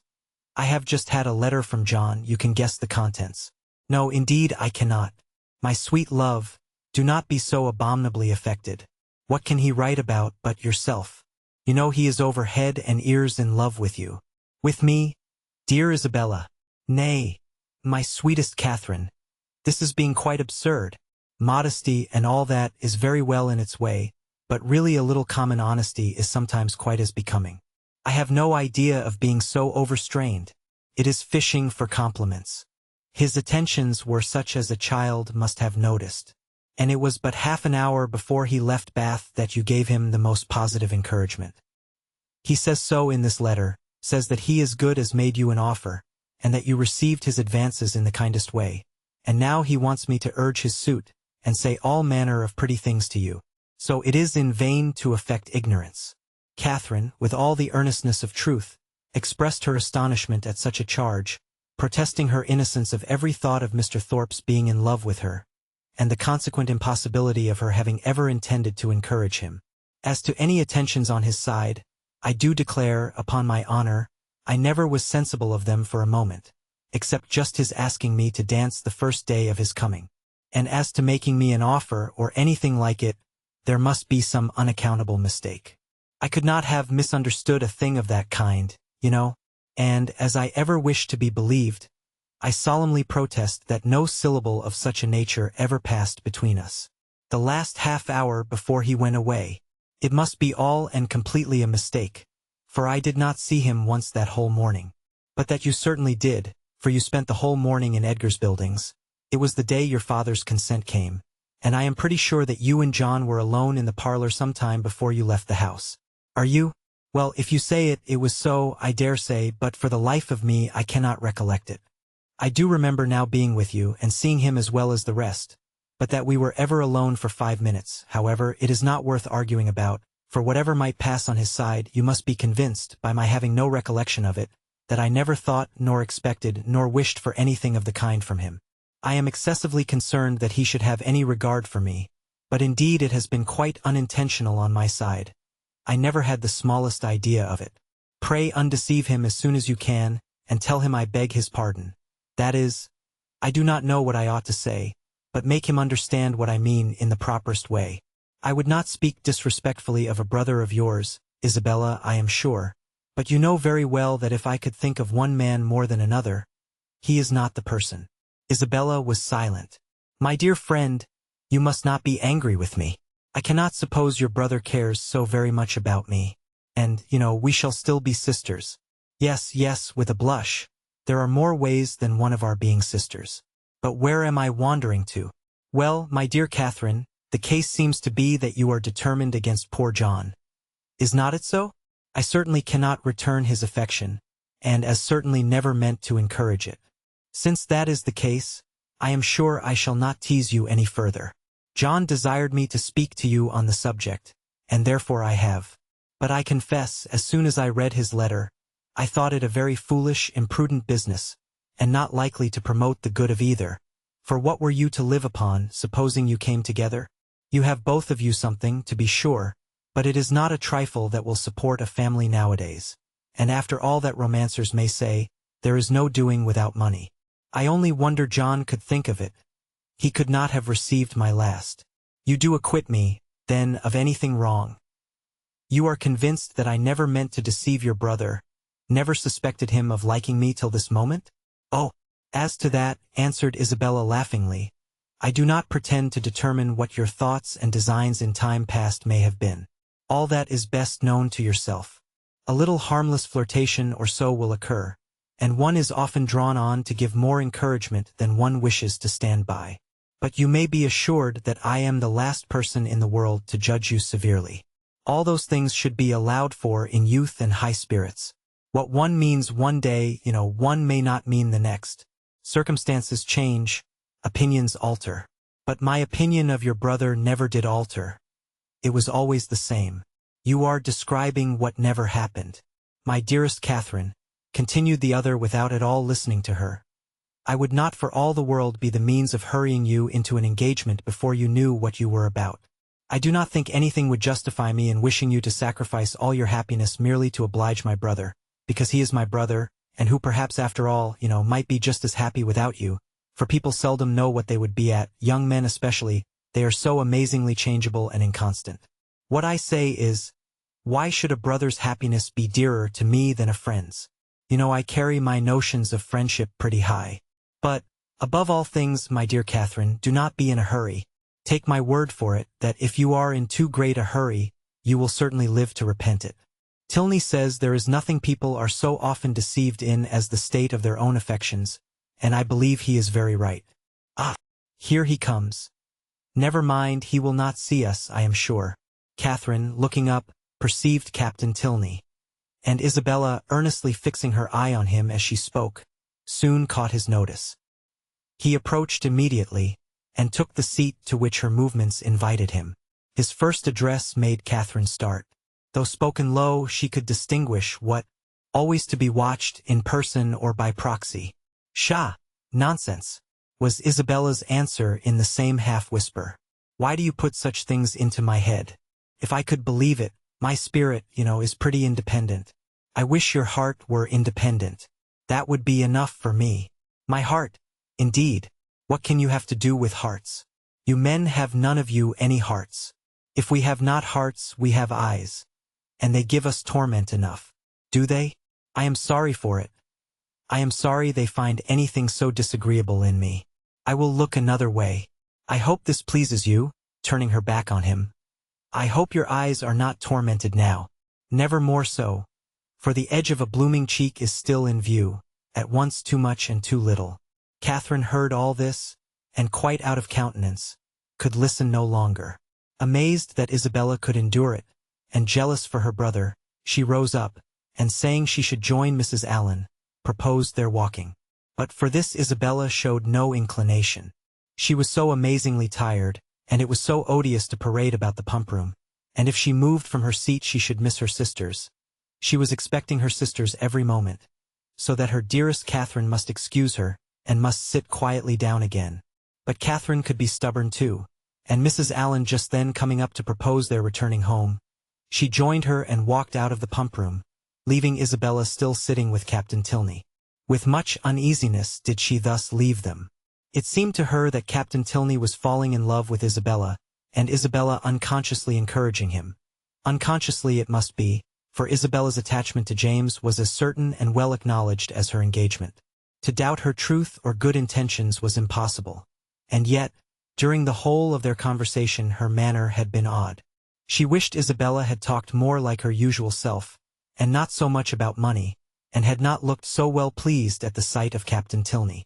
How strange that she should not perceive his admiration. Catherine longed to give her a hint of it, to put her on her guard, and prevent all the pain which her too lively behavior might otherwise create both for him and her brother. The compliment of John Thorpe's affection did not make amends for this thoughtlessness in his sister.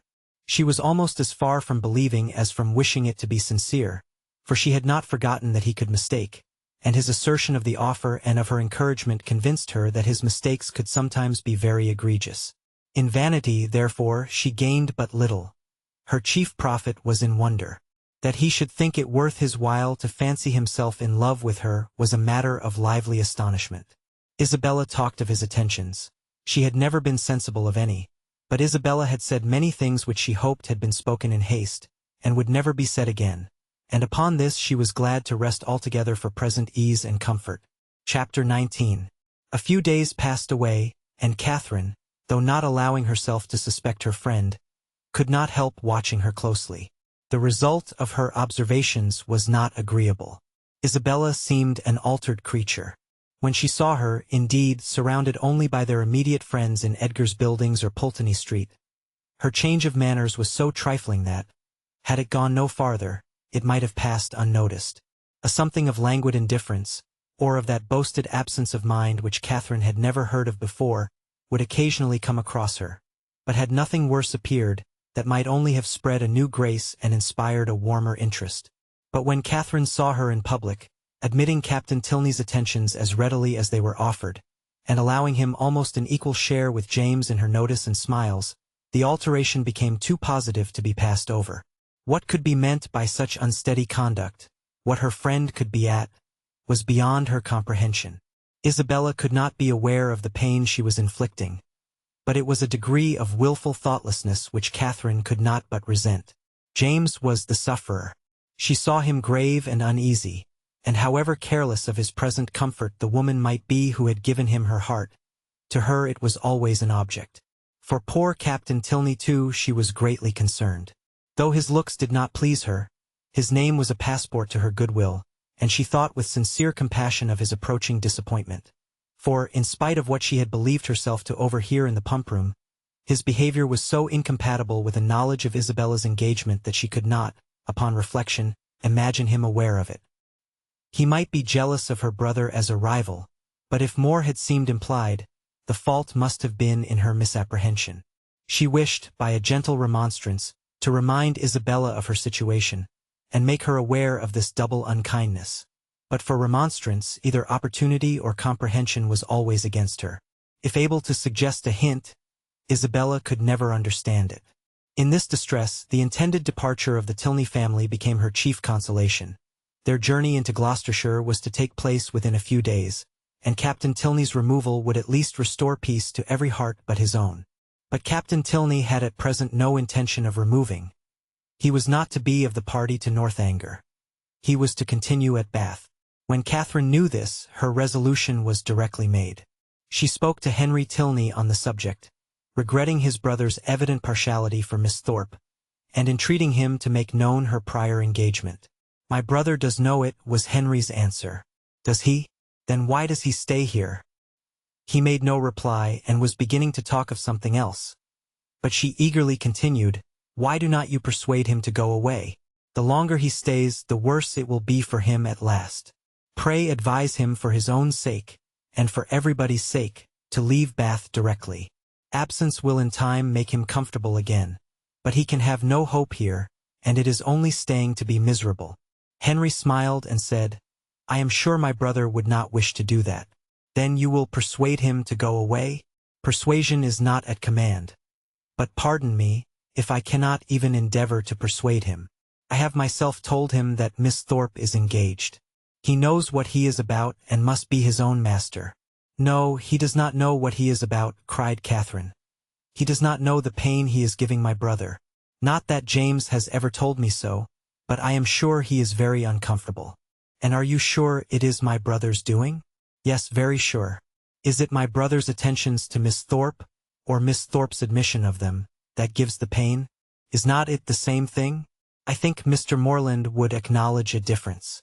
No man is offended by another man's admiration of the woman he loves. It is the woman only who can make it a torment." Catherine blushed for her friend, and said, "Isabella is wrong. But I am sure she cannot mean to torment, for she is very much attached to my brother. She has been in love with him ever since they first met, and while my father's consent was uncertain, she fretted herself almost into a fever. You know she must be attached to him." "I understand. She is in love with James, and flirts with Frederick." "Oh no, not flirts.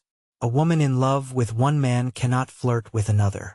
It is probable that she will neither love so well, nor flirt so well as she might do either singly. The gentlemen must each give up a little." After a short pause, Catherine resumed with, "Then you do not believe Isabella so very much attached to my brother?" "I can have no opinion on that subject." "But what can your brother mean? If he knows her engagement, what can he mean by his behavior?" "You are a very close questioner." "Am I? I only ask what I want to be told." "But do you only ask what I can be expected to tell?" "Yes, I think so.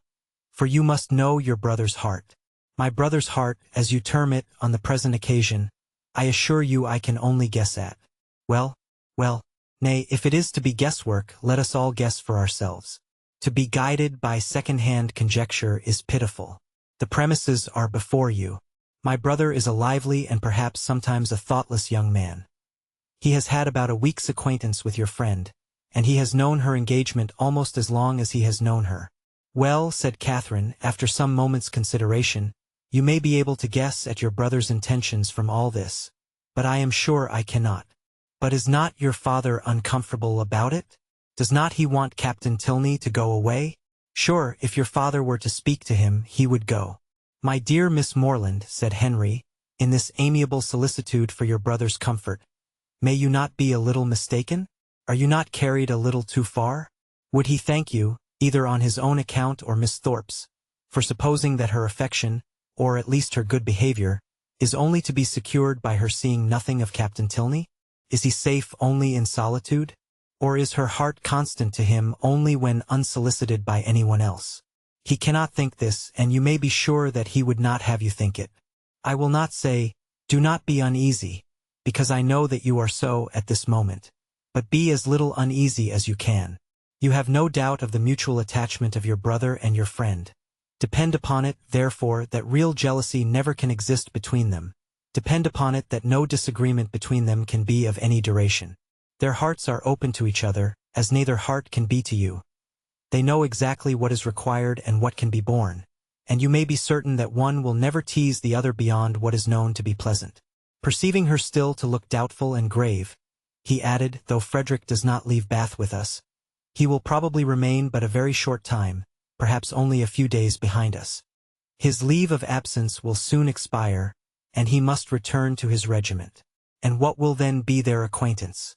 The mess-room will drink Isabella Thorpe for a fortnight, and she will laugh with your brother over poor Tilney's passion for a month." Catherine would contend no longer against comfort. She had resisted its approaches during the whole length of a speech, but it now carried her captive. Henry Tilney must know best. She blamed herself for the extent of her fears, and resolved never to think so seriously on the subject again. Her resolution was supported by Isabella's behavior in their parting interview. The Thorpes spent the last evening of Catherine's stay in Pulteney Street, and nothing passed between the lovers to excite her uneasiness, or make her quit them in apprehension. James was in excellent spirits, and Isabella most engagingly placid. Her tenderness for her friend seemed rather the first feeling of her heart, but that at such a moment was allowable, and once she gave her lover a flat contradiction, and once she drew back her hand. But Catherine remembered Henry's instructions, and placed it all to judicious affection. The embraces, tears, and promises of the parting fair ones may be fancied. Chapter 20. Mr. and Mrs. Allen were sorry to lose their young friend, whose good humor and cheerfulness had made her a valuable companion, and in the promotion of whose enjoyment their own had been gently increased. Her happiness in going with Miss Tilney, however, prevented their wishing it otherwise, and as they were to remain only one more week in Bath themselves, her quitting them now would not long be felt. Mr. Allen attended her to Milsom Street, where she was to breakfast, and saw her seated with the kindest welcome among her new friends. But so great was her agitation in finding herself as one of the family, and so fearful was she of not doing exactly what was right, and of not being able to preserve their good opinion, that, in the embarrassment of the first 5 minutes, she could almost have wished to return with him to Pulteney Street. Miss Tilney's manners and Henry's smile soon did away some of her unpleasant feelings, but still she was far from being at ease, nor could the incessant attentions of the General himself entirely reassure her. Nay, perverse as it seemed, she doubted whether she might not have felt less, had she been less attended to.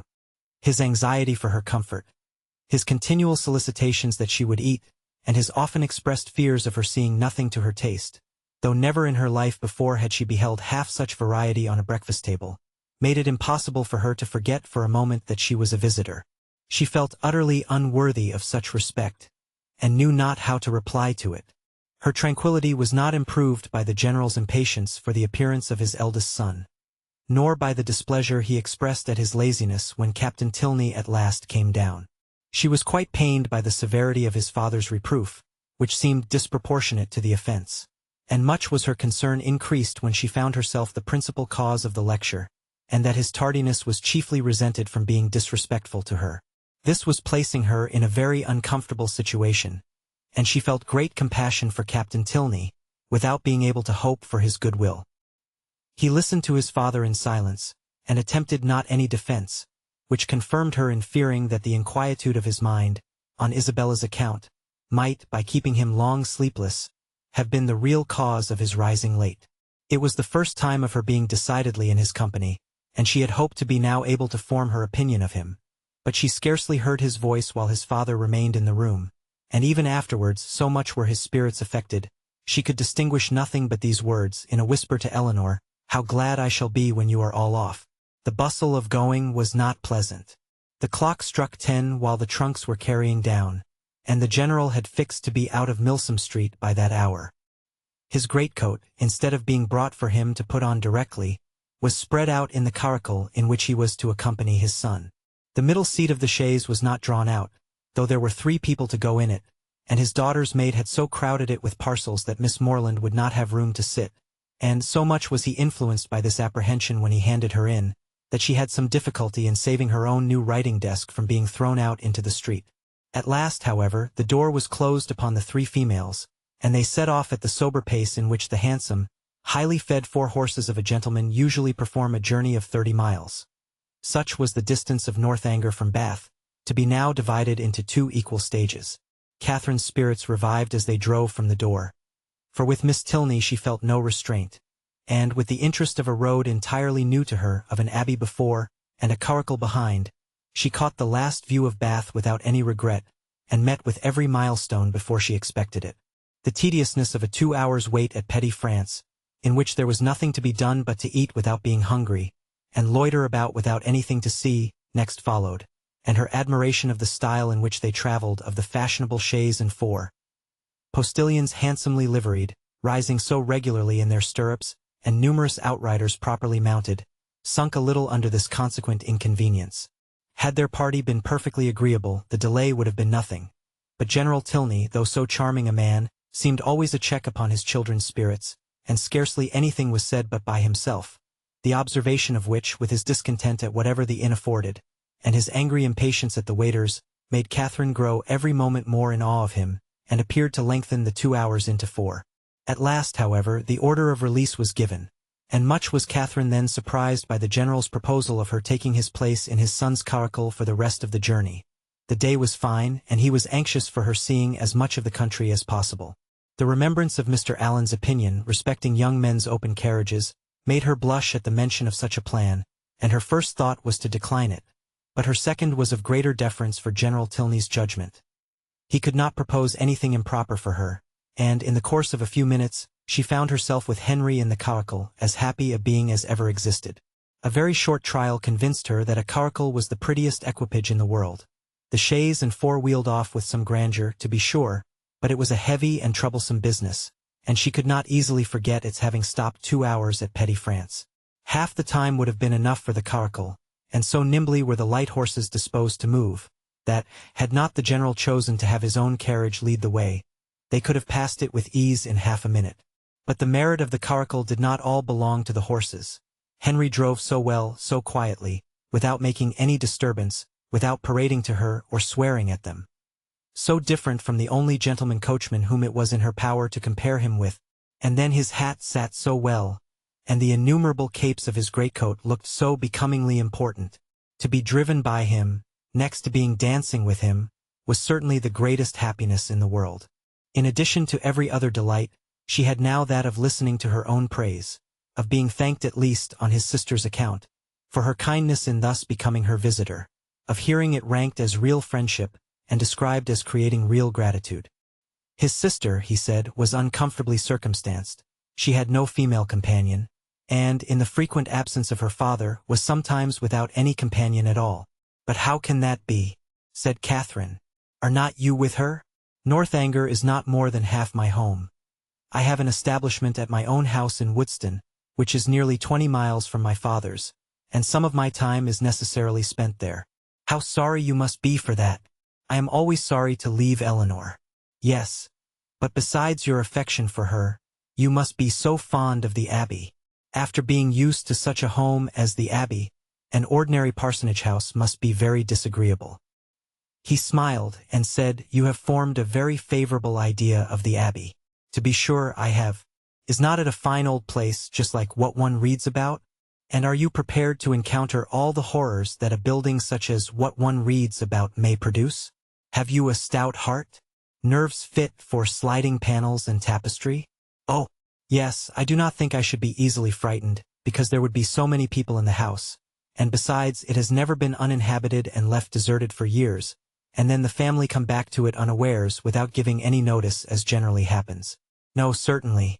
We shall not have to explore our way into a hall dimly lighted by the expiring embers of a wood fire, nor be obliged to spread our beds on the floor of a room without windows, doors, or furniture. But you must be aware that when a young lady is, by whatever means, introduced into a dwelling of this kind, she is always lodged apart from the rest of the family. While they snugly repair to their own end of the house, she is formally conducted by Dorothy, the ancient housekeeper, up a different staircase, and along many gloomy passages, into an apartment never used since some cousin or kin died in it about 20 years before. Can you stand such a ceremony as this? Will not your mind misgive you when you find yourself in this gloomy chamber, too lofty and extensive for you, with only the feeble rays of a single lamp to take in its size, its walls hung with tapestry exhibiting figures as large as life, and the bed of dark green stuff or purple velvet, presenting even a funereal appearance? Will not your heart sink within you? Oh, but this will not happen to me, I am sure. How fearfully will you examine the furniture of your apartment, and what will you discern? Not tables, toilets, wardrobes, or drawers, but on one side perhaps the remains of a broken lute, on the other a ponderous chest which no efforts can open, and over the fireplace the portrait of some handsome warrior, whose features will so incomprehensibly strike you, that you will not be able to withdraw your eyes from it. Dorothy, meanwhile, no less struck by your appearance, gazes on you in great agitation, and drops a few unintelligible hints. To raise your spirits, moreover, she gives you reason to suppose that the part of the Abbey you inhabit is undoubtedly haunted, and informs you that you will not have a single domestic within call. With this parting cordial she curtsies off. You listen to the sound of her receding footsteps as long as the last echo can reach you, and when, with fainting spirits, you attempt to fasten your door, you discover, with increased alarm, that it has no lock. "Oh, Mr. Tilney, how frightful. This is just like a book, but it cannot really happen to me. I am sure your housekeeper is not really Dorothy." "Well, what then?" "Nothing further to alarm perhaps may occur the first night. After surmounting your unconquerable horror of the bed, you will retire to rest, and get a few hours' unquiet slumber. But on the second, or at farthest the third night after your arrival, you will probably have a violent storm. Peals of thunder so loud as to seem to shake the edifice to its foundation will roll round the neighboring mountains, and during the frightful gusts of wind which accompany it, you will probably think you discern, for your lamp is not extinguished, one part of the hanging more violently agitated than the rest. Unable of course to repress your curiosity in so favorable a moment for indulging it, you will instantly arise, and throwing your dressing gown around you, proceed to examine this mystery. After a very short search you will discover a division in the tapestry so artfully constructed as to defy the minutest inspection, and on opening it, a door will immediately appear, which door, being only secured by massy bars and a padlock, you will, after a few efforts, succeed in opening, and, with your lamp in your hand, will pass through it into a small vaulted room. No, indeed, I should be too much frightened to do any such thing. What? Not when Dorothy has given you to understand that there is a secret subterraneous communication between your apartment and the chapel of St. Anthony, scarcely 2 miles off. Could you shrink from so simple an adventure? No, no, you will proceed into this small vaulted room, and through this into several others, without perceiving anything very remarkable in either.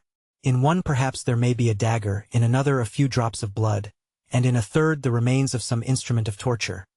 But there being nothing in all this out of the common way, and your lamp being nearly exhausted, you will return towards your own apartment. In repassing through the small vaulted room, however, your eyes will be attracted towards a large, old-fashioned cabinet of ebony and gold, which, though narrowly examining the furniture before, you had passed unnoticed.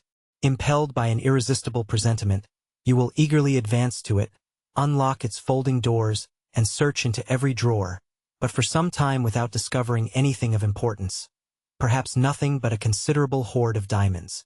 At last, however, by touching a secret spring, an inner compartment will open. A roll of paper appears. You seize it. It contains many sheets of manuscript. You hasten with the precious treasure into your own chamber, but scarcely have you been able to decipher, O thou, whomsoever thou mayst be, into whose hands these memoirs of the wretched Matilda may fall, when your lamp suddenly expires in the socket, and leaves you in total darkness. Oh no, no, do not say so. Well, go on. But Henry was too much amused by the interest he had raised to be able to carry it farther. He could no longer command solemnity either of subject or voice, and was obliged to entreat her to use her own fancy in the perusal of Matilda's woes. Catherine, recollecting herself, grew ashamed of her eagerness, and began earnestly to assure him that her attention had been fixed without the smallest apprehension of really meeting with what he related. Miss Tilney, she was sure, would never put her into such a chamber as he had described. She was not at all afraid. As they drew near the end of their journey, her impatience for a sight of the Abbey, for some time suspended by his conversation on subjects very different, returned in full force, and every bend in the road was expected with solemn awe to afford a glimpse of its massy walls of grey stone, rising amidst a grove of ancient oaks, with the last beams of the sun playing in beautiful splendor on its high Gothic windows. But so low did the building stand, that she found herself passing through the great gates of the lodge into the very grounds of Northanger, without having discerned even an antique chimney. She knew not that she had any right to be surprised, but there was a something in this mode of approach which she certainly had not expected. To pass between lodges of a modern appearance, to find herself with such ease in the very precincts of the Abbey, and driven so rapidly along a smooth, level road of fine gravel, without obstacle, alarm, or solemnity of any kind, struck her as odd and inconsistent. She was not long at leisure, however, for such considerations. A sudden scud of rain, driving full in her face, made it impossible for her to observe anything further, and fixed all her thoughts on the welfare of her new straw bonnet. And she was actually under the Abbey walls, was springing, with Henry's assistance, from the carriage, was beneath the shelter of the old porch, and had even passed on to the hall, where her friend and the general were waiting to welcome her, without feeling one awful foreboding of future misery to herself, or one moment's suspicion of any past scenes of horror being acted within the solemn edifice. The breeze had not seemed to waft the sighs of the murdered to her. It had wafted nothing worse than a thick mizzling rain, and having given a good shake to her habit, she was ready to be shown into the common drawing-room, and capable of considering where she was. An abbey! Yes, it was delightful to be really in an abbey, but she doubted, as she looked round the room, whether anything within her observation would have given her the consciousness. The furniture was in all the profusion and elegance of modern taste. The fireplace, where she had expected the ample width and ponderous carving of former times, was contracted to a Rumford, with slabs of plain though handsome marble, and ornaments over it of the prettiest English china. The windows, to which she looked with peculiar dependence, from having heard the general talk of his preserving them in their Gothic form with reverential care, were yet less what her fancy had portrayed. To be sure, the pointed arch was preserved, the form of them was Gothic, they might be even casements, but every pane was so large, so clear, so light, to an imagination which had hoped for the smallest divisions, and the heaviest stonework, for painted glass, dirt, and cobwebs, the difference was very distressing. The general, perceiving how her eye was employed, began to talk of the smallness of the room and simplicity of the furniture, where everything, being for daily use, pretended only to comfort, etc. Flattering himself, however, that there were some apartments in the abbey not unworthy her notice, and was proceeding to mention the costly gilding of one in particular, when, taking out his watch, he stopped short to pronounce it with surprise within 20 minutes of 5.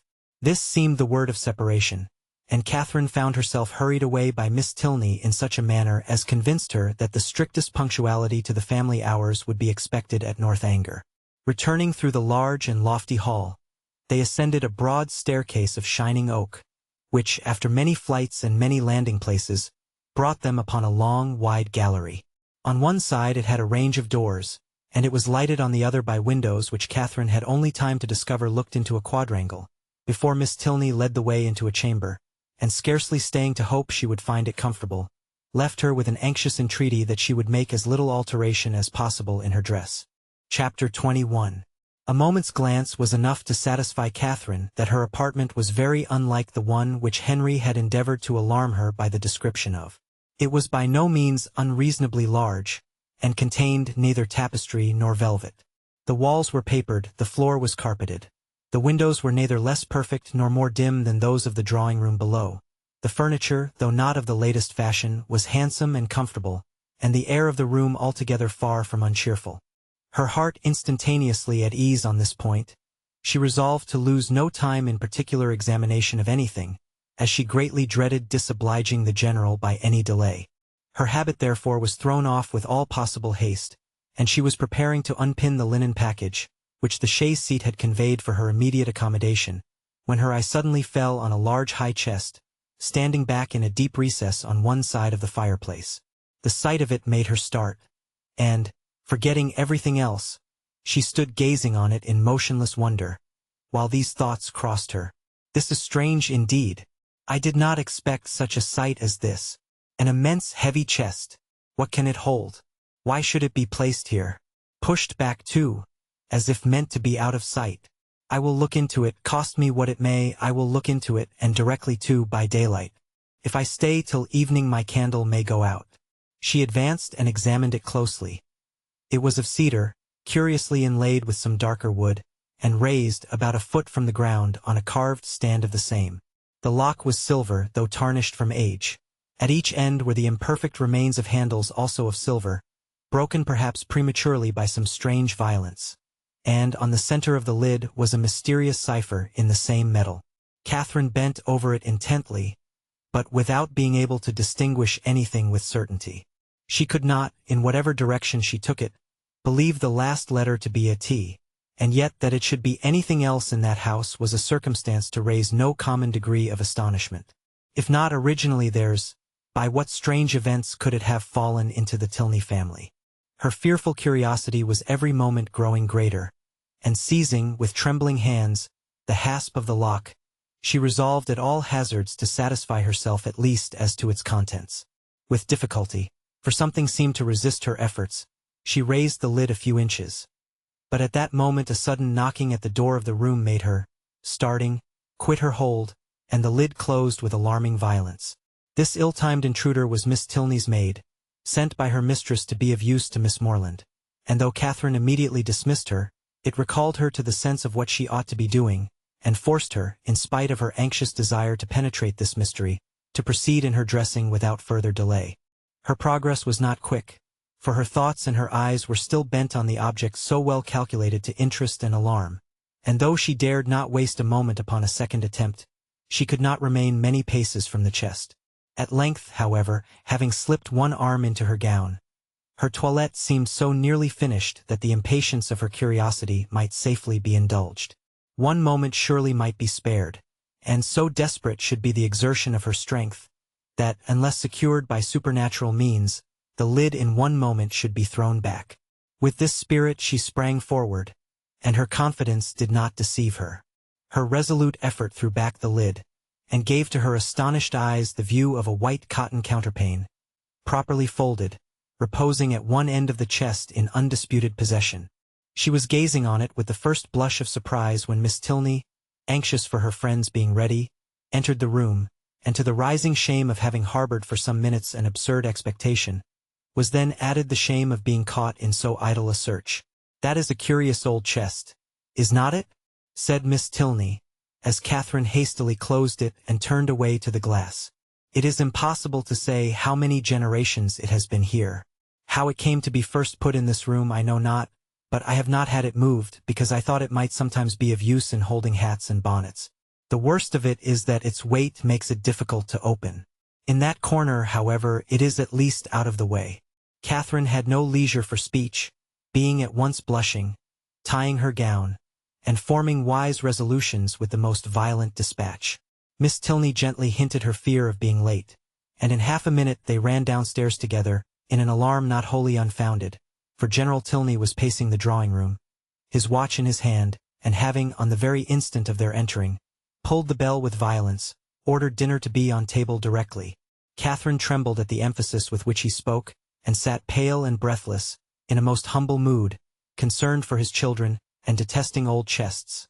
And the general, recovering his politeness as he looked at her, spent the rest of his time in scolding his daughter for so foolishly hurrying her fair friend, who was absolutely out of breath from haste, when there was not the least occasion for hurry in the world. But Catherine could not at all get over the double distress of having involved her friend in a lecture and been a great simpleton herself, till they were happily seated at the dinner table, when the general's complacent smiles, and a good appetite of her own, restored her to peace. The dining parlor was a noble room, suitable in its dimensions to a much larger drawing-room than the one in common use, and fitted up in a style of luxury and expense which was almost lost on the unpracticed eye of Catherine, who saw little more than its spaciousness and the number of their attendants. Of the former she spoke aloud her admiration, and the general, with a very gracious countenance, acknowledged that it was by no means an ill-sized room, and further confessed that, though as careless on such subjects as most people, he did look upon a tolerably large eating-room as one of the necessaries of life. He supposed, however, that she must have been used to much better-sized apartments at Mr. Allen's? No, indeed, was Catherine's honest assurance. Mr. Allen's dining parlor was not more than half as large, and she had never seen so large a room as this in her life. The general's good humor increased. Why, as he had such rooms, he thought it would be simple not to make use of them. But, upon his honor, he believed there might be more comfort in rooms of only half their size. Mr. Allen's house, he was sure, must be exactly of the true size for rational happiness. The evening passed without any further disturbance, and, in the occasional absence of General Tilney, with much positive cheerfulness. It was only in his presence that Catherine felt the smallest fatigue from her journey, and even then, even in moments of languor or restraint, a sense of general happiness preponderated, and she could think of her friends in Bath without one wish of being with them. The night was stormy. The wind had been rising at intervals the whole afternoon, and by the time the party broke up, it blew and rained violently. Catherine, as she crossed the hall, listened to the tempest with sensations of awe, and, when she heard it rage round a corner of the ancient building and close with sudden fury a distant door, felt for the first time that she was really in an abbey. Yes, these were characteristic sounds. They brought to her recollection a countless variety of dreadful situations and horrid scenes, which such buildings had witnessed, and such storms ushered in, and most heartily did she rejoice in the happier circumstances attending her entrance within walls so solemn. She had nothing to dread from midnight assassins or drunken gallants. Henry had certainly been only in jest in what he had told her that morning. In a house so furnished and so guarded, she could have nothing to explore or to suffer, and might go to her bedroom as securely as if it had been her own chamber at Fullerton. Thus wisely fortifying her mind, as she proceeded upstairs, she was enabled, especially on perceiving that Miss Tilney slept only 2 doors from her, to enter her room with a tolerably stout heart, and her spirits were immediately assisted by the cheerful blaze of a wood fire. "How much better is this," said she as she walked to the fender, "how much better to find a fire ready lit, than to have to wait shivering in the cold till all the family are in bed, as so many poor girls have been obliged to do, and then to have a faithful old servant frightening one by coming in with a faggot. How glad I am that Northanger is what it is. If it had been like some other places, I do not know that, in such a night as this, I could have answered for my courage. But now, to be sure, there is nothing to alarm one." She looked round the room. The window curtains seemed in motion. It could be nothing but the violence of the wind penetrating through the divisions of the shutters, and she stepped boldly forward, carelessly humming a tune, to assure herself of its being so, peeped courageously behind each curtain, saw nothing on either low window seat to scare her, and on placing a hand against the shutter, felt the strongest conviction of the wind's force. A glance at the old chest, as she turned away from this examination, was not without its use. She scorned the causeless fears of an idle fancy, and began with a most happy indifference to prepare herself for bed. She should take her time. She should not hurry herself. She did not care if she were the last person up in the house. But she would not make up her fire. That would seem cowardly, as if she wished for the protection of light after she were in bed. The fire therefore died away, and Catherine, having spent the best part of an hour in her arrangements, was beginning to think of stepping into bed, when, on giving a parting glance round the room, she was struck by the appearance of a high, old-fashioned black cabinet, which, though in a situation conspicuous enough, had never caught her notice before. Henry's words, his description of the ebony cabinet which was to escape her observation at first, immediately rushed across her. And though there could be nothing really in it, there was something whimsical. It was certainly a very remarkable coincidence. She took her candle and looked closely at the cabinet. It was not absolutely ebony and gold, but it was Japan, black and yellow Japan of the handsomest kind, and as she held her candle, the yellow had very much the effect of gold.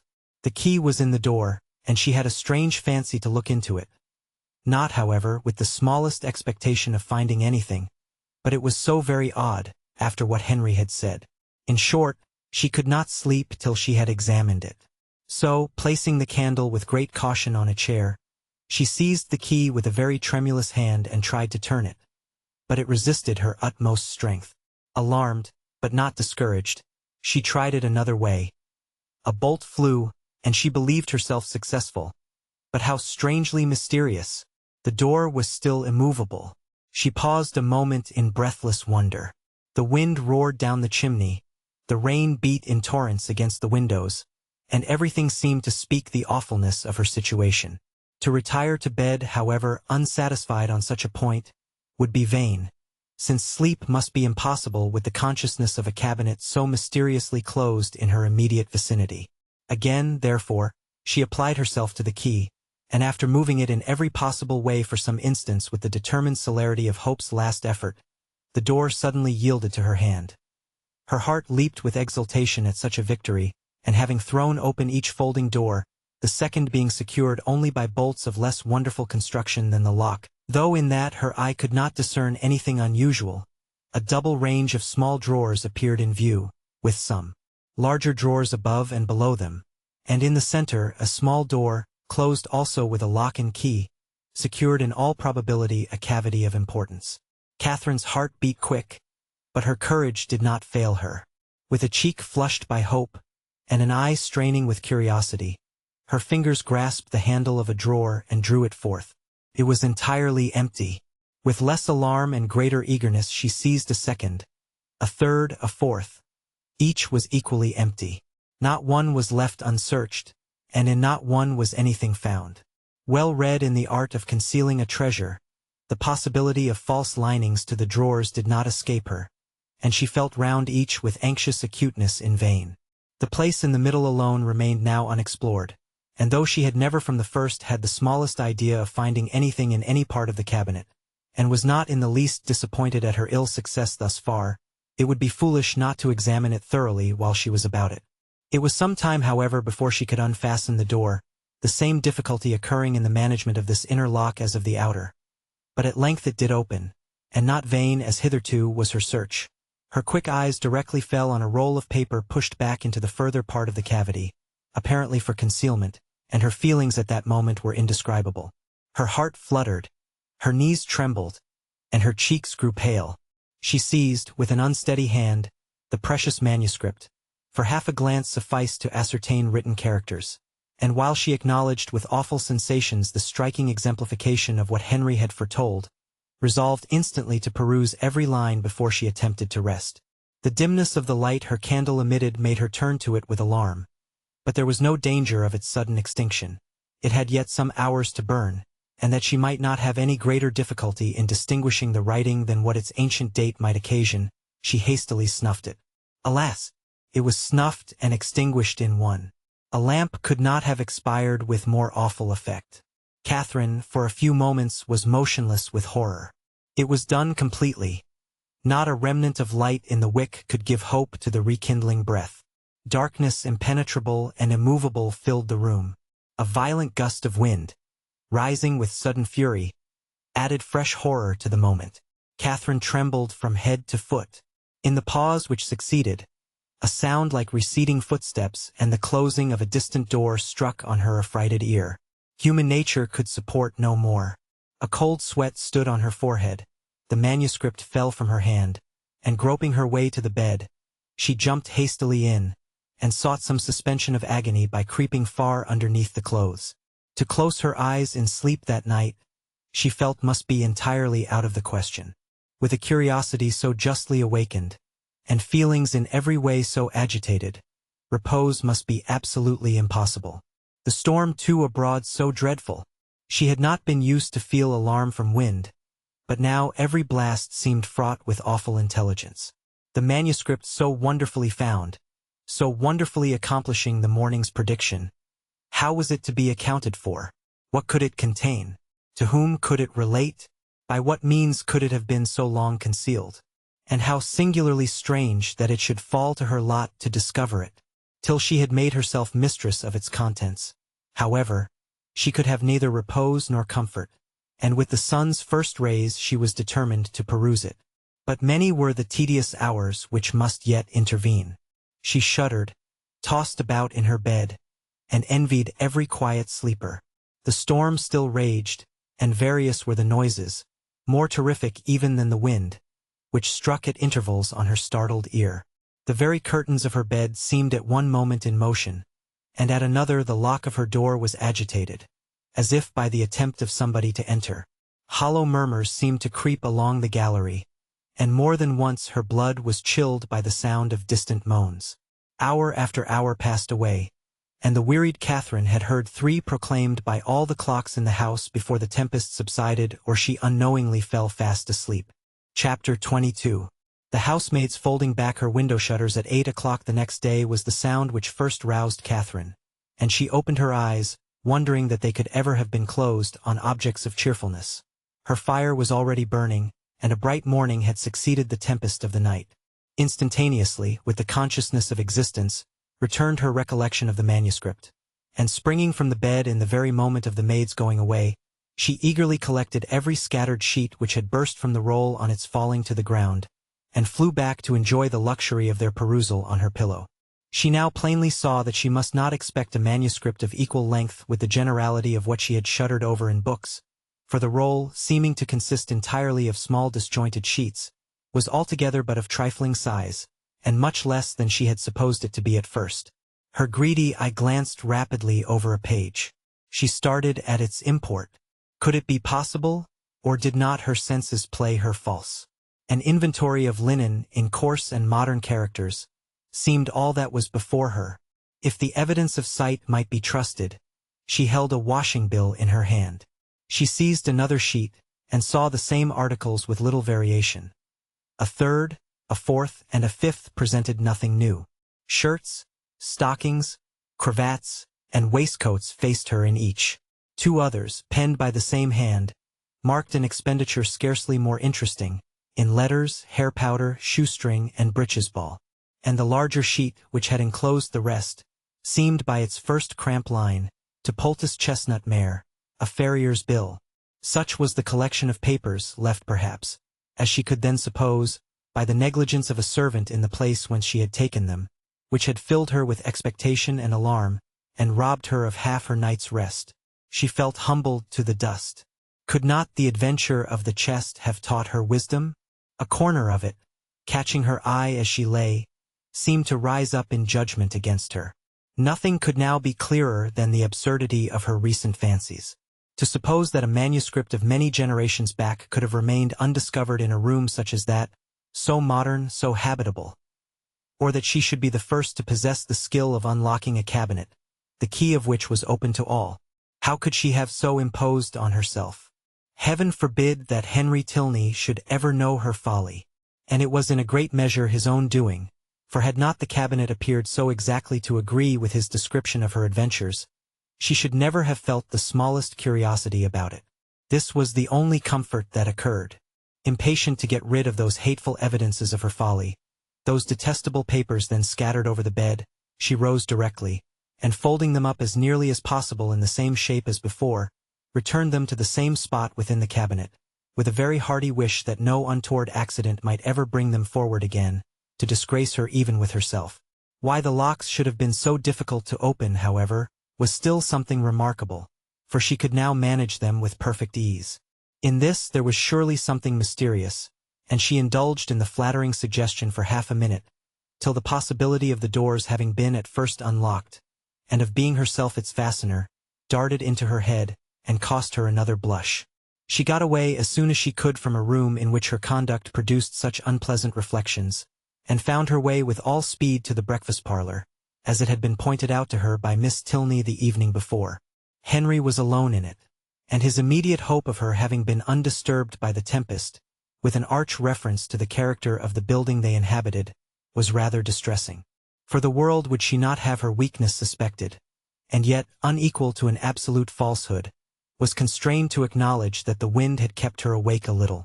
But we have a charming morning after it, she added, desiring to get rid of the subject, and storms and sleeplessness are nothing when they are over. What beautiful hyacinths! I have just learnt to love a hyacinth. And how might you learn? By accident or argument? Your sister taught me. I cannot tell how. Mrs. Allen used to take pains, year after year, to make me like them. But I never could, till I saw them the other day in Milsom Street. I am naturally indifferent about flowers. But now you love a hyacinth. So much the better. You have gained a new source of enjoyment, and it is well to have as many holds upon happiness as possible. Besides, a taste for flowers is always desirable in your sex, as a means of getting you out of doors, and tempting you to more frequent exercise than you would otherwise take.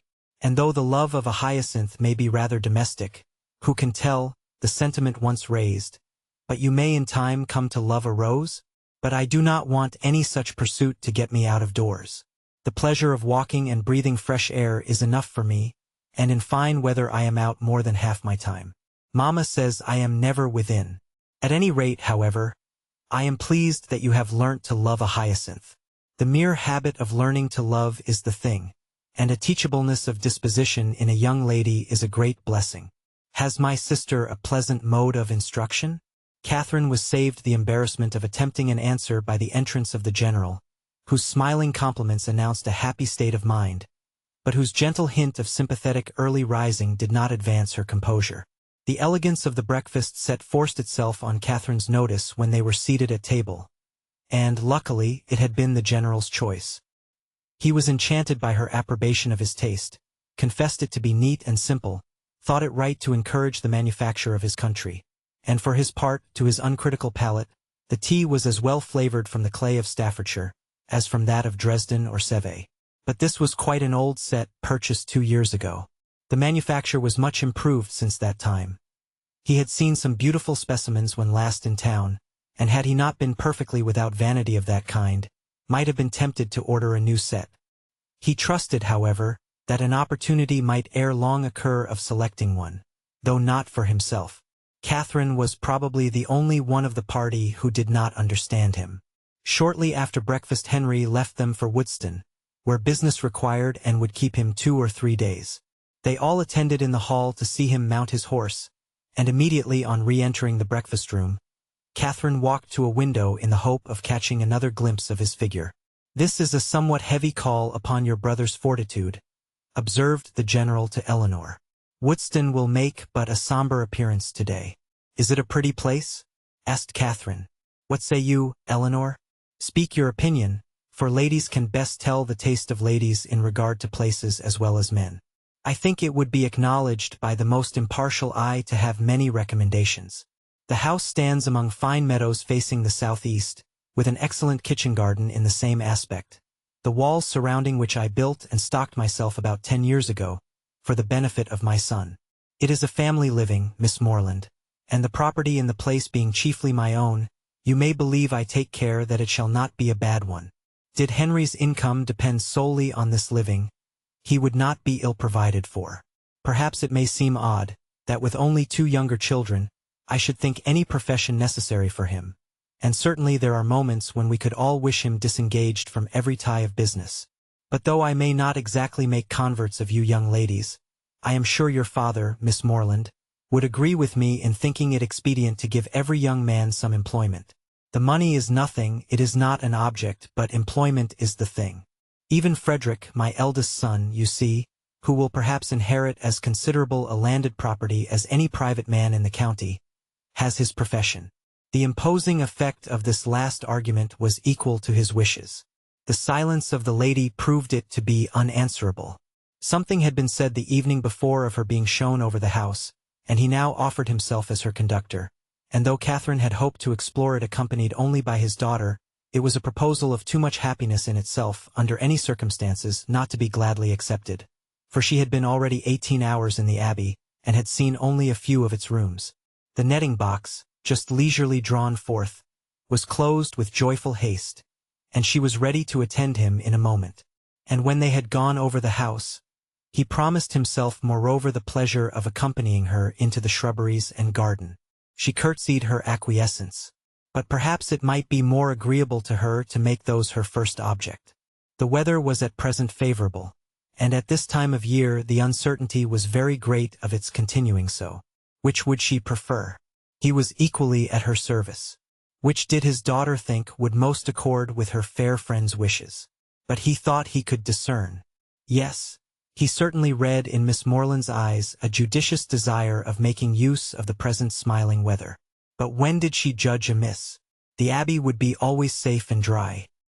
He yielded implicitly, and would fetch his hat and attend them in a moment. He left the room, and Catherine, with a disappointed, anxious face, began to speak of her unwillingness that he should be taking them out of doors against his own inclination, under a mistaken idea of pleasing her. But she was stopped by Miss Tilney's saying, with a little confusion, "I believe it will be wisest to take the morning while it is so fine, and do not be uneasy on my father's account. He always walks out at this time of day." Catherine did not exactly know how this was to be understood. Why was Miss Tilney embarrassed? Could there be any unwillingness on the general side to show her over the Abbey? The proposal was his own. And was not it odd that he should always take his walk so early? Neither her father nor Mr. Allen did so. It was certainly very provoking. She was all impatience to see the house, and had scarcely any curiosity about the grounds. If Henry had been with them indeed. But now she should not know what was picturesque when she saw it. Such were her thoughts, but she kept them to herself, and put on her bonnet in patient discontent. She was struck, however, beyond her expectation, by the grandeur of the Abbey, as she saw it for the first time from the lawn. The whole building enclosed a large court, and 2 sides of the quadrangle, rich in Gothic ornaments, stood forward for admiration. The remainder was shut off by knolls of old trees, or luxuriant plantations, and the steep woody hills rising behind, to give it shelter, were beautiful even in the leafless month of March.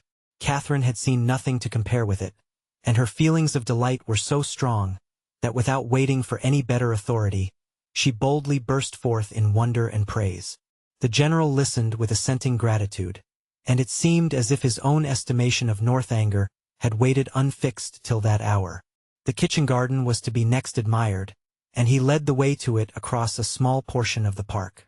The number of acres contained in this garden was such as Catherine could not listen to without dismay, being more than double the extent of all Mr. Allen's, as well as her father's, including churchyard and orchard. The walls seemed countless in number, endless in length. A village of hothouses seemed to arise among them, and a whole parish to be at work within the enclosure. The general was flattered by her looks of surprise, which told him almost as plainly, as he soon forced her to tell him in words, that she had never seen any gardens at all equal to them before, and he then modestly owned that, without any ambition of that sort himself, without any solicitude about it, he did believe them to be unrivaled in the kingdom.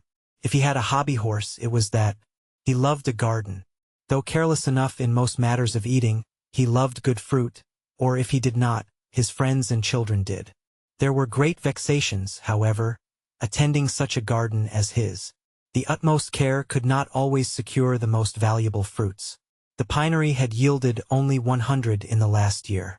Mr. Allen, he supposed, must feel these inconveniences as well as himself. No, not at all. Mr. Allen did not care about the garden, and never went into it. With a triumphant smile of self-satisfaction, the general wished he could do the same, for he never entered his, without being vexed in some way or other, by its falling short of his plan. How were Mr. Allen's succession houses worked? Describing the nature of his own as they entered them. Mr. Allen had only one small hothouse, which Mrs. Allen had the use of for her plants in winter, and there was a fire in it now and then. "He is a happy man," said the general with a look of very happy contempt. Having taken her into every division, and led her under every wall, till she was heartily weary of seeing and wondering, he suffered the girls at last to seize the advantage of an outer door, and then expressing his wish to examine the effect of some recent alterations about the tea-house, proposed it as no unpleasant extension of their walk, if Miss Morland were not tired. "But where are you going, Eleanor? Why do you choose that cold, damp path to it?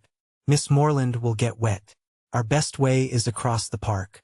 "This is so favorite a walk of mine," said Miss Tilney, "that I always think it the best and nearest way. But perhaps it may be damp." It was a narrow winding path through a thick grove of old Scotch firs, and Catherine, struck by its gloomy aspect, and eager to enter it, could not, even by the general's disapprobation, be kept from stepping forward. He perceived her inclination, and having again urged the plea of health in vain, was too polite to make further opposition. He excused himself, however, from attending them. The rays of the sun were not too cheerful for him, and he would meet them by another course. He turned away, and Catherine was shocked to find how much her spirits were relieved by the separation. The shock, however, being less real than the relief, offered it no injury, and she began to talk with easy gaiety of the delightful melancholy which such a grove inspired. "I am particularly fond of this spot," said her companion, with a sigh. "It was my mother's favorite walk." Catherine had never heard Mrs. Tilney mentioned in the family before, and the interest excited by this tender remembrance showed itself directly in her altered countenance, and in the attentive pause with which she waited for something more. "I used to walk here so often with her," added Eleanor, "though I never loved it then as I have loved it since. At that time indeed I used to wonder at her choice. But her memory endears it now. And ought it not, reflected Catherine, to endear it to her husband? Yet the general would not enter it. Miss Tilney continuing silent, she ventured to say, "Her death must have been a great affliction." "A great and increasing one," replied the other, in a low voice. "I was only 13 when it happened, and though I felt my loss perhaps as strongly as one so young could feel it, I could not, then know what a loss it was." She stopped for a moment and then added with great firmness, "I have no sister, you know, and though my brothers are very affectionate, and Henry is a great deal here, which I am most thankful for, it is impossible for me not to be often solitary. To be sure you must miss him very much. A mother would have been always present. A mother would have been a constant friend. Her influence would have been beyond all other. Was she a very charming woman? Was she handsome? Was there any picture of her in the Abbey? And why had she been so partial to that grove? Was it from dejection of spirits? Were questions now eagerly poured forth. The first 3 received a ready affirmative, the 2 others were passed by, and Catherine's interest in the deceased Mrs. Tilney augmented with every question, whether answered or not. Of her unhappiness in marriage, she felt persuaded. The general certainly had been an unkind husband. He did not love her walk. Could he therefore have loved her? And besides, handsome as he was, there was a something in the turn of his features which spoke his not having behaved well to her. Her picture, I suppose, blushing at the consummate art of her own question, hangs in your father's room? No, it was intended for the drawing-room. But my father was dissatisfied with the painting, and for some time it had no place. Soon after her death I obtained it for my own, and hung it in my bedchamber, where I shall be happy to show it you. It is very like. Here was another proof. A portrait very like, of a departed wife not valued by the husband. He must have been dreadfully cruel to her. Catherine attempted no longer to hide from herself the nature of the feelings which, in spite of all his attentions, he had previously excited, and what had been terror and dislike before, was now absolute aversion. Yes, aversion. His cruelty to such a charming woman made him odious to her. She had often read of such characters which Mr. Allen had been used to call unnatural and overdrawn. But here was proof positive of the contrary. She had just settled this point when the end of the path brought them directly upon the general, and in spite of all her virtuous indignation, she found herself again obliged to walk with him, listen to him, and even to smile when he smiled. Being no longer able, however, to receive pleasure from the surrounding objects, she soon began to walk with lassitude. The general perceived it, and with a concern for her health, which seemed to reproach her for her opinion of him, was most urgent for returning with his daughter to the house. He would follow them in a quarter of an hour. Again they parted, but Eleanor was called back in half a minute to receive a strict charge against taking her friend round the abbey till his return. This second instance of his anxiety to delay what she so much wished for struck Catherine as very remarkable. Chapter 23. An hour passed away before the general came in, spent, on the part of his young guest, in no very favorable consideration of his character. This lengthened absence, these solitary rambles, did not speak a mind at ease, or a conscience void of reproach. At length he appeared, and, whatever might have been the gloom of his meditations, he could still smile with them. Miss Tilney, understanding in part her friend's curiosity to see the house, soon revived the subject, and her father being, contrary to Catherine's expectations, unprovided with any pretense for further delay, beyond that of stopping 5 minutes to order refreshments to be in the room by their return, was at last ready to escort them. They set forward, and with a grandeur of air, a dignified step, which caught the eye, but could not shake the doubts of the well-read Catherine. He led the way across the hall, through the common drawing-room and one useless antechamber, into a room magnificent both in size and furniture, the real drawing-room, used only with company of consequence. It was very noble, very grand, very charming, was all that Catherine had to say.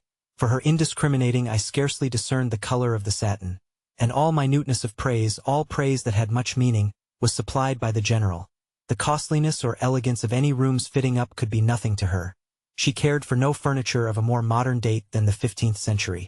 When the general had satisfied his own curiosity, in a close examination of every well-known ornament, they proceeded into the library, an apartment in its way of equal magnificence, exhibiting a collection of books, on which an humble man might have looked with pride. Catherine heard, admired, and wondered with more genuine feeling than before, gathered all that she could from this storehouse of knowledge, by running over the titles of half a shelf, and was ready to proceed. But suites of apartments did not spring up with her wishes. Large as was the building, she had already visited the greatest part, though, on being told that, with the addition of the kitchen, the 6 or 7 rooms she had now seen surrounded 3 sides of the court, she could scarcely believe it, or overcome the suspicion of there being many chambers secreted. It was some relief, however, that they were to return to the rooms in common use, by passing through a few of less importance, looking into the court, which, with occasional passages not wholly unintricate, connected the different sides. And she was further soothed in her progress by being told that she was treading what had once been a cloister, having traces of cells pointed out, and observing several doors that were neither opened nor explained to her, by finding herself successively in A, billiard room, and in the general's private apartment, without comprehending their connection, or being able to turn a right when she left them. And lastly, by passing through a dark little room, owning Henry's authority, and strewed with his litter of books, guns, and greatcoats. From the dining room, of which, though already seen and always to be seen at 5 o'clock, the general could not forego the pleasure of pacing out the length, for the more certain information of Miss Morland, as to what she neither doubted nor cared for, they proceeded by quick communication to the kitchen, the ancient kitchen of the convent, rich in the massy walls and smoke of former days, and in the stoves and hot closets of the present. The general's improving hand had not loitered here. Every modern invention to facilitate the labor of the cooks had been adopted within this, their spacious theater, and, when the genius of others had failed, his own had often produced the perfection wanted. His endowments of this spot alone might at any time have placed him high among the benefactors of the convent. With the walls of the kitchen ended all the antiquity of the abbey, the fourth side of the quadrangle having, on account of its decaying state, been removed by the general's father, and the present erected in its place. All that was venerable ceased here. The new building was not only new, but declared itself to be so, intended only for offices, and enclosed behind by stable-yards. No uniformity of architecture had been thought necessary. Catherine could have raved at the hand which had swept away what must have been beyond the value of all the rest, for the purposes of mere domestic economy, and would willingly have been spared the mortification of a walk through scenes so fallen, had the general allowed it. But if he had a vanity, it was in the arrangement of his offices, and as he was convinced that, to a mind like Miss Morland's, a view of the accommodations and comforts by which the labors of her inferiors were softened, must always be gratifying, he should make no apology for leading her on. They took a slight survey of all, and Catherine was impressed, beyond her expectation, by their multiplicity and their convenience. The purposes for which a few shapeless pantries and a comfortless scullery were deemed sufficient at Fullerton, were here carried on in appropriate divisions, commodious and roomy. The number of servants continually appearing did not strike her less than the number of their offices. Wherever they went, some patent girl stopped to curtsy, or some footman in dishabille sneaked off. Yet this was an abbey. How inexpressibly different in these domestic arrangements from such as she had read about, from abbeys and castles, in which, though certainly larger than Northanger, all the dirty work of the house was to be done by 2 pair of female hands at the utmost. How they could get through it all had often amazed Mrs. Allen, and, when Catherine saw what was necessary here, she began to be amazed herself. They returned to the hall, that the chief staircase might be ascended, and the beauty of its wood, and ornaments of rich carving might be pointed out. Having gained the top, they turned in an opposite direction from the gallery in which her room lay, and shortly entered one on the same plan, but superior in length and breadth. She was here shown successively into 3 large bedchambers with their dressing rooms, most completely and handsomely fitted up. Everything that money and taste could do to give comfort and elegance to apartments had been bestowed on these, and, being furnished within the last 5 years, they were perfect in all that would be generally pleasing, and wanting in all that could give pleasure to Catherine. As they were surveying the last, the general, after slightly naming a few of the distinguished characters by whom they had at times been honored, turned with a smiling countenance to Catherine, and ventured to hope that henceforward some of their earliest tenants might be our friends from Fullerton. She felt the unexpected compliment, and deeply regretted the impossibility of thinking well of a man so kindly disposed towards herself, and so full of civility to all her family. The gallery was terminated by folding doors, which Miss Tilney, advancing, had thrown open and passed through, and seemed on the point of doing the same by the first door to the left, in another long reach of gallery, when the general, coming forwards, called her hastily, and, as Catherine thought, rather angrily back, demanding whither she were going. And what was there more to be seen? Had not Miss Morland already seen all that could be worth her notice? And did she not suppose her friend might be glad of some refreshment after so much exercise? Miss Tilney drew back directly, and the heavy doors were closed upon the mortified Catherine, who, having seen, in a momentary glance beyond them, a narrower passage, more numerous openings, and symptoms of a winding staircase, believed herself at last within the reach of something worth her notice, and felt, as she unwillingly paced back the gallery, that she would rather be allowed to examine that end of the house than see all the finery of all the rest. The general's evident desire of preventing such an examination was an additional stimulant. Something was certainly to be concealed. Her fancy, though it had trespassed lately once or twice, could not mislead her here, and what that something was, a short sentence of Miss Tilney's, as they followed the general at some distance downstairs, seemed to point out. "I was going to take you into what was my mother's room, the room in which she died," were all her words. But few as they were, they conveyed pages of intelligence to Catherine. It was no wonder that the general should shrink from the sight of such objects as that room must contain. A room in all probability never entered by him since the dreadful scene had passed, which released his suffering wife, and left him to the stings of conscience.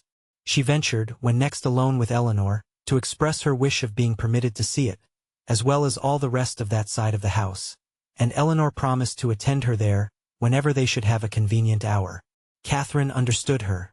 The general must be watched from home, before that room could be entered. "It remains as it was, I suppose?" said she, in a tone of feeling. "Yes, entirely. And how long ago may it be that your mother died?" "She has been dead these 9 years. And 9 years, Catherine knew, was a trifle of time, compared with what generally elapsed after the death of an injured wife, before her room was put to rights. "You were with her, I suppose, to the last?" "No," said Miss Tilney, sighing. "I was unfortunately from home. Her illness was sudden and short, and, before I arrived, it was all over." Catherine's blood ran cold with the horrid suggestions which naturally sprang from these words. Could it be possible? Could Henry's father? And yet how many were the examples to justify even the blackest suspicions? And, when she saw him in the evening, while she worked with her friend, slowly pacing the drawing-room for an hour together in silent thoughtfulness, with downcast eyes and contracted brow, she felt secure from all possibility of wronging him. It was the air and attitude of a Montoni. What could more plainly speak the gloomy workings of a mind not wholly dead to every sense of humanity, in its fearful review of past scenes of guilt?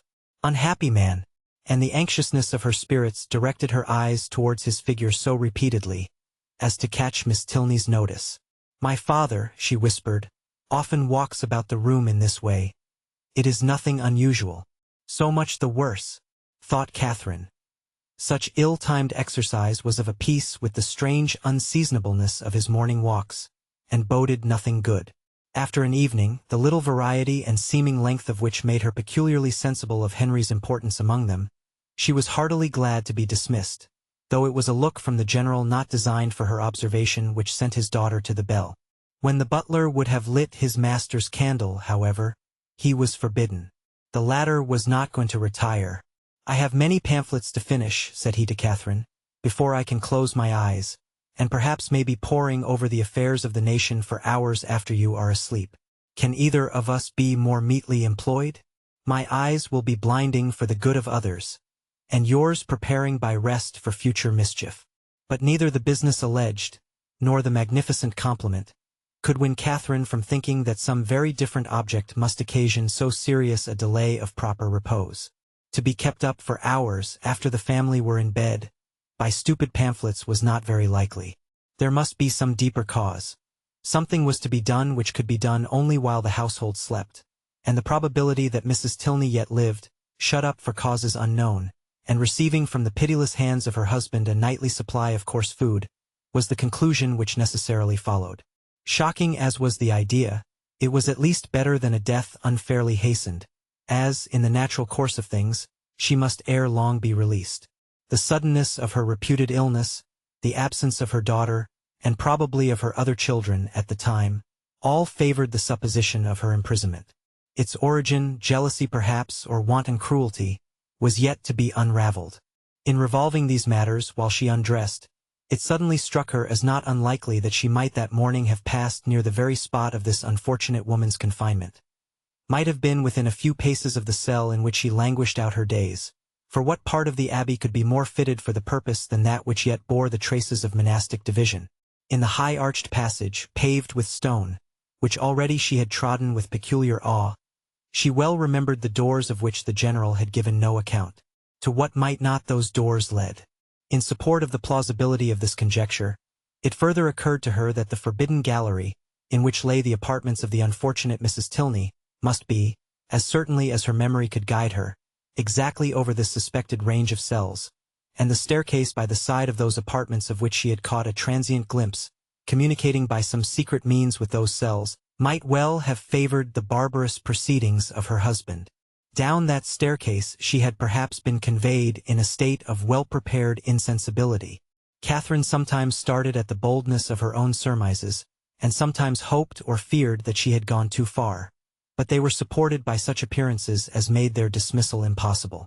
The side of the quadrangle in which she supposed the guilty scene to be acting being, according to her belief, just opposite her own, it struck her that, if judiciously watched, some rays of light from the general's lamp might glimmer through the lower windows, as he passed to the prison of his wife. And twice before she stepped into bed, she stole gently from her room to the corresponding window in the gallery, to see if it appeared. But all abroad was dark, and it must yet be too early. The various ascending noises convinced her that the servants must still be up. Till midnight, she supposed it would be in vain to watch. But then, when the clock had struck 12, and all was quiet, she would, if not quite appalled by darkness, steal out and look once more. The clock struck 12, and Catherine had been half an hour asleep. Chapter 24. The next day afforded no opportunity for the proposed examination of the mysterious apartments. It was Sunday, and the whole time between morning and afternoon service was required by the general in exercise abroad or eating cold meat at home. And great as was Catherine's curiosity, her courage was not equal to a wish of exploring them after dinner, either by the fading light of the sky between 6 and 7 o'clock, or by the yet more partial though stronger illumination of a treacherous lamp. The day was unmarked, therefore, by anything to interest her imagination beyond the sight of a very elegant monument to the memory of Mrs. Tilney, which immediately fronted the family pew. By that her eye was instantly caught and long retained, and the perusal of the highly strained epitaph, in which every virtue was ascribed to her by the inconsolable husband, who must have been in some way or other her destroyer, affected her even to tears. That the general, having erected such a monument, should be able to face it, was not perhaps very strange, and yet that he could sit so boldly collected within its view, maintain so elevated an air, look so fearlessly around, nay, that he should even enter the church, seemed wonderful to Catherine.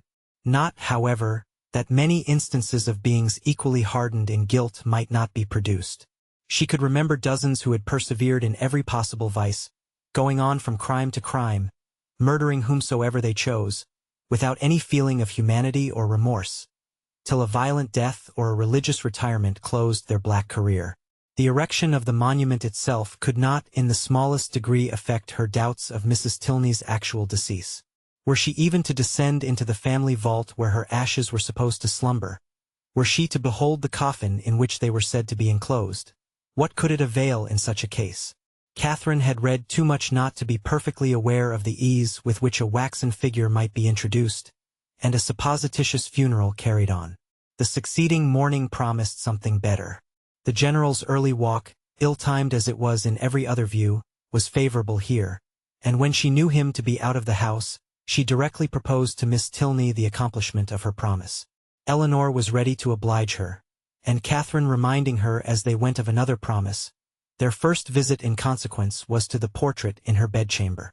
It represented a very lovely woman, with a mild and pensive countenance, justifying, so far, the expectations of its new observer. But they were not in every respect answered, for Catherine had depended upon meeting with features, hair, complexion, that should be the very counterpart, the very image, if not of Henry's, of Eleanor's, the only portraits of which she had been in the habit of thinking, bearing always an equal resemblance of mother and child. A face once taken was taken for generations. But here she was obliged to look and consider and study for a likeness. She contemplated it, however, in spite of this drawback, with much emotion, and, but for a yet stronger interest, would have left it unwillingly. Her agitation as they entered the great gallery was too much for any endeavor at discourse. She could only look at her companion. Eleanor's countenance was dejected, yet sedate, and its composure spoke her inured to all the gloomy objects to which they were advancing. Again she passed through the folding doors, again her hand was upon the important lock, and Catherine, hardly able to breathe, was turning to close the former with fearful caution, when the figure, the dreaded figure of the general himself at the further end of the gallery, stood before her. The name of Eleanor at the same moment, in his loudest tone, resounded through the building, giving to his daughter the first intimation of his presence, and to Catherine terror upon terror. An attempt at concealment had been her first instinctive movement on perceiving him, Yet she could scarcely hope to have escaped his eye, and when her friend, who with an apologizing look darted hastily by her, had joined and disappeared with him, she ran for safety to her own room, and, locking herself in, believed that she should never have courage to go down again. She remained there at least an hour, in the greatest agitation, deeply commiserating the state of her poor friend, and expecting a summons herself from the angry general to attend him in his own apartment. No summons, however, arrived, and at last, on seeing a carriage drive up to the abbey, she was emboldened to descend and meet him under the protection of visitors. The breakfast-room was gay with company, and she was named to them by the general as the friend of his daughter, in a complimentary style, which so well concealed his resentful ire, as to make her feel secure at least of life for the present. And Eleanor, with a command of countenance which did honor to her concern for his character, taking an early occasion of saying to her, "My father only wanted me to answer a note," she began to hope that she had either been unseen by the general, or that from some consideration of policy she should be allowed to suppose herself so. Upon this trust she dared still to remain in his presence, after the company left them, and nothing occurred to disturb it. In the course of this morning's reflections, she came to a resolution of making her next attempt on the forbidden door alone.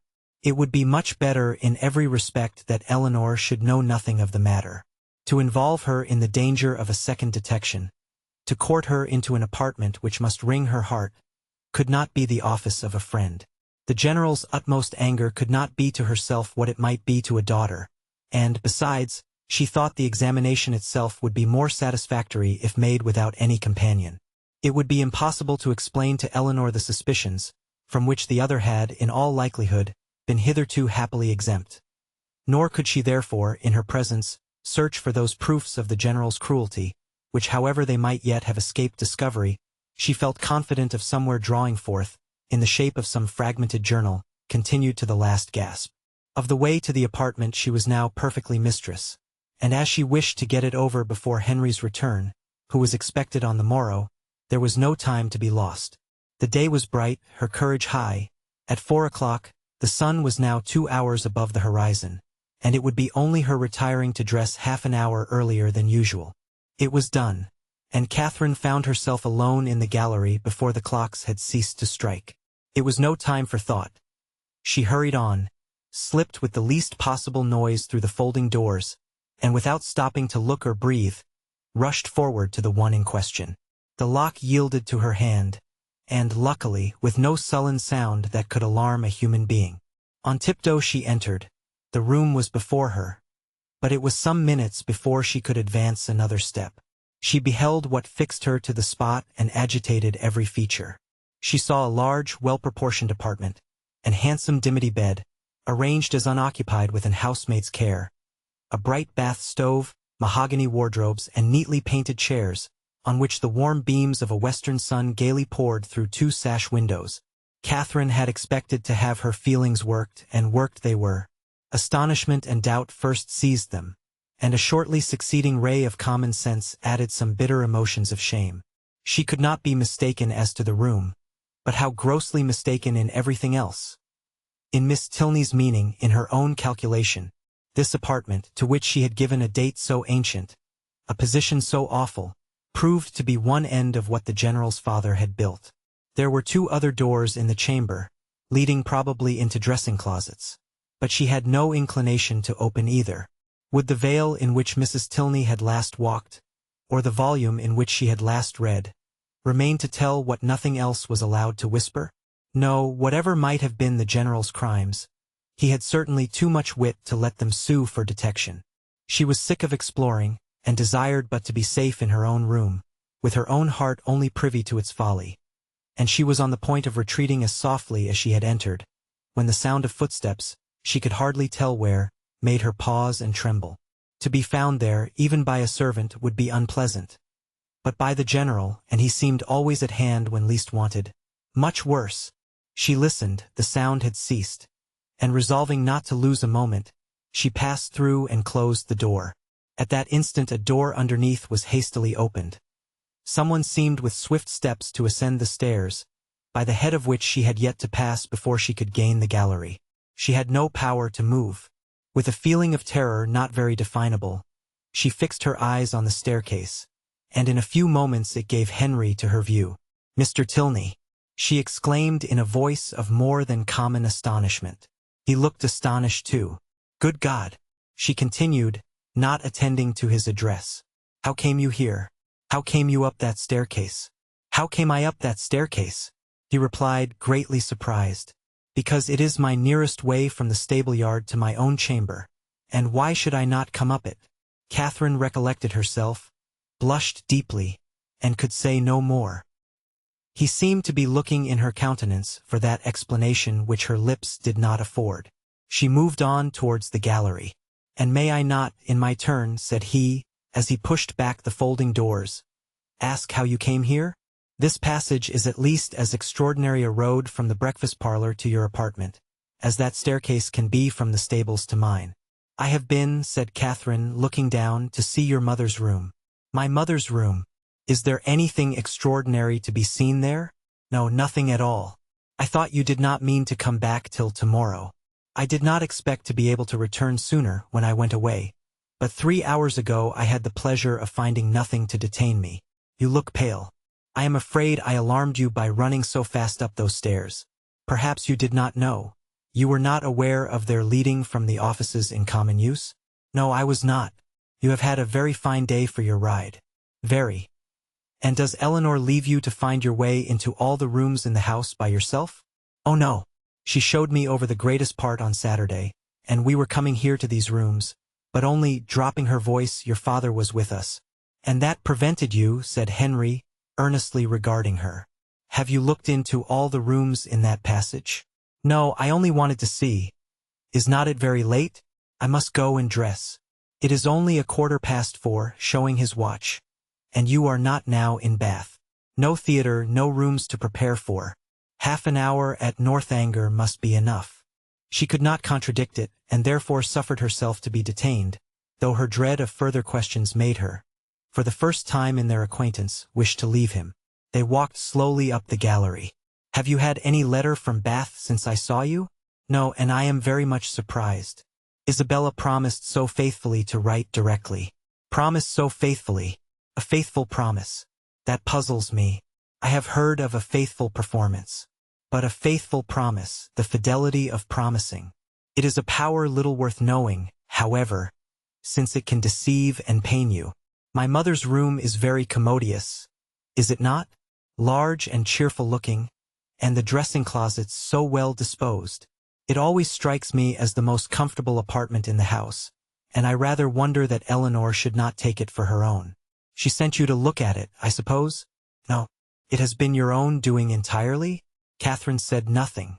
After a short silence, during which he had closely observed her, he added, "As there is nothing in the room in itself to raise curiosity, this must have proceeded from a sentiment of respect for my mother's character, as described by Eleanor, which does honor to her memory. The world, I believe, never saw a better woman. But it is not often that virtue can boast an interest such as this. The domestic, unpretending merits of a person never known do not often create that kind of fervent, venerating tenderness which would prompt a visit like yours. Eleanor, I suppose, has talked of her a great deal?" "Yes, a great deal. That is, no, not much, but what she did say was very interesting. Her dying so suddenly, slowly, and with hesitation it was spoken. And you, none of you being at home, and your father, I thought, perhaps had not been very fond of her. And from these circumstances," he replied, his quick eye fixed on hers, "you infer perhaps the probability of some negligence. Some," involuntarily she shook her head, "or it may be, of something still less pardonable." She raised her eyes towards him more fully than she had ever done before. "My mother's illness," he continued, "the seizure which ended in her death, was sudden. The malady itself, one from which she had often suffered, a bilious fever, its cause therefore constitutional.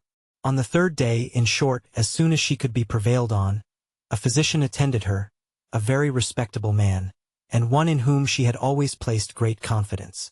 Upon his opinion of her danger, 2 others were called in the next day, and remained in almost constant attendance for 24 hours. On the 5th day she died. During the progress of her disorder, Frederick and I, we were both at home, saw her repeatedly, and from our own observation can bear witness to her having received every possible attention which could spring from the affection of those about her, or which her situation in life could command. Poor Eleanor was absent, and at such a distance as to return only to see her mother in her coffin. "But your father," said Catherine, "was he afflicted?" "For a time, greatly so. You have erred in supposing him not attached to her. He loved her, I am persuaded, as well as it was possible for him to. We have not all, the same tenderness of disposition, and I will not pretend to say that while she lived, she might not often have had much to bear, but though his temper injured her, his judgment never did. His value of her was sincere, and, if not permanently, he was truly afflicted by her death." "I am very glad of it," said Catherine. "It would have been very shocking. If I understand you rightly, you had formed a surmise of such horror as I have hardly words to. Dear Miss Morland, consider the dreadful nature of the suspicions you have entertained. What have you been judging from? Remember the country and the age in which we live. Remember that we are English, that we are Christians. Consult your own understanding, your own sense of the probable, your own observation of what is passing around you. Does our education prepare us for such atrocities? Do our laws connive at them? Could they be perpetrated without being known, in a country like this, where social and literary intercourse is on such a footing, where every man is surrounded by a neighborhood of voluntary spies, and where roads and newspapers lay everything open? Dearest Miss Morland, what ideas have you been admitting?" They had reached the end of the gallery, and with tears of shame she ran off to her own room. Chapter 25. The visions of romance were over. Catherine was completely awakened. Henry's address, short as it had been, had more thoroughly opened her eyes to the extravagance of her late fancies than all their several disappointments had done. Most grievously was she humbled. Most bitterly did she cry. It was not only with herself that she was sunk, but with Henry. Her folly, which now seemed even criminal, was all exposed to him, and he must despise her forever. The liberty which her imagination had dared to take with the character of his father, could he ever forgive it? The absurdity of her curiosity and her fears, could they ever be forgotten? She hated herself more than she could express. She thought he had, once or twice before this fatal morning, shown something like affection for her. But now, in short, she made herself as miserable as possible for about half an hour, went down when the clock struck 5 with a broken heart, and could scarcely give an intelligible answer to Eleanor's inquiry if she was well. The formidable Henry soon followed her into the room, and the only difference in his behavior to her was that he paid her rather more attention than usual. Catherine had never wanted comfort more, and he looked as if he was aware of it. The evening wore away with no abatement of this soothing politeness, and her spirits were gradually raised to a modest tranquility. She did not learn either to forget or defend the past, but she learned to hope that it would never transpire farther, and that it might not cost her Henry's entire regard. Her thoughts being still chiefly fixed on what she had with such causeless terror felt and done, nothing could shortly be clearer than that it had been all a voluntary, self-created delusion, each trifling circumstance receiving importance from an imagination resolved on alarm, and everything forced to bend to one purpose by a mind which, before she entered the Abbey, had been craving to be frightened. She remembered with what feelings she had prepared for a knowledge of Northanger. She saw that the infatuation had been created, the mischief settled, long before her quitting Bath, and it seemed as if the whole might be traced to the influence of that sort of reading which she had there indulged. Charming as were all Mrs. Radcliffe's works, and charming even as were the works of all her imitators, it was not in them perhaps that human nature, at least in the Midland counties of England, was to be looked for. Of the Alps and Pyrenees, with their pine forests and their vices, they might give a faithful delineation, and Italy, Switzerland, and the south of France might be as fruitful in horrors as they were there represented. Catherine dared not doubt beyond her own country, and even of that, if hard pressed, would have yielded the northern and western extremities. But in the central part of England there was surely some security for the existence even of a wife not beloved, in the laws of the land, and the manners of the age. Murder was not tolerated, servants were not slaves, and neither poison nor sleeping potions to be procured, like rhubarb, from every druggist. Among the Alps and Pyrenees, perhaps, there were no mixed characters. There, such as were not as spotless as an angel might have the dispositions of a fiend. But in England it was not so. Among the English, she believed, in their hearts and habits, There was a general though unequal mixture of good and bad. Upon this conviction, she would not be surprised if even in Henry and Eleanor Tilney, some slight imperfection might hereafter appear, and upon this conviction she need not fear to acknowledge some actual specks in the character of their father, who, though cleared from the grossly injurious suspicions which she must ever blush to have entertained, she did believe, upon serious consideration, to be not perfectly amiable. Her mind made up on these several points, and her resolution formed, of always judging and acting in future with the greatest good sense. She had nothing to do but to forgive herself and be happier than ever, and the lenient hand of time did much for her by insensible gradations in the course of another day. Henry's astonishing generosity and nobleness of conduct, in never alluding in the slightest way to what had passed, was of the greatest assistance to her, and sooner than she could have supposed it possible in the beginning of her distress, her spirits became absolutely comfortable and capable as heretofore of continual improvement by anything he said. There were still some subjects, indeed, under which she believed they must always tremble, the mention of a chest or a cabinet, for instance, and she did not love the sight of Japan in any shape, but even she could allow that an occasional memento of past folly, however painful, might not be without use. The anxieties of common life began soon to succeed to the alarms of romance. Her desire of hearing from Isabella grew every day greater. She was quite impatient to know how the Bath world went on, and how the rooms were attended, and especially was she anxious to be assured of Isabella's having matched some fine netting cotton, on which she had left her intent, and of her continuing on the best terms with James. Her only dependence for information of any kind was on Isabella. James had protested against writing to her till his return to Oxford, and Mrs. Allen had given her no hopes of a letter till she had got back to Fullerton. But Isabella had promised and promised again, and when she promised a thing, she was so scrupulous in performing it. This made it so particularly strange. For 9 successive mornings, Catherine wondered over the repetition of a disappointment, which each morning became more severe. But on the 10th, when she entered the breakfast-room, her first object was a letter, held out by Henry's willing hand. She thanked him as heartily as if he had written it himself. "'Tis only from James, however," as she looked at the direction. She opened it. It was from Oxford, and to this purpose: "Dear Catherine, though, God knows, with little inclination for writing, I think it my duty to tell you that everything is at an end between Miss Thorpe and me. I left her and Bath yesterday, never to see either again. I shall not enter into particulars, they would only pain you more. You will soon hear enough from another quarter to know where lies the blame, and I hope will acquit your brother of everything but the folly of too easily thinking his affection returned. Thank God, I am undeceived in time. But it is a heavy blow, after my father's consent had been so kindly given. But no more of this. She has made me miserable forever. Let me soon hear from you, dear Catherine.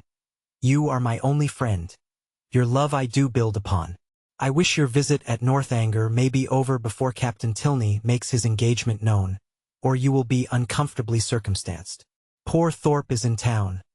I dread the sight of him. His honest heart would feel so much. I have written to him and my father. Her duplicity hurts me more than all. Till the very last, if I reasoned with her, she declared herself as much attached to me as ever, and laughed at my fears. I am ashamed to think how long I bore with it. But if ever man had reason to believe himself loved, I was that man. I cannot understand even now what she would be at, for there could be no need of my being played off to make her secure of Tilney. We parted at last by mutual consent. Happy for me had we never met. I can never expect to know such another woman. Dearest Catherine, beware how you give your heart. Believe me and see." Catherine had not read 3 lines before her sudden change of countenance, and short exclamations of sorrowing wonder, declared her to be receiving unpleasant news, and Henry, earnestly watching her through the whole letter, saw plainly that it ended no better than it began. He was prevented, however, from even looking his surprise by his father's entrance. They went to breakfast directly, but Catherine could hardly eat anything. Tears filled her eyes, and even ran down her cheeks as she sat. The letter was one moment in her hand, then in her lap, and then in her pocket, and she looked as if she knew not what she did.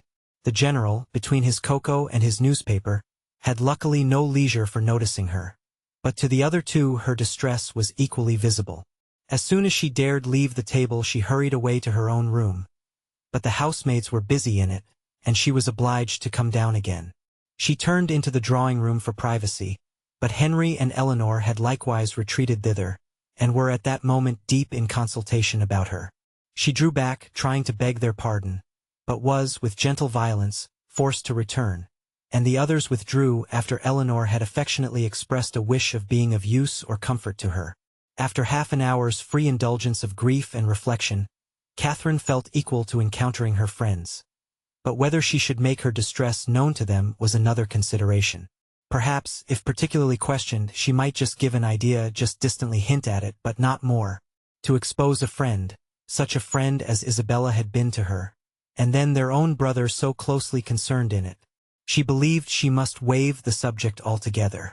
Henry and Eleanor were by themselves in the breakfast-room, and each, as she entered it, looked at her anxiously.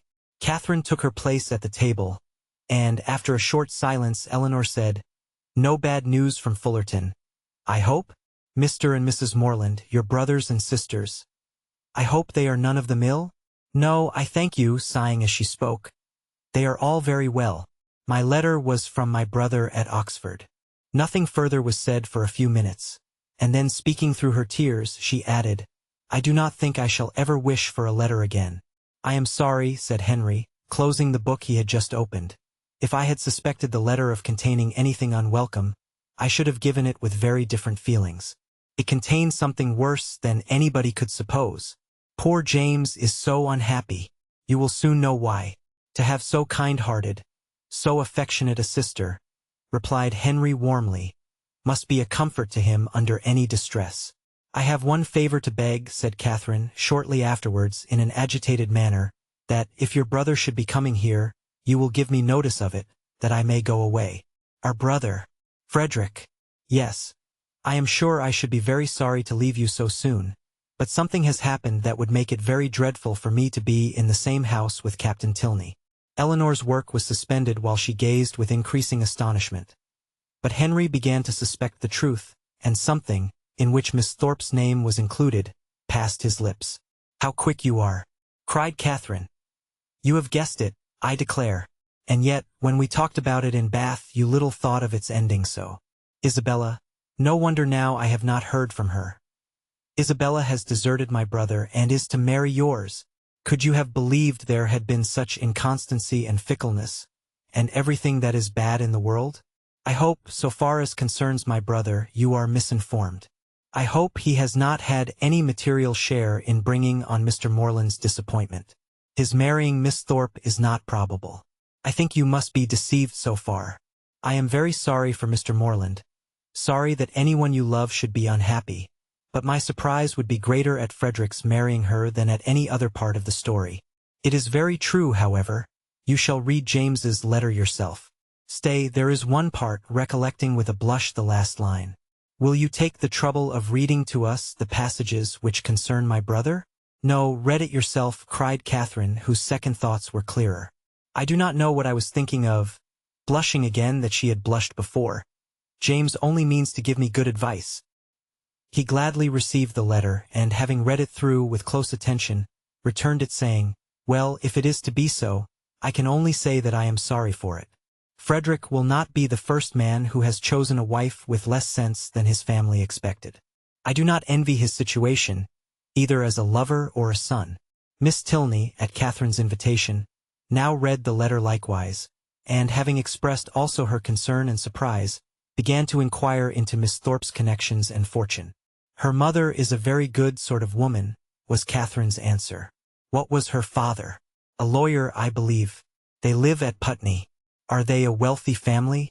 No, not very. I do not believe Isabella has any fortune at all, but that will not signify in your family. Your father is so very liberal. He told me the other day that he only valued money as it allowed him to promote the happiness of his children. The brother and sister looked at each other. But, said Eleanor, after a short pause, would it be to promote his happiness, to enable him to marry such a girl? She must be an unprincipled one, or she could not have used your brother so. And how strange an infatuation on Frederick's side. A girl who, before his eyes, is violating an engagement voluntarily entered into with another man. Is not it inconceivable, Henry? Frederick too, who always wore his heart so proudly, who found no woman good enough to be loved. That is the most unpromising circumstance, the strongest presumption against him. When I think of his past declarations, I give him up. Moreover, I have too good an opinion of Miss Thorpe's prudence to suppose that she would part with one gentleman before the other was secured. It is all over with Frederick indeed. He is a deceased man, defunct in understanding. Prepare for your sister-in-law, Eleanor, and such a sister-in-law as you must delight in. Open, candid, artless, guileless, with affections strong but simple, forming no pretensions, and knowing no disguise. Such a sister-in-law, Henry, I should delight in, said Eleanor with a smile. But perhaps, observed Catherine, though she has behaved so ill by our family, she may behave better by yours. Now she has really got the man she likes, she may be constant. Indeed, I am afraid she will, replied Henry. I am afraid she will be very constant, unless a baronet should come in her way. That is Frederick's only chance. I will get the bath paper and look over the arrivals. You think it is all for ambition, then? And, upon my word, there are some things that seem very like it. I cannot forget that, when she first knew what my father would do for them, she seemed quite disappointed that it was not more. I never was so deceived in anyone's character in my life before. Among all the great variety that you have known and studied, my own disappointment and loss in her is very great. But as for poor James, I suppose he will hardly ever recover it. Your brother is certainly very much to be pitied at present. But we must not, in our concern for his sufferings, undervalue yours. You feel, I suppose, that in losing Isabella you lose half yourself. You feel a void in your heart which nothing else can occupy. Society is becoming irksome, and as for the amusements in which you were wont to share at Bath, the very idea of them without her is abhorrent. You would not, for instance, now go to a ball for the world. You feel that you have no longer any friend to whom you can speak with unreserve, on whose regard you can place dependence, or whose counsel, in any difficulty, you could rely on. You feel all this? No, said Catherine, after a few moments' reflection, I do not. Ought I? To say the truth, though I am hurt and grieved, that I cannot still love her, that I am never to hear from her, perhaps never to see her again. I do not feel so very, very much afflicted as one would have thought. You feel, as you always do, what is most to the credit of human nature. Such feelings ought to be investigated, that they may know themselves. Catherine, by some chance or other, found her spirits so very much relieved by this conversation that she could not regret her being led on, though so unaccountably, to mention the circumstance which had produced it. Chapter 26. From this time, the subject was frequently canvassed by the three young people, and Catherine found, with some surprise, that her two young friends were perfectly agreed in considering Isabella's want of consequence and fortune as likely to throw great difficulties in the way of her marrying their brother. Their persuasion that the general would, upon this ground alone, independent of the objection that might be raised against her character, oppose the connection, turned her feelings moreover with some alarm towards herself. She was as insignificant, and perhaps as portionless as Isabella, and if the heir of the Tilney property had not grandeur and wealth enough in himself, at what point of interest were the demands of his younger brother to rest? The very painful reflections to which this thought led could only be dispersed by a dependence on the effect of that particular partiality, which, as she was given to understand by his words as well as his actions, she had from the first been so fortunate as to excite in the general, and by a recollection of some most generous and disinterested sentiments on the subject of money, which she had more than once heard him utter, and which tempted her to think his disposition in such matters misunderstood by his children. They were so fully convinced, however, that their brother would not have the courage to apply in person for his father's consent, and so repeatedly assured her that he had never in his life been less likely to come to Northanger than at the present time, that she suffered her mind to be at ease as to the necessity of any sudden removal of her own. But as it was not to be supposed that Captain Tilney, whenever he made his application, would give his father any just idea of Isabella's conduct, it occurred to her as highly expedient that Henry should lay the whole business before him as it really was, enabling the general by that means to form a cool and impartial opinion, and prepare his objections on a fairer ground than inequality of situations.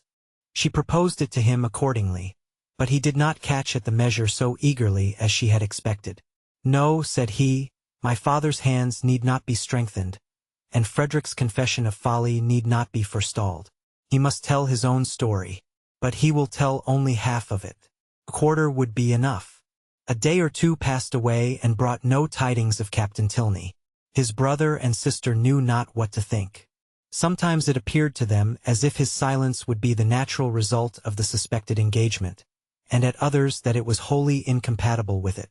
The general, meanwhile, though offended every morning by Frederick's remissness in writing, was free from any real anxiety about him, and had no more pressing solicitude than that of making Miss Morland's time at Northanger pass pleasantly.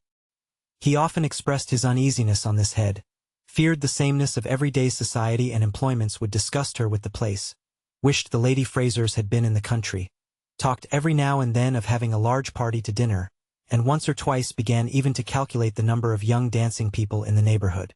But then it was such a dead time of year, no wildfowl, no game, and the Lady Frasers were not in the country. And it all ended, at last, in his telling Henry one morning that when he next went to Woodston, they would take him by surprise there some day or other, and eat their mutton with him. Henry was greatly honored and very happy, and Catherine was quite delighted with the scheme. "And when do you think, sir, I may look forward to this pleasure?"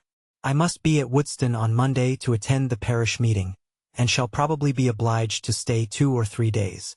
Well, we will take our chance some one of those days. There is no need to fix.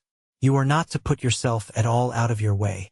Whatever you may happen to have in the house will be enough. I think I can answer for the young ladies making allowance for a bachelor's table. Let me see. Monday will be a busy day with you. We will not come on Monday, and Tuesday will be a busy one with me. I expect my surveyor from Brockham with his report in the morning, and afterwards I cannot in decency fail attending the club. I really could not face my acquaintance if I stayed away now, for as I am known to be in the country it would be taken exceedingly amiss, and it is a rule with me, Miss Morland, never to give offense to any of my neighbors, if a small sacrifice of time and attention can prevent it. They are a set of very worthy men. They have half a buck from Northanger twice a year, and I dine with them whenever I can. Tuesday, therefore, we may say is out of the question.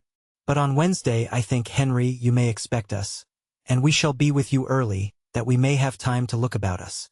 2 hours and 3/4 will carry us to Woodston, I suppose. We shall be in the carriage by 10. So, about 1:15 on Wednesday, you may look for us.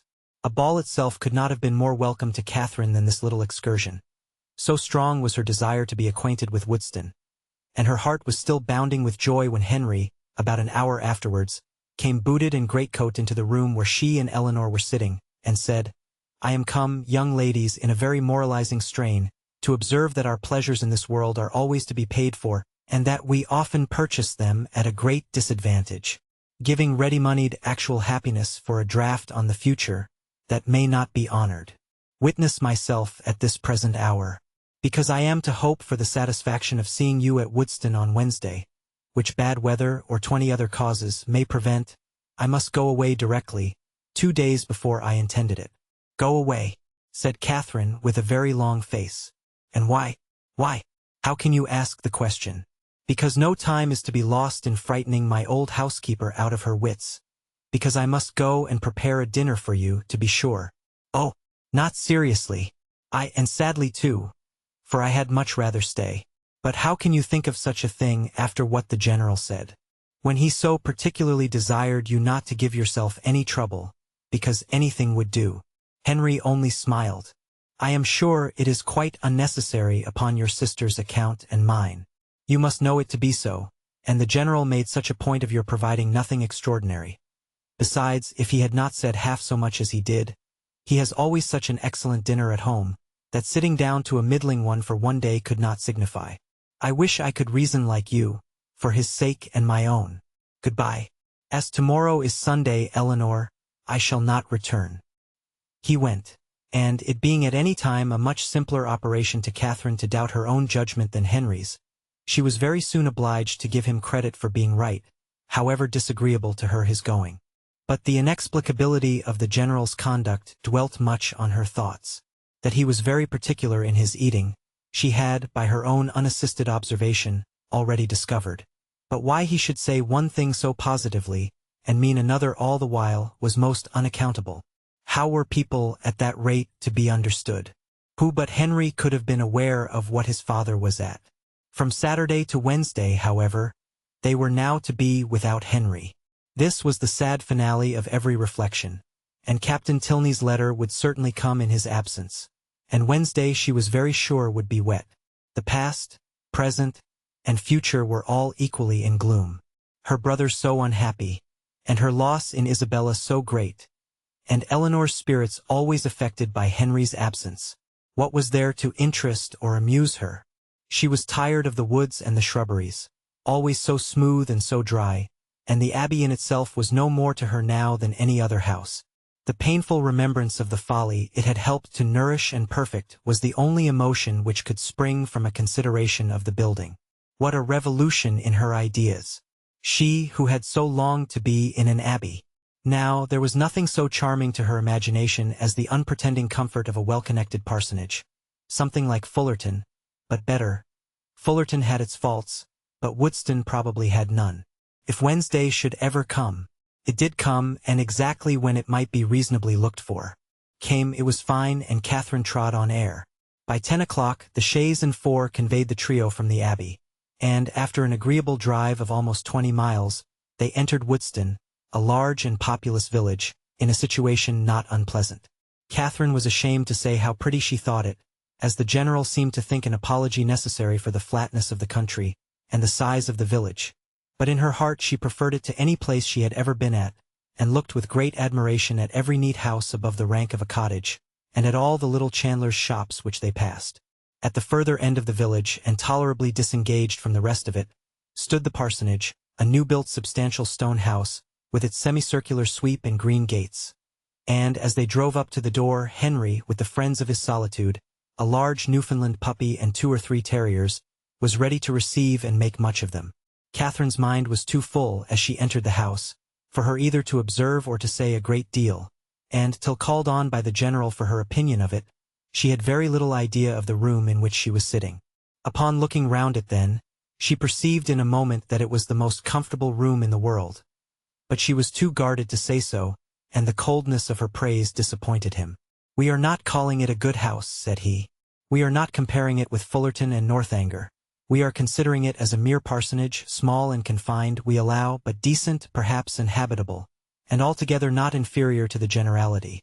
Or, in other words, I believe there are few country parsonages in England half so good. It may admit of improvement, however. Far be it from me to say otherwise, and anything in reason, a bow thrown out, perhaps, though, between ourselves, if there is one thing more than another my aversion, it is a patched-on bow." Catherine did not hear enough of this speech to understand or be pained by it, and other subjects being studiously brought forward and supported by Henry, at the same time that a tray full of refreshments was introduced by his servant, the general was shortly restored to his complacency, and Catherine to all her usual ease of spirits. The room in question was of a commodious, well-proportioned size, and handsomely fitted up as a dining parlor, and on their quitting it to walk round the grounds, she was shown, first into a smaller apartment, belonging peculiarly to the master of the house, and made unusually tidy on the occasion, and afterwards into what was to be the drawing-room, with the appearance of which, though unfurnished, Catherine was delighted enough even to satisfy the general. It was a prettily shaped room, the windows reaching to the ground, and the view from them pleasant, though only over green meadows, and she expressed her admiration at the moment with all the honest simplicity with which she felt it. "Oh, why do not you fit up this room, Mr. Tilney? What a pity not to have it fitted up. It is the prettiest room I ever saw. It is the prettiest room in the world. I trust," said the general, with a most satisfied smile, "that it will very speedily be furnished. It waits only for a lady's taste. Well, if it was my house, I should never sit anywhere else. Oh, what a sweet little cottage there is among the trees. Apple trees, too. It is the prettiest cottage.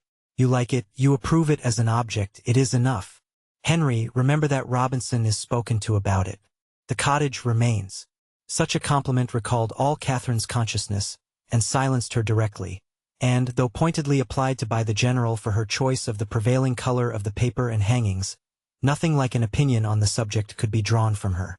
The influence of fresh objects and fresh air, however, was of great use in dissipating these embarrassing associations, and, having reached the ornamental part of the premises, consisting of a walk round 2 sides of a meadow, on which Henry's genius had begun to act about half a year ago, she was sufficiently recovered to think it prettier than any pleasure ground she had ever been in before, though there was not a shrub in it higher than the green bench in the corner.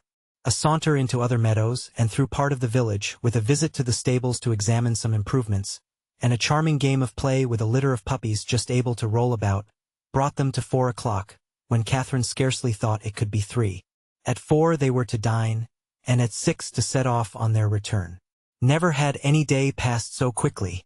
She could not but observe that the abundance of the dinner did not seem to create the smallest astonishment in the general. Nay, that he was even looking at the side table for cold meat which was not there. His son and daughter's observations were of a different kind. They had seldom seen him eat so heartily at any table but his own, and never before known him so little disconcerted by the melted butters being oiled. At 6 o'clock, the general having taken his coffee, the carriage again received them, and so gratifying had been the tenor of his conduct throughout the whole visit, so well assured was her mind on the subject of his expectations, that, could she have felt equally confident of the wishes of his son, Catherine would have quitted Woodston with little anxiety as to the how or the when she might return to it. Chapter 27. The next morning brought the following very unexpected letter from Isabella. Bath, April. My dearest Catherine, I received your 2 kind letters with the greatest delight, and have 1,000 apologies to make for not answering them sooner. I really am quite ashamed of my idleness. But in this horrid place one can find time for nothing. I have had my pen in my hand to begin a letter to you almost every day since you left Bath, but have always been prevented by some silly trifler or other. Pray write to me soon and direct to my own home. Thank God, we leave this vile place tomorrow. Since you went away, I have had no pleasure in it. The dust is beyond anything, and everybody one cares for is gone. I believe if I could see you I should not mind the rest, for you are dearer to me than anybody can conceive. I am quite uneasy about your dear brother, not having heard from him since he went to Oxford, and am fearful of some misunderstanding. Your kind offices will set all right. He is the only man I ever did or could love, and I trust you will convince him of it. The spring fashions are partly down, and the hats the most frightful you can imagine. I hope you spend your time pleasantly, but am afraid you never think of me. I will not say all that I could of the family you are with, because I would not be ungenerous, or set you against those you esteem. But it is very difficult to know whom to trust, and young men never know their minds 2 days together. I rejoice to say that the young man whom, of all others, I particularly abhor, has left Bath. You will know, from this description, I must mean Captain Tilney, who, as you may remember, was amazingly disposed to follow and tease me, before you went away. Afterwards he got worse, and became quite my shadow. Many girls might have been taken in, for never were such attentions.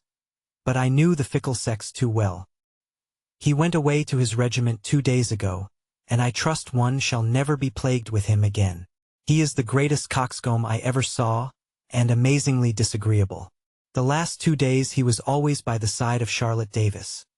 I pitied his taste, but took no notice of him. The last time we met was in Bath Street, and I turned directly into a shop that he might not speak to me. I would not even look at him. He went into the pump room afterwards, but I would not have followed him for all the world. Such a contrast between him and your brother. Pray send me some news of the latter. I am quite unhappy about him. He seemed so uncomfortable when he went away, with a cold or something that affected his spirits. I would write to him myself, but have mislaid his direction, and, as I hinted above, am afraid he took something in my conduct amiss. Pray explain everything to his satisfaction. Or, if he still harbors any doubt, a line from himself to me, or a call at Putney when next in town, might set all to rights.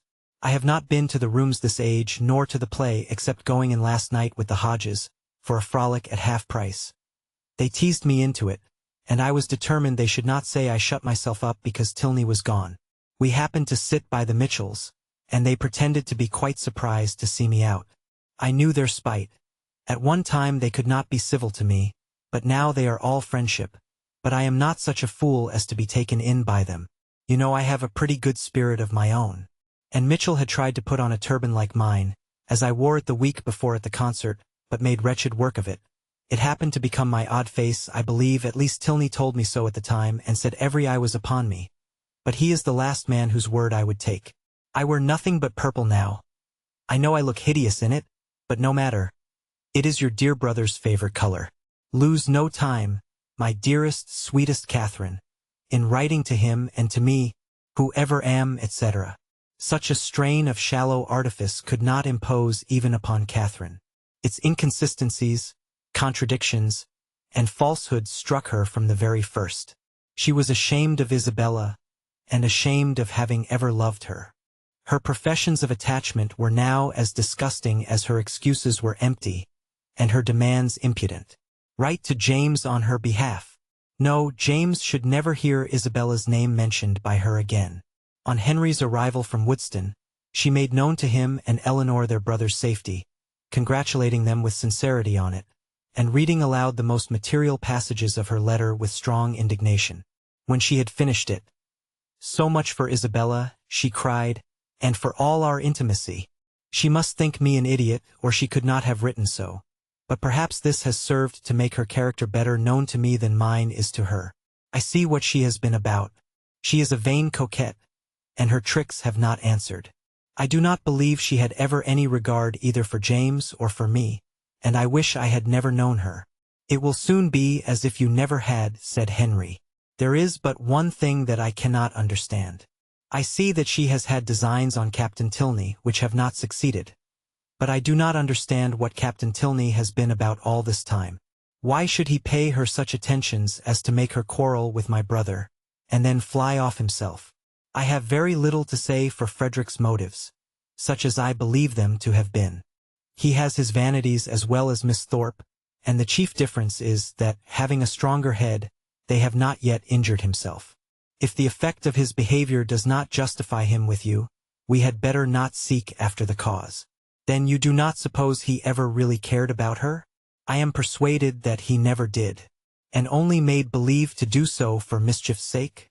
Henry bowed his assent. "Well, then, I must say that I do not like him at all. Though it has turned out so well for us, I do not like him at all. As it happens, there is no great harm done, because I do not think Isabella has any heart to lose. But, suppose he had made her very much in love with him? But we must first suppose Isabella to have had a heart to lose, consequently to have been a very different creature, and in that case she would have met with very different treatment. It is very right that you should stand by your brother. And if you would stand by yours, you would not be much distressed by the disappointment of Miss Thorpe.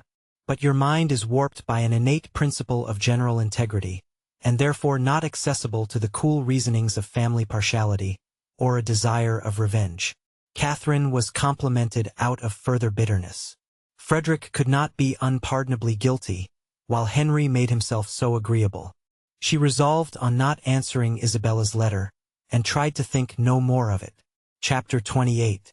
Soon after this, the general found himself obliged to go to London for a week, and he left Northanger earnestly regretting that any necessity should rob him even for an hour of Miss Morland's company, and anxiously recommending the study of her comfort and amusement to his children as their chief object in his absence.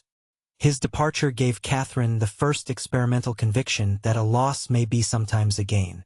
The happiness with which their time now passed, every employment voluntary, every laugh indulged, every meal a scene of ease and good humor, walking where they liked and when they liked, their hours, pleasures, and fatigues at their own command, made her thoroughly sensible of the restraint which the general's presence had imposed, and most thankfully feel their present release from it.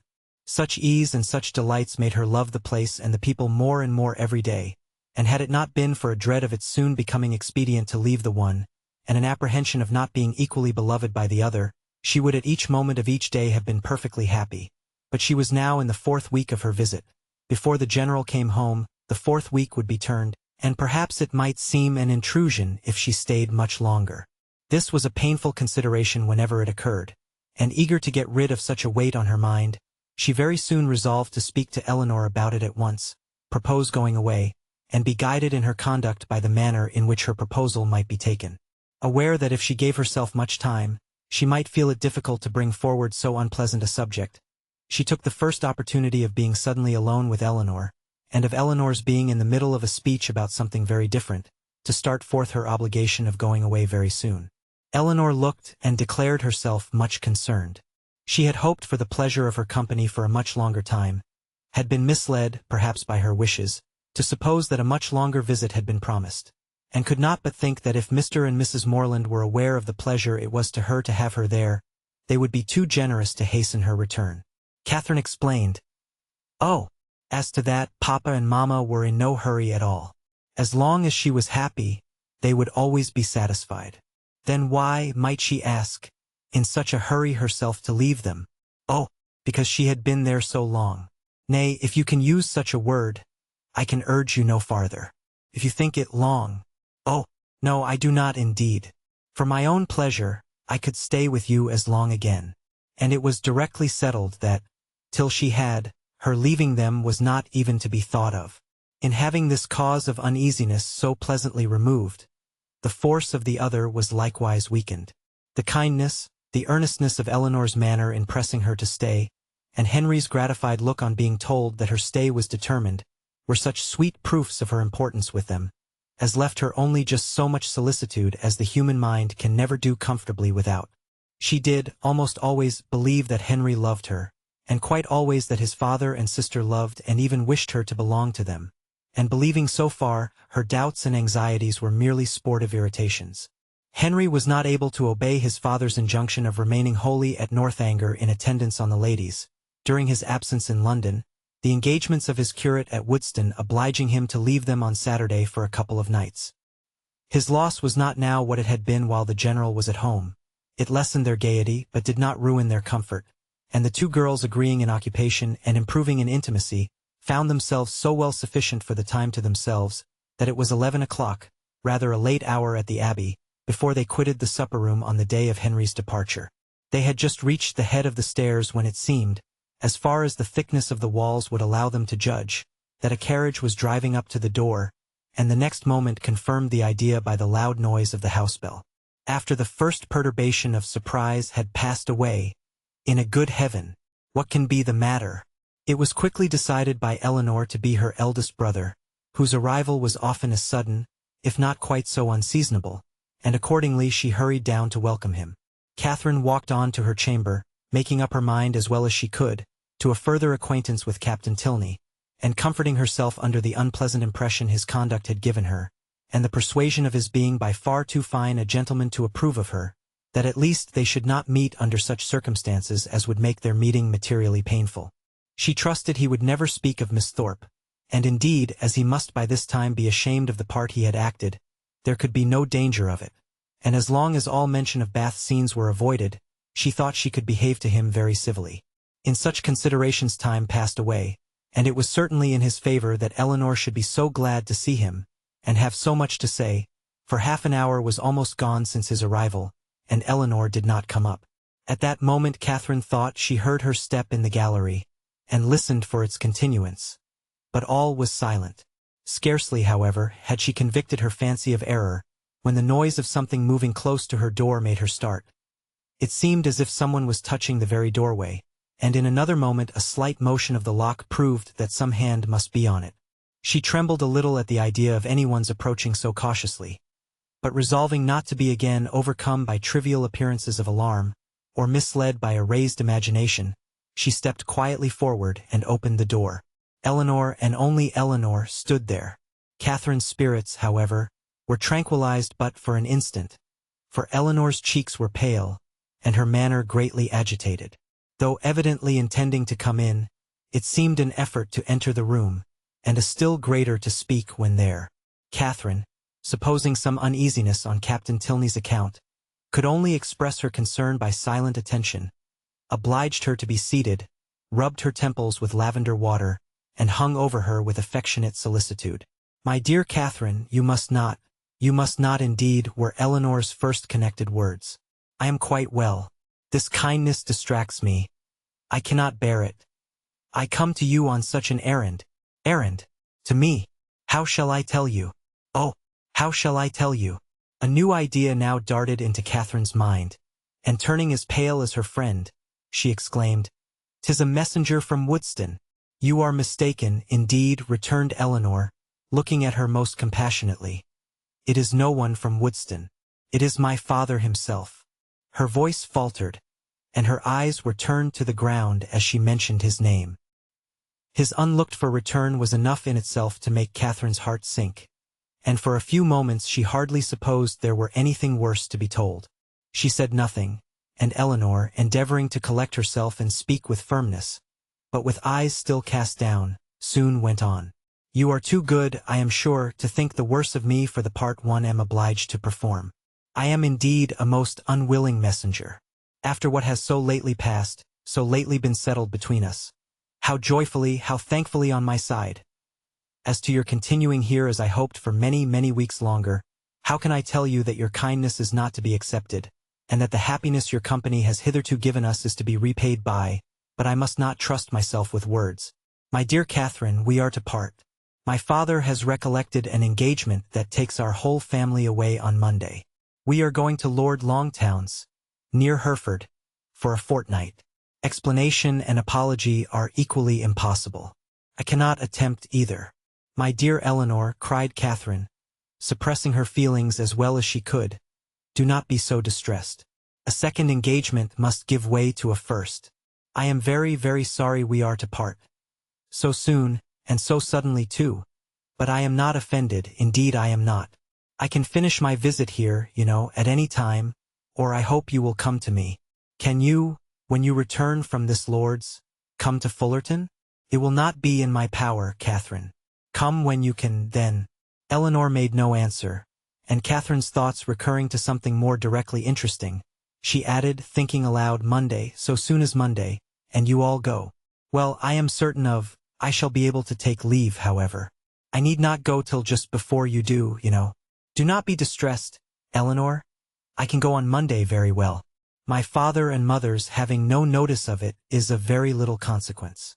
The general will send a servant with me, I dare say, half the way, and then I shall soon be at Salisbury, and then I am only 9 miles from home.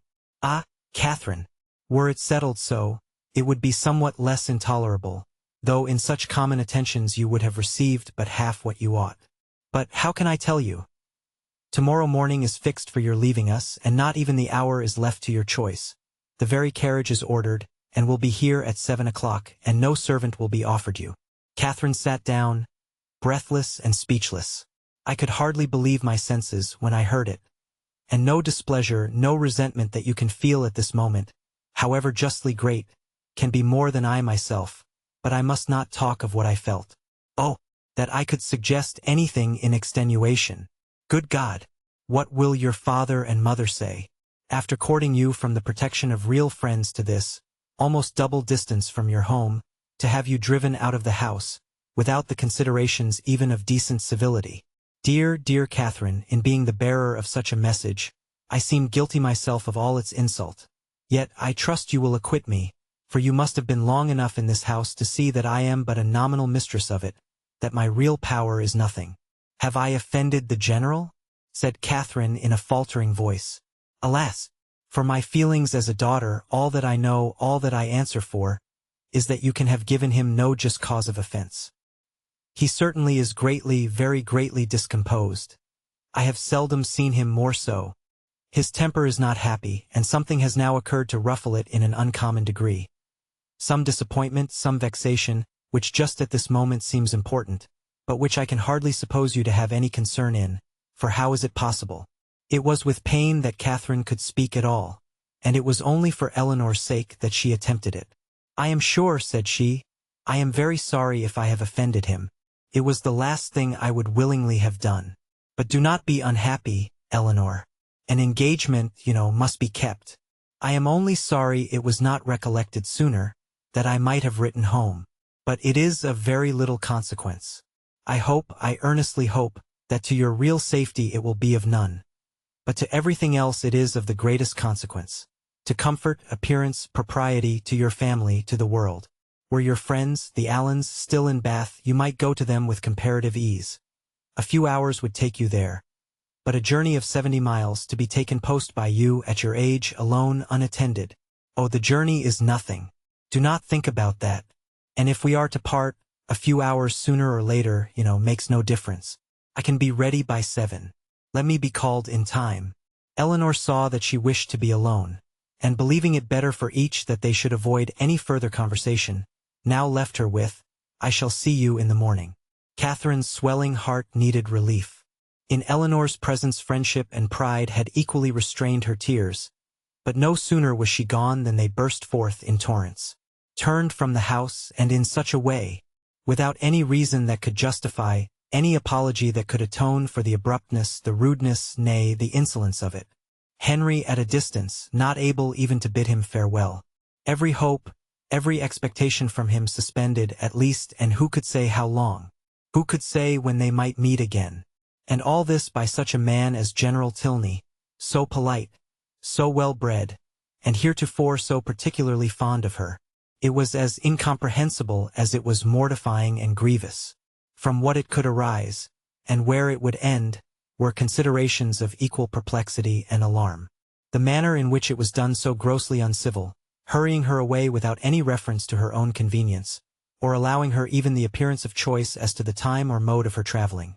Of 2 days, the earliest fixed on, and of that almost the earliest hour, as if resolved to have her gone before he was stirring in the morning, that he might not be obliged even to see her. What could all this mean but an intentional affront? By some means or other she must have had the misfortune to offend him. Eleanor had wished to spare her from so painful a notion, but Catherine could not believe it possible that any injury or any misfortune could provoke such ill will against a person not connected, or, at least, not supposed to be connected with it. Heavily passed the night. Sleep, or repose that deserved the name of sleep, was out of the question. That room, in which her disturbed imagination had tormented her on her first arrival, was again the scene of agitated spirits and unquiet slumbers. Yet how different now the source of her inquietude from what it had been then, how mournfully superior in reality and substance. Her anxiety had foundation in fact, her fears in probability, and with a mind so occupied in the contemplation of actual and natural evil, the solitude of her situation, the darkness of her chamber, the antiquity of the building, were felt and considered without the smallest emotion. And though the wind was high, and often produced strange and sudden noises throughout the house, she heard it all as she lay awake, hour after hour, without curiosity or terror. Soon after 6 Eleanor entered her room, eager to show attention or give assistance where it was possible, but very little remained to be done. Catherine had not loitered. She was almost dressed, and her packing almost finished. The possibility of some conciliatory message from the general occurred to her as his daughter appeared. What so natural, as that anger should pass away and repentance succeed it? And she only wanted to know how far, after what had passed, an apology might properly be received by her. But the knowledge would have been useless here. It was not called for. Neither clemency nor dignity was put to the trial. Eleanor brought no message. Very little passed between them on meeting. Each found her greatest safety in silence, and few and trivial were the sentences exchanged while they remained upstairs. Catherine in busy agitation completing her dress, and Eleanor with more goodwill than experience intent upon filling the trunk. When everything was done they left the room, Catherine lingering only half a minute behind her friend to throw a parting glance on every well-known, cherished object, and went down to the breakfast parlor, where breakfast was prepared. She tried to eat, as well to save herself from the pain of being urged as to make her friend comfortable. But she had no appetite and could not swallow many mouthfuls. The contrast between this and her last breakfast in that room gave her fresh misery, and strengthened her distaste for everything before her. It was not 24 hours ago since they had met there to the same repast, but in circumstances how different, with what cheerful ease, what happy, though false security, had she then looked around her, enjoying everything present, and fearing little in future, beyond Henry's going to Woodston for a day. Happy, happy breakfast. For Henry had been there. Henry had sat by her and helped her. These reflections were long indulged undisturbed by any address from her companion, who sat as deep in thought as herself, and the appearance of the carriage was the first thing to startle and recall them to the present moment. Catherine's color rose at the sight of it, and the indignity with which she was treated, striking at that instant on her mind with peculiar force, made her for a short time sensible only of resentment. Eleanor seemed now impelled into resolution and speech. "You must write to me, Catherine," she cried. "You must let me hear from you as soon as possible.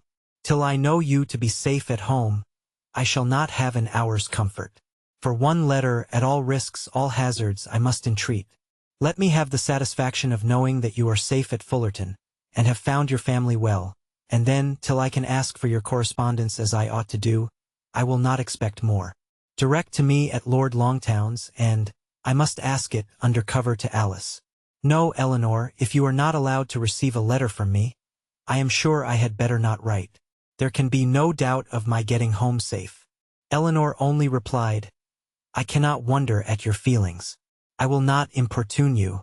I will trust to your own kindness of heart when I am at a distance from you. But this, with the look of sorrow accompanying it, was enough to melt Catherine's pride in a moment, and she instantly said, Oh, Eleanor, I will write to you indeed.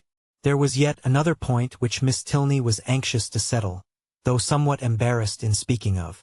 It had occurred to her that after so long an absence from home, Catherine might not be provided with money enough for the expenses of her journey, and, upon suggesting it to her with most affectionate offers of accommodation, it proved to be exactly the case. Catherine had never thought on the subject till that moment, but, upon examining her purse, was convinced that, but for this kindness of her friend, she might have been turned from the house without even the means of getting home, and the distress in which she must have been thereby involved filling the minds of both. Scarcely another word was said by either during the time of their remaining together. Short, however, was that time. The carriage was soon announced to be ready, and Catherine, instantly rising, a long and affectionate embrace supplied the place of language in bidding each other adieu, and, as they entered the hall, unable to leave the house without some mention of one whose name had not yet been spoken by either, she paused a moment, and with quivering lips just made it intelligible that she left her kind remembrance for her absent friend. But with this approach to his name ended all possibility of restraining her feelings, and, hiding her face as well as she could with her handkerchief, she darted across the hall, jumped into the chaise, and in a moment was driven from the door. Chapter 29. Catherine was too wretched to be fearful. The journey in itself had no terrors for her, and she began it without either dreading its length or feeling its solitariness.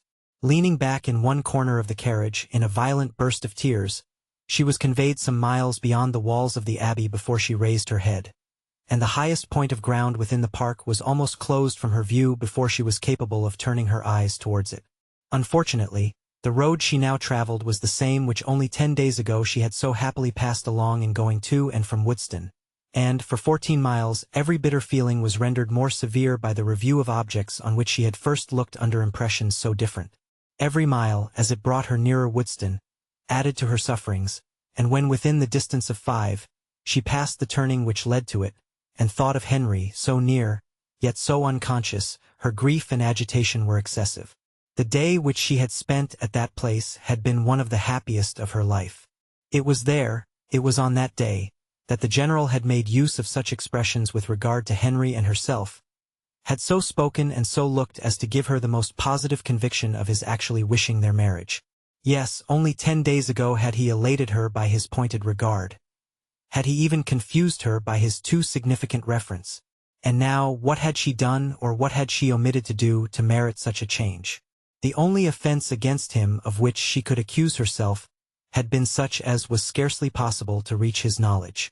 Henry and her own heart only were privy to the shocking suspicions which she had so idly entertained, and equally safe did she believe her secret with each.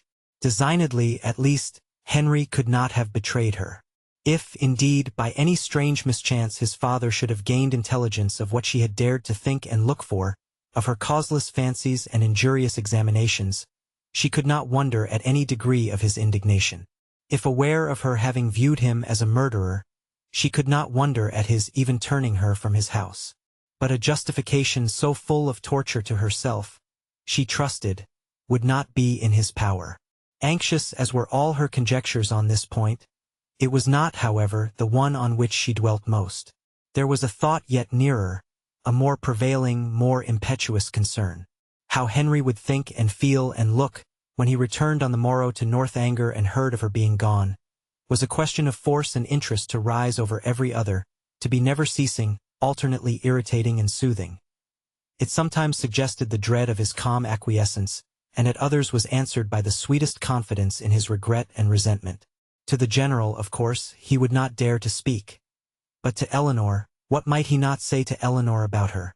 In this unceasing recurrence of doubts and inquiries, on any one article of which her mind was incapable of more than momentary repose, the hours passed away, and her journey advanced much faster than she looked for. The pressing anxieties of thought, which prevented her from noticing anything before her, when once beyond the neighborhood of Woodston, saved her at the same time from watching her progress. And though no object on the road could engage a moment's attention, she found no stage of it tedious. From this she was preserved too by another cause, by feeling no eagerness for her journey's conclusion. For to return in such a manner to Fullerton was almost to destroy the pleasure of a meeting with those she loved best, even after an absence such as hers, an 11 weeks' absence. What had she to say that would not humble herself and pain her family, that would not increase her own grief by the confession of it, extend an useless resentment, and perhaps involve the innocent with the guilty in undistinguishing ill will? She could never do justice to Henry and Eleanor's merit. She felt it too strongly for expression, and should a dislike be taken against them, should they be thought of unfavorably, on their father's account, it would cut her to the heart. With these feelings, she rather dreaded than sought for the first view of that well-known spire which would announce her within 20 miles of home. Salisbury she had known to be her point on leaving Northanger, but after the first stage she had been indebted to the postmasters for the names of the places which were then to conduct her to it. So great had been her ignorance of her route. She met with nothing, however, to distress or frighten her. Her youth, civil manners, and liberal pay procured her all the attention that a traveler like herself could require, and stopping only to change horses, she traveled on for about 11 hours without accident or alarm, and between 6 and 7 o'clock in the evening found herself entering Fullerton. A heroine returning, at the close of her career, to her native village, in all the triumph of recovered reputation, and all the dignity of a countess, with a long train of noble relations in their several phaetons, and 3 waiting maids in a traveling chaise and 4, behind her, is an event on which the pen of the contriver may well delight to dwell. It gives credit to every conclusion, and the author must share in the glory she so liberally bestows. But my affair is widely different. I bring back my heroine to her home in solitude and disgrace, and no sweet elation of spirits can lead me into minuteness. A heroine in a hack postchaise is such a blow upon sentiment, as no attempt at grandeur or pathos can withstand. Swiftly therefore shall her postboy drive through the village, amid the gaze of Sunday groups, and speedy shall be her descent from it. But whatever might be the distress of Catherine's mind, as she thus advanced towards the parsonage, and whatever the humiliation of her biographer in relating it, she was preparing enjoyment of no everyday nature for those to whom she went. First, in the appearance of her carriage, and secondly, in herself. The chaise of a traveler being a rare sight in Fullerton, the whole family were immediately at the window, and to have it stop at the sweep-gate was a pleasure to brighten every eye and occupy every fancy, a pleasure quite unlooked for by all but the 2 youngest children, a boy and girl of 6 and 4 years old, who expected a brother or sister in every carriage. Happy the glance that first distinguished Catherine. Happy the voice that proclaimed the discovery. But whether such happiness were the lawful property of George or Harriet could never be exactly understood. Her father, mother, Sarah, George, and Harriet, all assembled at the door to welcome her with affectionate eagerness, was a sight to awaken the best feelings of Catherine's heart. And in the embrace of each, as she stepped from the carriage, she found herself soothed beyond anything that she had believed possible. So surrounded, so caressed, she was even happy. In the joyfulness of family love everything for a short time was subdued, and the pleasure of seeing her, leaving them at first little leisure for calm curiosity, they were all seated round the tea-table, which Mrs. Morland had hurried for the comfort of the poor traveler, whose pale and jaded look soon caught her notice, before any inquiry so direct as to demand a positive answer was addressed to her. Reluctantly, and with much hesitation, did she then begin what might perhaps, at the end of half an hour, be termed, by the courtesy of her hearers, an explanation. But scarcely, within that time, could they at all discover the cause, or collect the particulars of her sudden return. They were far from being an irritable race, far from any quickness in catching or bitterness in resenting affronts. But here, when the whole was unfolded, was an insult not to be overlooked, nor, for the first half-hour, to be easily pardoned. Without suffering any romantic alarm, in the consideration of their daughter's long and lonely journey, Mr. and Mrs. Morland could not but feel that it might have been productive of much unpleasantness to her, that it was what they could never have voluntarily suffered, and that, in forcing her on such a measure, General Tilney had acted neither honorably nor feelingly, neither as a gentleman nor as a parent. Why he had done it, what could have provoked him to such a breach of hospitality, and so suddenly turned all his partial regard for their daughter into actual ill will, was a matter which they were at least as far from divining as Catherine herself. But it did not oppress them by any means so long, and, after a due course of useless conjecture, that it was a strange business, and that he must be a very strange man, grew enough for all their indignation and wonder, though Sarah indeed still indulged in the sweets of incomprehensibility, exclaiming and conjecturing with youthful ardor. "My dear, you give yourself a great deal of needless trouble," said her mother at last. "Depend upon it, it is something not at all worth understanding." "I can allow for his wishing Catherine away, when he recollected this engagement," said Sarah, "but why not do it civilly?" "I am sorry for the young people," returned Mrs. Morland. "They must have a sad time of it. But as for anything else, it is no matter now. Catherine is safe at home, and our comfort does not depend upon General Tilney." Catherine sighed. "Well," continued her philosophic mother, "I am glad I did not know of your journey at the time. But now it is all over, perhaps there is no great harm done. It is always good for young people to be put upon exerting themselves. And you know, my dear Catherine, you always were a sad little scatter-brained creature. But now you must have been forced to have your wits about you, with so much changing of chaises and so forth. And I hope it will appear that you have not left anything behind you in any of the pockets." Catherine hoped so too, and tried to feel an interest in her own amendment, but her spirits were quite worn down, and, to be silent and alone becoming soon her only wish, she readily agreed to her mother's next counsel of going early to bed.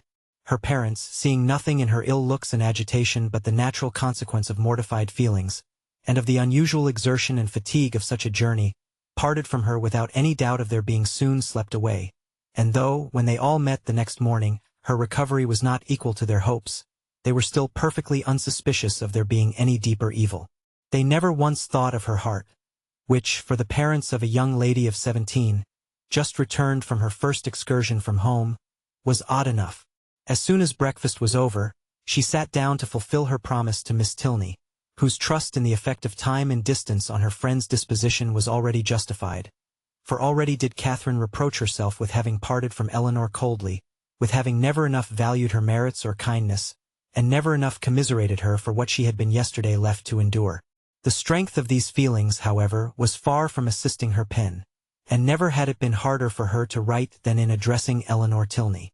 To compose a letter which might at once do justice to her sentiments and her situation, convey gratitude without servile regret, be guarded without coldness, and honest without resentment. A letter which Eleanor might not be pained by the perusal of, and, above all, which she might not blush herself, if Henry should chance to see, was an undertaking to frighten away all her powers of performance. And, after long thought and much perplexity, to be very brief was all that she could determine on, with any confidence of safety.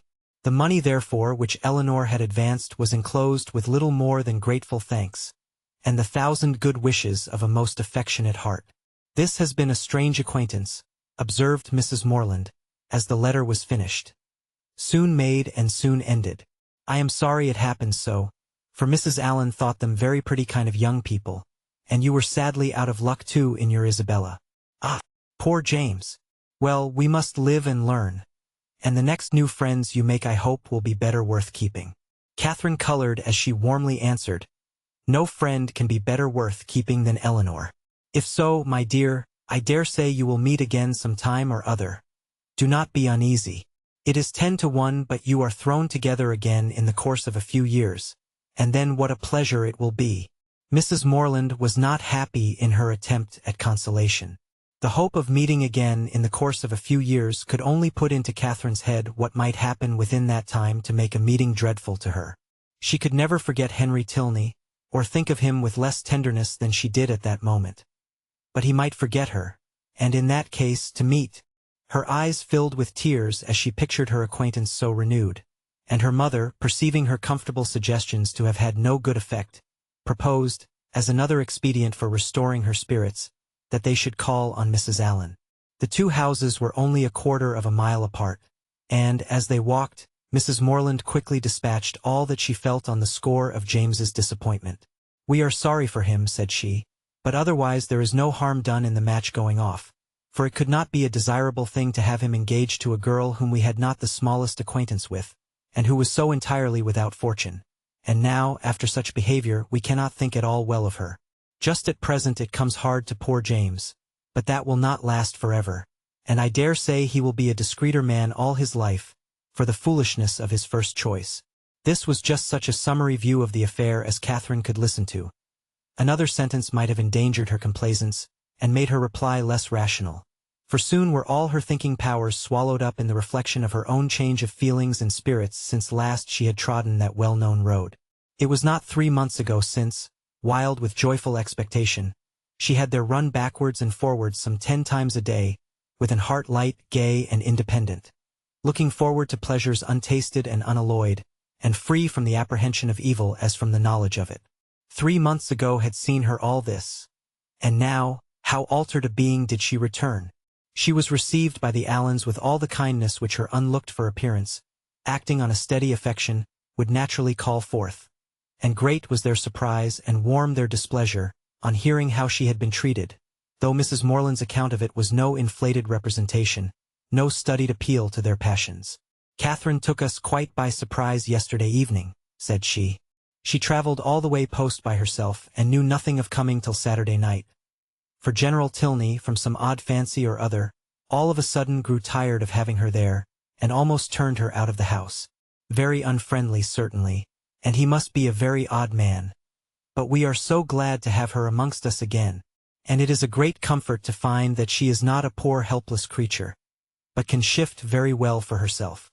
Mr. Allen expressed himself on the occasion with the reasonable resentment of a sensible friend, and Mrs. Allen thought his expressions quite good enough to be immediately made use of again by herself. His wonder, his conjectures, and his explanations became in succession hers, with the addition of this single remark: "I really have not patience with the General, to fill up every accidental pause."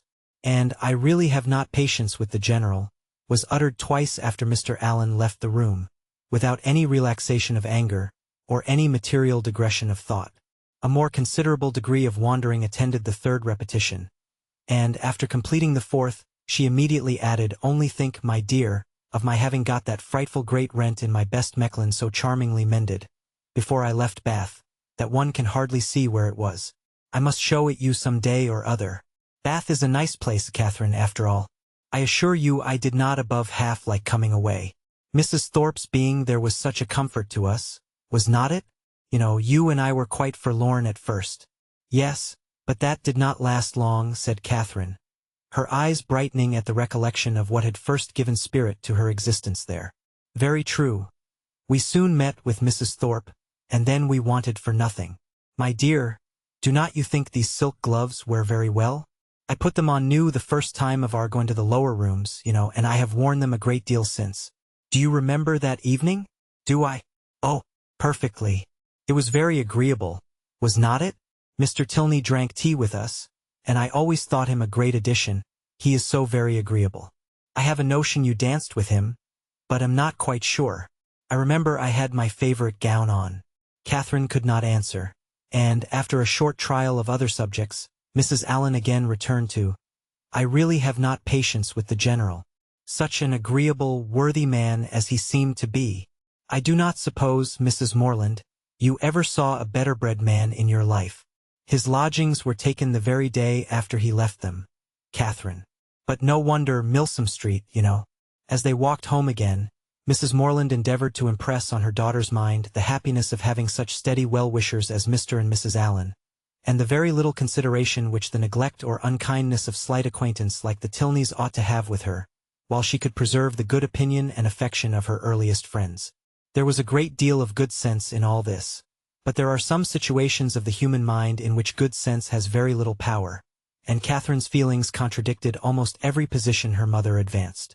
It was upon the behavior of these very slight acquaintance that all her present happiness depended, and while Mrs. Morland was successfully confirming her own opinions by the justness of her own representations, Catherine was silently reflecting that now Henry must have arrived at Northanger. Now he must have heard of her departure, and now, perhaps, they were all setting off for Hereford. Chapter 30. Catherine's disposition was not naturally sedentary, nor had her habits been ever very industrious. But whatever might hitherto have been her defects of that sort, Her mother could not but perceive them now to be greatly increased. She could neither sit still nor employ herself for 10 minutes together, walking round the garden and orchard again and again, as if nothing but motion was voluntary, and it seemed as if she could even walk about the house rather than remain fixed for any time in the parlor. Her loss of spirits was a yet greater alteration. In her rambling and her idleness she might only be a caricature of herself, but in her silence and sadness she was the very reverse of all that she had been before. For 2 days Mrs. Morland allowed it to pass even without a hint, but when a third night's rest had neither restored her cheerfulness, improved her in useful activity, nor given her a greater inclination for needlework, she could no longer refrain from the gentle reproof of, "My dear Catherine, I am afraid you are growing quite a fine lady. I do not know when poor Richard's cravats would be done, if he had no friend but you. Your head runs too much upon Bath. But there is a time for everything, a time for balls and plays and a time for work. You have had a long run of amusement, and now you must try to be useful." Catherine took up her work directly, saying, in a dejected voice, that her head did not run upon Bath much. "Then you are fretting about General Tilney, and that is very simple of you. For 10 to 1 whether you ever see him again. You should never fret about trifles." After a short silence, "I hope, my Catherine, you are not getting out of humor with home because it is not so grand as Northanger. That would be turning your visit into an evil indeed. Wherever you are you should always be contented, but especially at home, because there you must spend the most of your time. I did not quite like, at breakfast, to hear you talk so much about the French bread at Northanger. I am sure I do not care about the bread. It is all the same to me what I eat. There is a very clever essay in one of the books upstairs upon much such a subject, about young girls that have been spoilt for home by great acquaintance. The Mirror, I think. I will look it out for you some day or other, because I am sure it will do you good." Catherine said no more and, with an endeavor to do right, applied to her work, but after a few minutes sunk again, without knowing it herself, into languor and listlessness, moving herself in her chair, from the irritation of weariness, much oftener than she moved her needle. Mrs. Morland watched the progress of this relapse, and seeing, in her daughter's absent and dissatisfied look, the full proof of that repining spirit to which she had now begun to attribute her want of cheerfulness, hastily left the room to fetch the book in question, anxious to lose no time in attacking so dreadful a malady. It was some time before she could find what she looked for, and other family matters occurring to detain her, a quarter of an hour had elapsed ere she returned downstairs with the volume from which so much was hoped. Her avocations above having shut out all noise but what she created herself, she knew not that a visitor had arrived within the last few minutes, till, on entering the room, the first object she beheld was a young man whom she had never seen before. With a look of much respect, he immediately rose, and being introduced to her by her conscious daughter as Mr. Henry Tilney, with the embarrassment of real sensibility began to apologize for his appearance there, acknowledging that after what had passed he had little right to expect a welcome at Fullerton, and stating his impatience to be assured of Miss Morland's having reached her home in safety, as the cause of his intrusion. He did not address himself to an uncandid judge or a resentful heart. Far from comprehending him or his sister in their father's misconduct, Mrs. Morland had been always kindly disposed towards each, and instantly, pleased by his appearance, received him with the simple professions of unaffected benevolence. Thanking him for such an attention to her daughter, assuring him that the friends of her children were always welcome there, and entreating him to say not another word of the past. He was not ill-inclined to obey this request, for, though his heart was greatly relieved by such unlooked-for mildness, it was not just at that moment in his power to say anything to the purpose. Returning in silence to his seat, therefore, he remained for some minutes most civilly answering all Mrs. Morland's common remarks about the weather and roads. Catherine, meanwhile, the anxious, agitated, happy, feverish Catherine, said not a word, but her glowing cheek and brightened eye made her mother trust that this good-natured visit would at least set her heart at ease for a time, and gladly therefore did she lay aside the first volume of the Mirror for a future hour. Desirous of Mr. Morland's assistance, as well in giving encouragement, as in finding conversation for her guest, whose embarrassment on his father's account she earnestly pitied, Mrs. Morland had very early dispatched one of the children to summon him. But Mr. Morland was from home, and being thus without any support, at the end of a quarter of an hour she had nothing to say. After a couple of minutes' unbroken silence, Henry, turning to Catherine for the first time since her mother's entrance, asked her, with sudden alacrity, if Mr. and Mrs. Allen were now at Fullerton?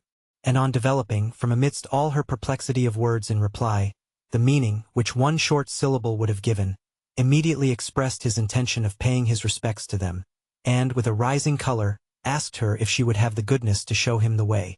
"You may see the house from this window, sir," was information on Sarah's side, which produced only a bow of acknowledgment from the gentleman, and a silencing nod from her mother. For Mrs. Morland, thinking it probable, as a secondary consideration in his wish of waiting on their worthy neighbors, that he might have some explanation to give of his father's behavior, which it must be more pleasant for him to communicate only to Catherine, would not on any account prevent her accompanying him. They began their walk, and Mrs. Morland was not entirely mistaken in his object in wishing it. Some explanation on his father's account he had to give, but his first purpose was to explain himself, and before they reached Mr. Allen's grounds, he had done it so well that Catherine did not think it could ever be repeated too often. She was assured of his affection, and that heart in return was solicited, which, perhaps, they pretty equally knew was already entirely his own. For, though Henry was now sincerely attached to her, though he felt and delighted in all the excellencies of her character and truly loved her society, I must confess that his affection originated in nothing better than gratitude, or, in other words, that a persuasion of her partiality for him had been the only cause of giving her a serious thought. It is a new circumstance in romance, I acknowledge, and dreadfully derogatory of an heroine's dignity, but if it be as new in common life, the credit of a wild imagination will at least be all my own. A very short visit to Mrs. Allen, in which Henry talked at random, without sense or connection, and Catherine, wrapped in the contemplation of her own unutterable happiness, scarcely opened her lips, dismissed them to the ecstasies of another tête-à-tête, and before it was suffered to close, she was enabled to judge how far he was sanctioned by parental authority in his present application. On his return from Woodstown 2 days before, he had been met near the Abbey by his impatient father, hastily informed in angry terms of Miss Morland's departure, and ordered to think of her no more. Such was the permission upon which he had now offered her his hand. The affrighted Catherine, amidst all the terrors of expectation, as she listened to this account, could not but rejoice in the kind caution with which Henry had saved her from the necessity of a conscientious rejection, by engaging her faith before he mentioned the subject. And as he proceeded to give the particulars, and explain the motives of his father's conduct, her feelings soon hardened into even a triumphant delight. The general had had nothing to accuse her of, nothing to lay to her charge, but her being the involuntary, unconscious object of a deception which his pride could not pardon, and which a better pride would have been ashamed to own. She was guilty only of being less rich than he had supposed her to be. Under a mistaken persuasion of her possessions and claims, he had courted her acquaintance in Bath, solicited her company at Northanger, and designed her for his daughter-in-law. On discovering his error, to turn her from the house seemed the best, though to his feelings an inadequate proof of his resentment towards herself, and his contempt of her family. John Thorpe had first misled him. The general, perceiving his son one night at the theatre to be paying considerable attention to Miss Morland, had accidentally inquired of Thorpe if he knew more of her than her name. Thorpe, most happy to be on speaking terms with a man of General Tilney's importance, had been joyfully and proudly communicative, and being at that time not only in daily expectation of Morland's engaging Isabella, but likewise pretty well resolved upon marrying Catherine himself, his vanity induced him to represent the family as yet more wealthy than his vanity and avarice had made him believe them. With whomsoever he was, or was likely to be connected, his own consequence always required that theirs should be great, and as his intimacy with any acquaintance grew, so regularly grew their fortune. The expectations of his friend Morland, therefore, from the first overrated, had ever since his introduction to Isabella been gradually increasing, and by merely adding twice as much for the grandeur of the moment, by doubling what he chose to think the amount of Mr. Morland's preferment, trebling his private fortune, bestowing a rich aunt, and sinking half the children, he was able to represent the whole family to the general in a most respectable light. For Catherine, however, the peculiar object of the general's curiosity, and his own speculations, he had yet something more in reserve, and the 10 or 15,000 pounds which her father could give her would be a pretty addition to Mr. Allen's estate. Her intimacy there had made him seriously determine on her being handsomely legacied hereafter, and to speak of her therefore as the almost acknowledged future heiress of Fullerton naturally followed. Upon such intelligence the general had proceeded, for never had it occurred to him to doubt its authority. Thorpe's interest in the family, by his sister's approaching connection with one of its members, and his own views on another, circumstances of which he boasted with almost equal openness, seemed sufficient vouchers for his truth, and to these were added the absolute facts of the Allens being wealthy and childless, of Miss Morland's being under their care, and, as soon as his acquaintance allowed him to judge, of their treating her with parental kindness. His resolution was soon formed. Already had he discerned a liking towards Miss Morland in the countenance of his son, and thankful for Mr. Thorpe's communication, he almost instantly determined to spare no pains in weakening his boasted interest and ruining his dearest hopes. Catherine herself could not be more ignorant at the time of all this than his own children. Henry and Eleanor, perceiving nothing in her situation likely to engage their father's particular respect, had seen with astonishment the suddenness, continuance, and extent of his attention, and though latterly, from some hints which had accompanied an almost positive command to his son of doing everything in his power to attach her, Henry was convinced of his father's believing it to be an advantageous connection. It was not till the late explanation at Northanger that they had the smallest idea of the false calculations which had hurried him on. That they were false, the general had learnt from the very person who had suggested them, from Thorpe himself, whom he had chanced to meet again in town, and who, under the influence of exactly opposite feelings, irritated by Catherine's refusal, and yet more by the failure of a very recent endeavor to accomplish a reconciliation between Morland and Isabella, convinced that they were separated forever, and spurning a friendship which could be no longer serviceable, hastened to contradict all that he had said before to the advantage of the Morlands, confessed himself to have been totally mistaken in his opinion of their circumstances and character, misled by the rhodomontade of his friend to believe his father a man of substance and credit, whereas the transactions of the 2 or 3 last weeks proved him to be neither, for after coming eagerly forward on the first overture of a marriage between the families, with the most liberal proposals, he had, on being brought to the point by the shrewdness of the relator, been constrained to acknowledge himself incapable of giving the young people even a decent support. They were, in fact, a necessitous family, numerous too almost beyond example, by no means respected in their own neighborhood, as he had lately had particular opportunities of discovering, aiming at a style of life which their fortune could not warrant, seeking to better themselves by wealthy connections, a forward, bragging, scheming race. The terrified general pronounced the name of Allen with an inquiring look, and here too Thorpe had learnt his error. The Allens, he believed, had lived near them too long, and he knew the young man on whom the Fullerton estate must devolve. The general needed no more. Enraged with almost everybody in the world but himself, he set out the next day for the Abbey, where his performances have been seen.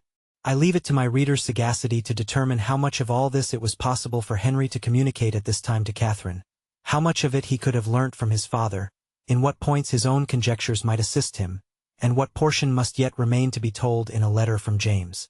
I have united for their ease what they must divide for mine. Catherine, at any rate, heard enough to feel that in suspecting General Tilney of either murdering or shutting up his wife, she had scarcely sinned against his character, or magnified his cruelty. Henry, in having such things to relate of his father, was almost as pitiable as in their first avowal to himself. He blushed for the narrow-minded counsel which he was obliged to expose. The conversation between them at Northanger had been of the most unfriendly kind. Henry's indignation on hearing how Catherine had been treated, on comprehending his father's views, and being ordered to acquiesce in them, had been open and bold. The general, accustomed on every ordinary occasion to give the law in his family, prepared for no reluctance but of feeling, no opposing desire that should dare to clothe itself in words, could ill brook the opposition of his son, steady as the sanction of reason and the dictate of conscience could make it. But, in such a cause, his anger, though it must shock, could not intimidate Henry, who was sustained in his purpose by a conviction of its justice. He felt himself bound as much in honor as in affection to Miss Morland, and believing that heart to be his own which he had been directed to gain, no unworthy retraction of a tacit consent, no reversing decree of unjustifiable anger, could shake his fidelity, or influence the resolutions it prompted. He steadily refused to accompany his father into Herefordshire, an engagement formed almost at the moment to promote the dismissal of Catherine, and as steadily declared his intention of offering her his hand. The general was furious in his anger, and they parted in dreadful disagreement. Henry, in an agitation of mind which many solitary hours were required to compose, had returned almost instantly to Woodston, and, on the afternoon of the following day, had begun his journey to Fullerton. Chapter 31. Mr. and Mrs. Morland's surprise on being applied to by Mr. Tilney for their consent to his marrying their daughter was, for a few minutes, considerable, it having never entered their heads to suspect an attachment on either side. But as nothing, after all, could be more natural than Catherine's being beloved, they soon learnt to consider it with only the happy agitation of gratified pride, and, as far as they alone were concerned, had not a single objection to start. His pleasing manners and good sense were self-evident recommendations, and having never heard evil of him, it was not their way to suppose any evil could be told. Goodwill supplying the place of experience, his character needed no attestation. Catherine would make a sad, heedless young housekeeper to be sure, was her mother's foreboding remark, but quick was the consolation of there being nothing like practice. There was but one obstacle, in short, to be mentioned, but till that one was removed, it must be impossible for them to sanction the engagement. Their tempers were mild, but their principles were steady, and while his parents so expressly forbade the connection, they could not allow themselves to encourage it. That the general should come forward to solicit the alliance, or that he should even very heartily approve it, they were not refined enough to make any parading stipulation, but the decent appearance of consent must be yielded, and that once obtained, and their own hearts made them trust that it could not be very long denied, their willing approbation was instantly to follow. His consent was all that they wished for.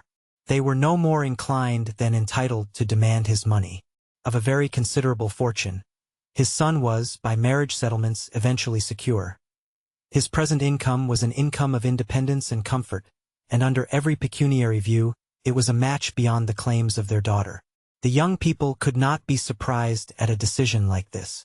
They felt and they deplored, but they could not resent it, and they parted, endeavoring to hope that such a change in the general, as each believed almost impossible, might speedily take place, to unite them again in the fullness of privileged affection. Henry returned to what was now his only home, to watch over his young plantations, and extend his improvements for her sake, to whose share in them he looked anxiously forward, and Catherine remained at Fullerton to cry. Whether the torments of absence were softened by a clandestine correspondence, let us not inquire. Mr. and Mrs. Morland never did. They had been too kind to exact any promise, and whenever Catherine received a letter, as at that time happened pretty often, they always looked another way.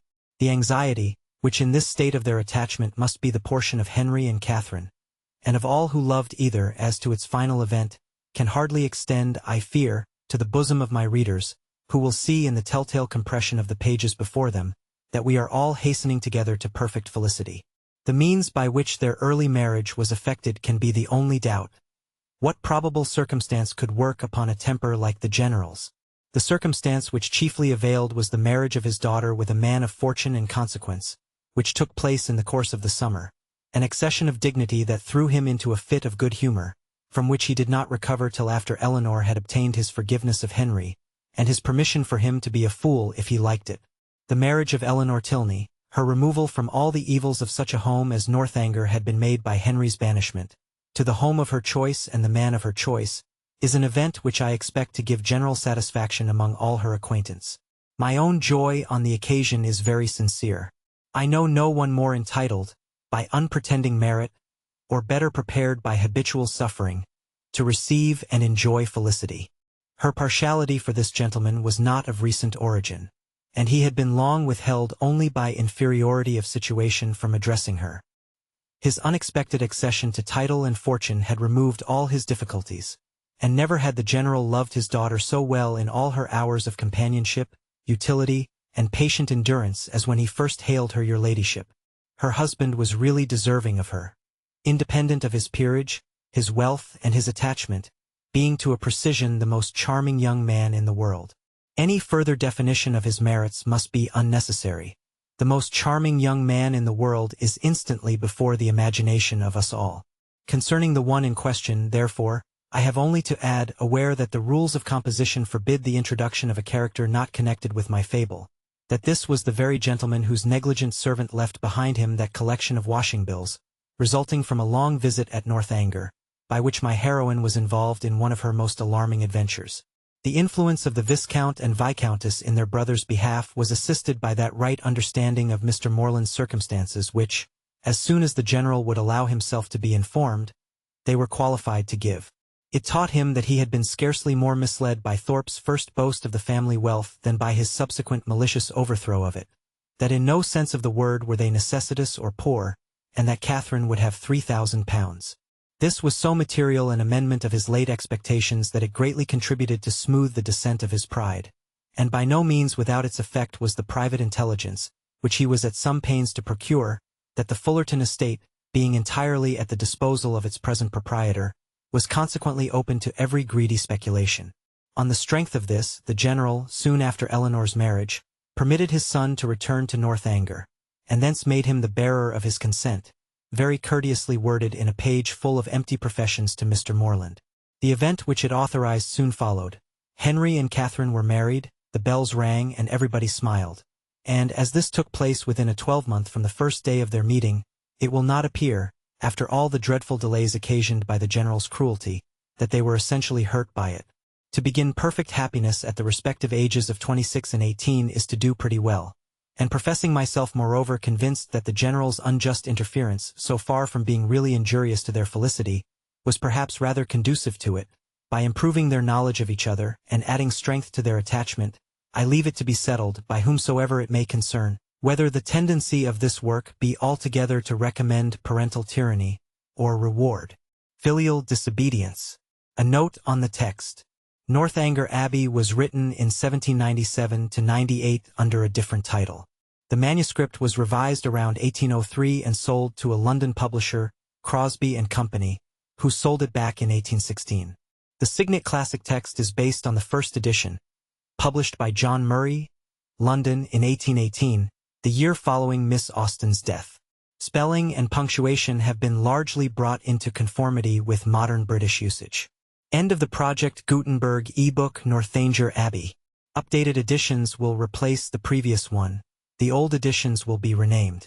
Creating the works from print editions not protected by U.S. copyright law means that no one owns a United States copyright in these works, so the Foundation and you can copy and distribute it in the United States without permission and without paying copyright royalties. Special rules, set forth in the general terms of use part of this license, apply to copying and distributing Project Gutenberg electronic works to protect the Project Gutenberg concept and trademark.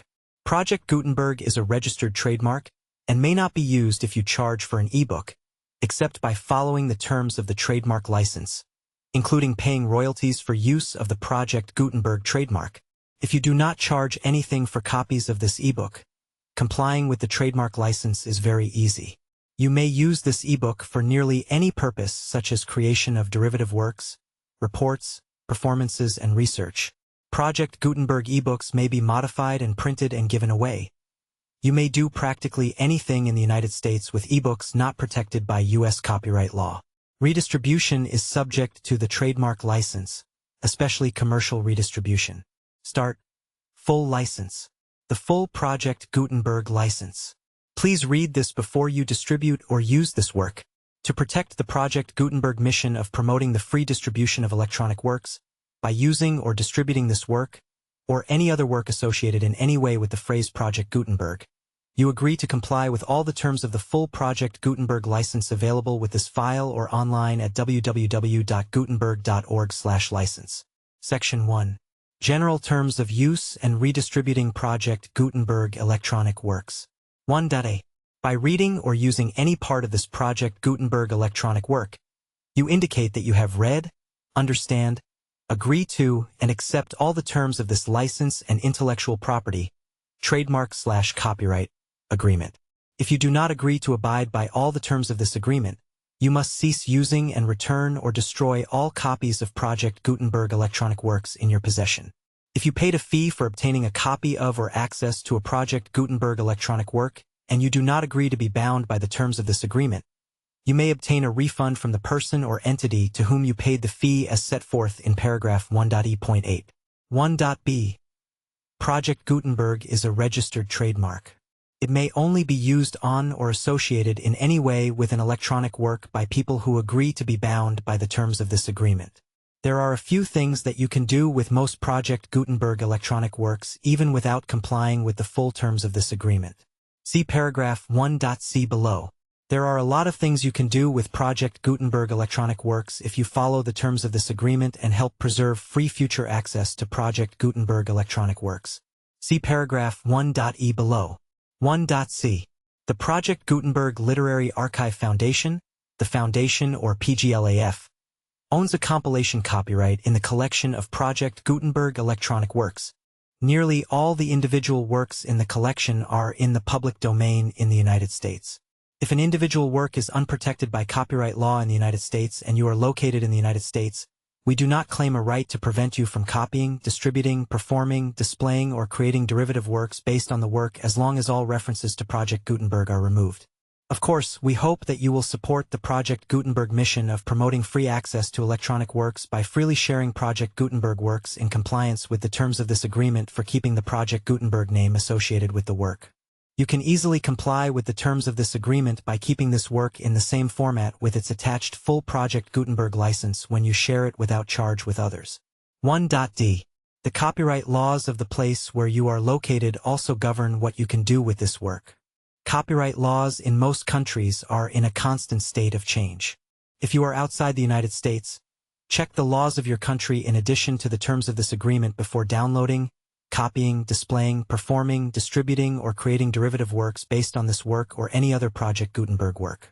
The Foundation makes no representations concerning the copyright status of any work in any country other than the United States. 1.e. Unless you have removed all references to Project Gutenberg. 1e.1. The following sentence with active links to or other immediate access to the full Project Gutenberg license must appear prominently whenever any copy of a Project Gutenberg work, any work on which the phrase Project Gutenberg appears, or with which the phrase Project Gutenberg is associated, is accessed, displayed, performed, viewed, copied, or distributed. This ebook is for the use of anyone anywhere in the United States and most other parts of the world at no cost and with almost no restrictions whatsoever. You may copy it, give it away, or reuse it under the terms of the Project Gutenberg license included with this ebook or online at www.gutenberg.org. If you are not located in the United States, you will have to check the laws of the country where you are located before using this ebook. 1e.2. If an individual Project Gutenberg electronic work is derived from texts not protected by U.S. copyright law, does not contain a notice indicating that it is posted with permission of the copyright holder, the work can be copied and distributed to anyone in the United States without paying any fees or charges. If you are redistributing or providing access to a work with the phrase Project Gutenberg associated with or appearing on the work, you must comply either with the requirements of paragraphs 1.e.1 through 1.e.7 or obtain permission for the use of the work and the Project Gutenberg trademark as set forth in paragraphs 1.e.8 or 1.e.9. 1d.3. If an individual Project Gutenberg electronic work is posted with the permission of the copyright holder, your use and distribution must comply with both paragraphs 1e.1 through 1e.7 and any additional terms imposed by the copyright holder.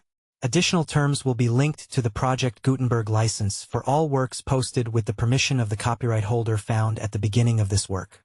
1e.4. Do not unlink or detach or remove the full Project Gutenberg license terms from this work, or any files containing a part of this work or any other work associated with Project Gutenberg. 1e.5. Do not copy, display, perform, distribute or redistribute this electronic work, or any part of this electronic work, without prominently displaying the sentence set forth in paragraph 1e.1, with active links or immediate access to the full terms of the Project Gutenberg license. 1.e.6. You may convert to and distribute this work in any binary, compressed, marked up, non-proprietary or proprietary form, including any word processing or hypertext form. However, if you provide access to or distribute copies of a Project Gutenberg work in a format other than plain vanilla ASCII or other format used in the official version posted on the official Project Gutenberg website, www.gutenberg.org, you must, at no additional cost, fee, or expense to the user, provide a copy, a means of exporting a copy, or a means of obtaining a copy upon request, of the work in its original plain vanilla ASCII or other form. Any alternate format must include the full Project Gutenberg license as specified in paragraph 1.e.1. 1.e.7.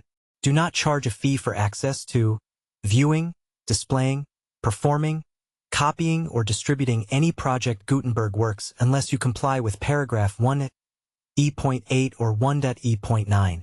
1.e.8.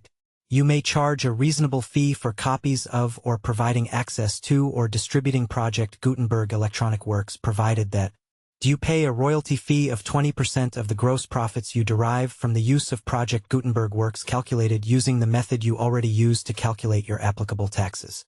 The fee is owed to the owner of the Project Gutenberg trademark, but he has agreed to donate royalties under this paragraph to the Project Gutenberg Literary Archive Foundation.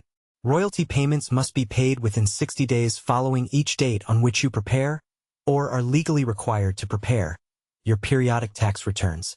Royalty payments should be clearly marked as such and sent to the Project Gutenberg Literary Archive Foundation at the address specified in Section 4. Information about donations to the Project Gutenberg Literary Archive Foundation. Do you provide a full refund of any money paid by a user who notifies you in writing, or by email, within 30 days of receipt that he does not agree to the terms of the full Project Gutenberg license? You must require such a user to return or destroy all copies of the works possessed in a physical medium and discontinue all use of and all access to other copies of Project Gutenberg works. Do you provide, in accordance with paragraph 1.f.3, a full refund of any money paid for a work or a replacement copy, if a defect in the electronic work is discovered and reported to you within 90 days of receipt of the work? Do you comply with all other terms of this agreement for free distribution of Project Gutenberg works? 1e.9. If you wish to charge a fee or distribute a Project Gutenberg electronic work or group of works on different terms than are set forth in this agreement, you must obtain permission in writing from the Project Gutenberg Literary Archive Foundation, the manager of the Project Gutenberg trademark.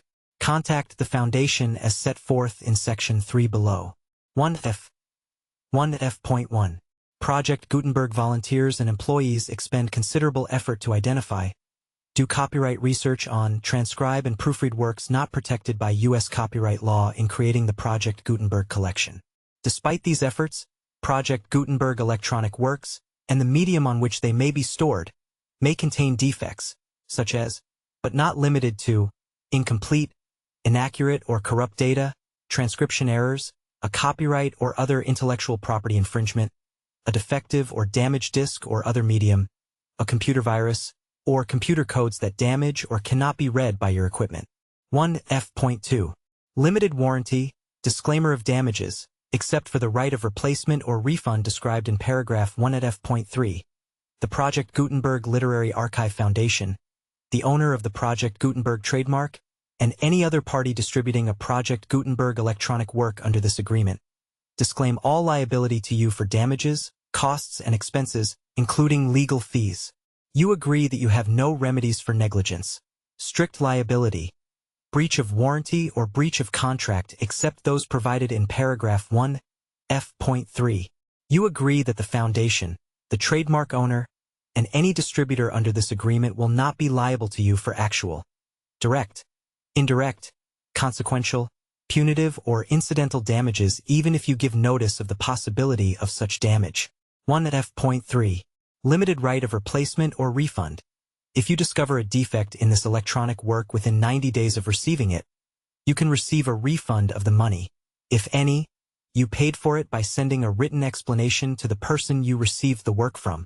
If you receive the work on a physical medium, you must return the medium with your written explanation.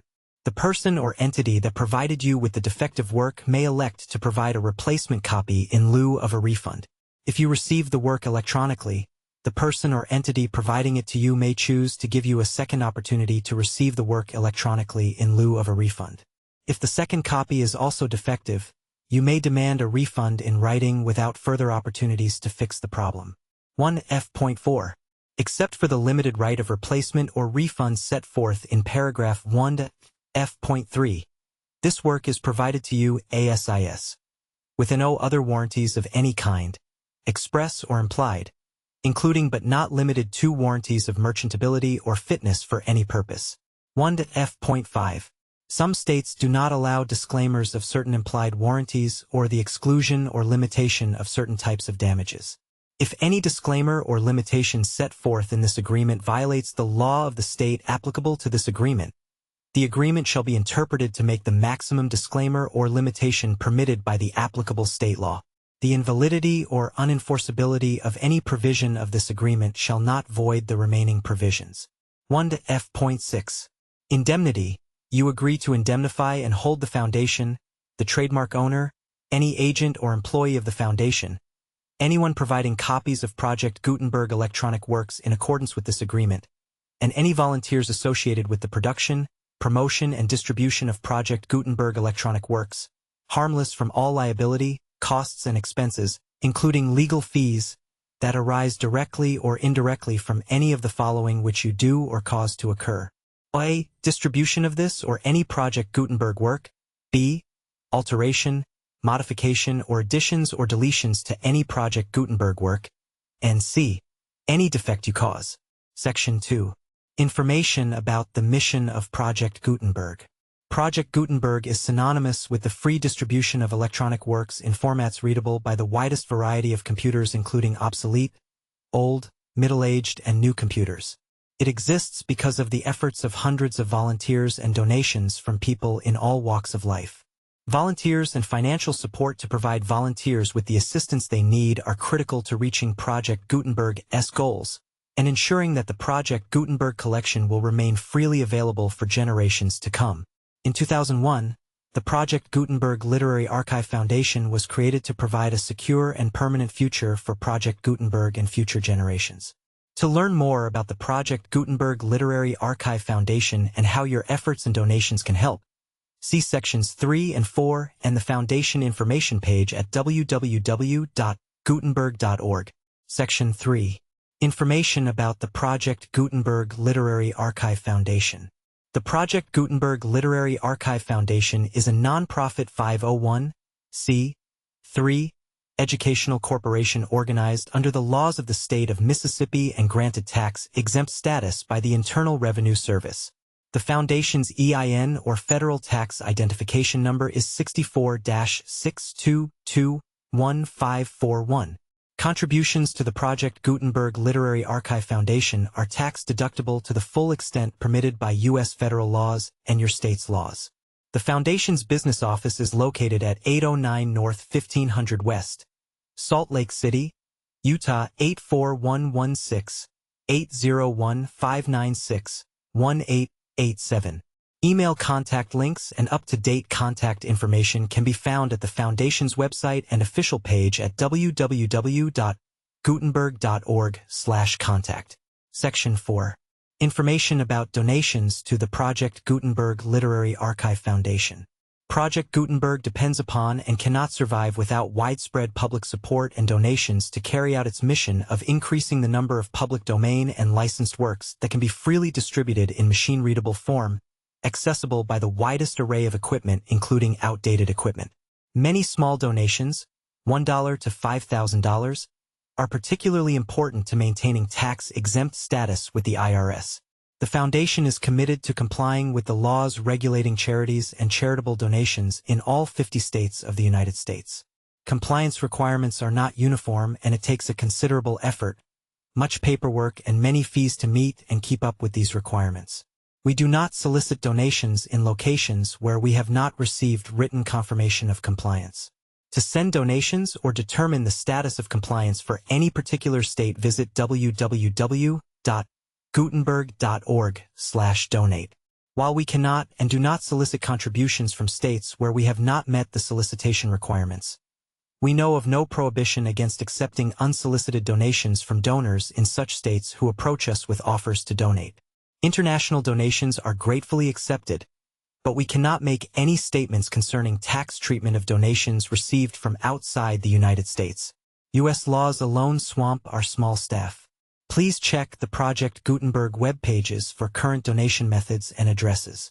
Donations are accepted in a number of other ways, including checks, online payments, and credit card donations. To donate, please visit www.gutenberg.org/donate. Section 5.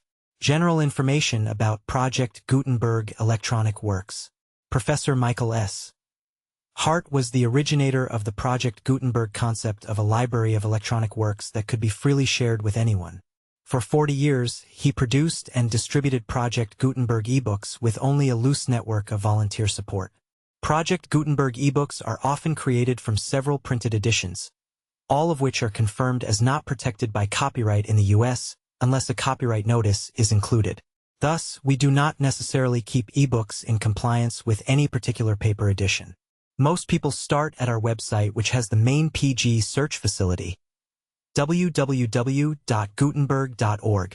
This website includes information about Project Gutenberg, including how to make donations to the Project Gutenberg Literary Archive Foundation, how to help produce our new ebooks, and how to subscribe to our email newsletter to hear about new ebooks.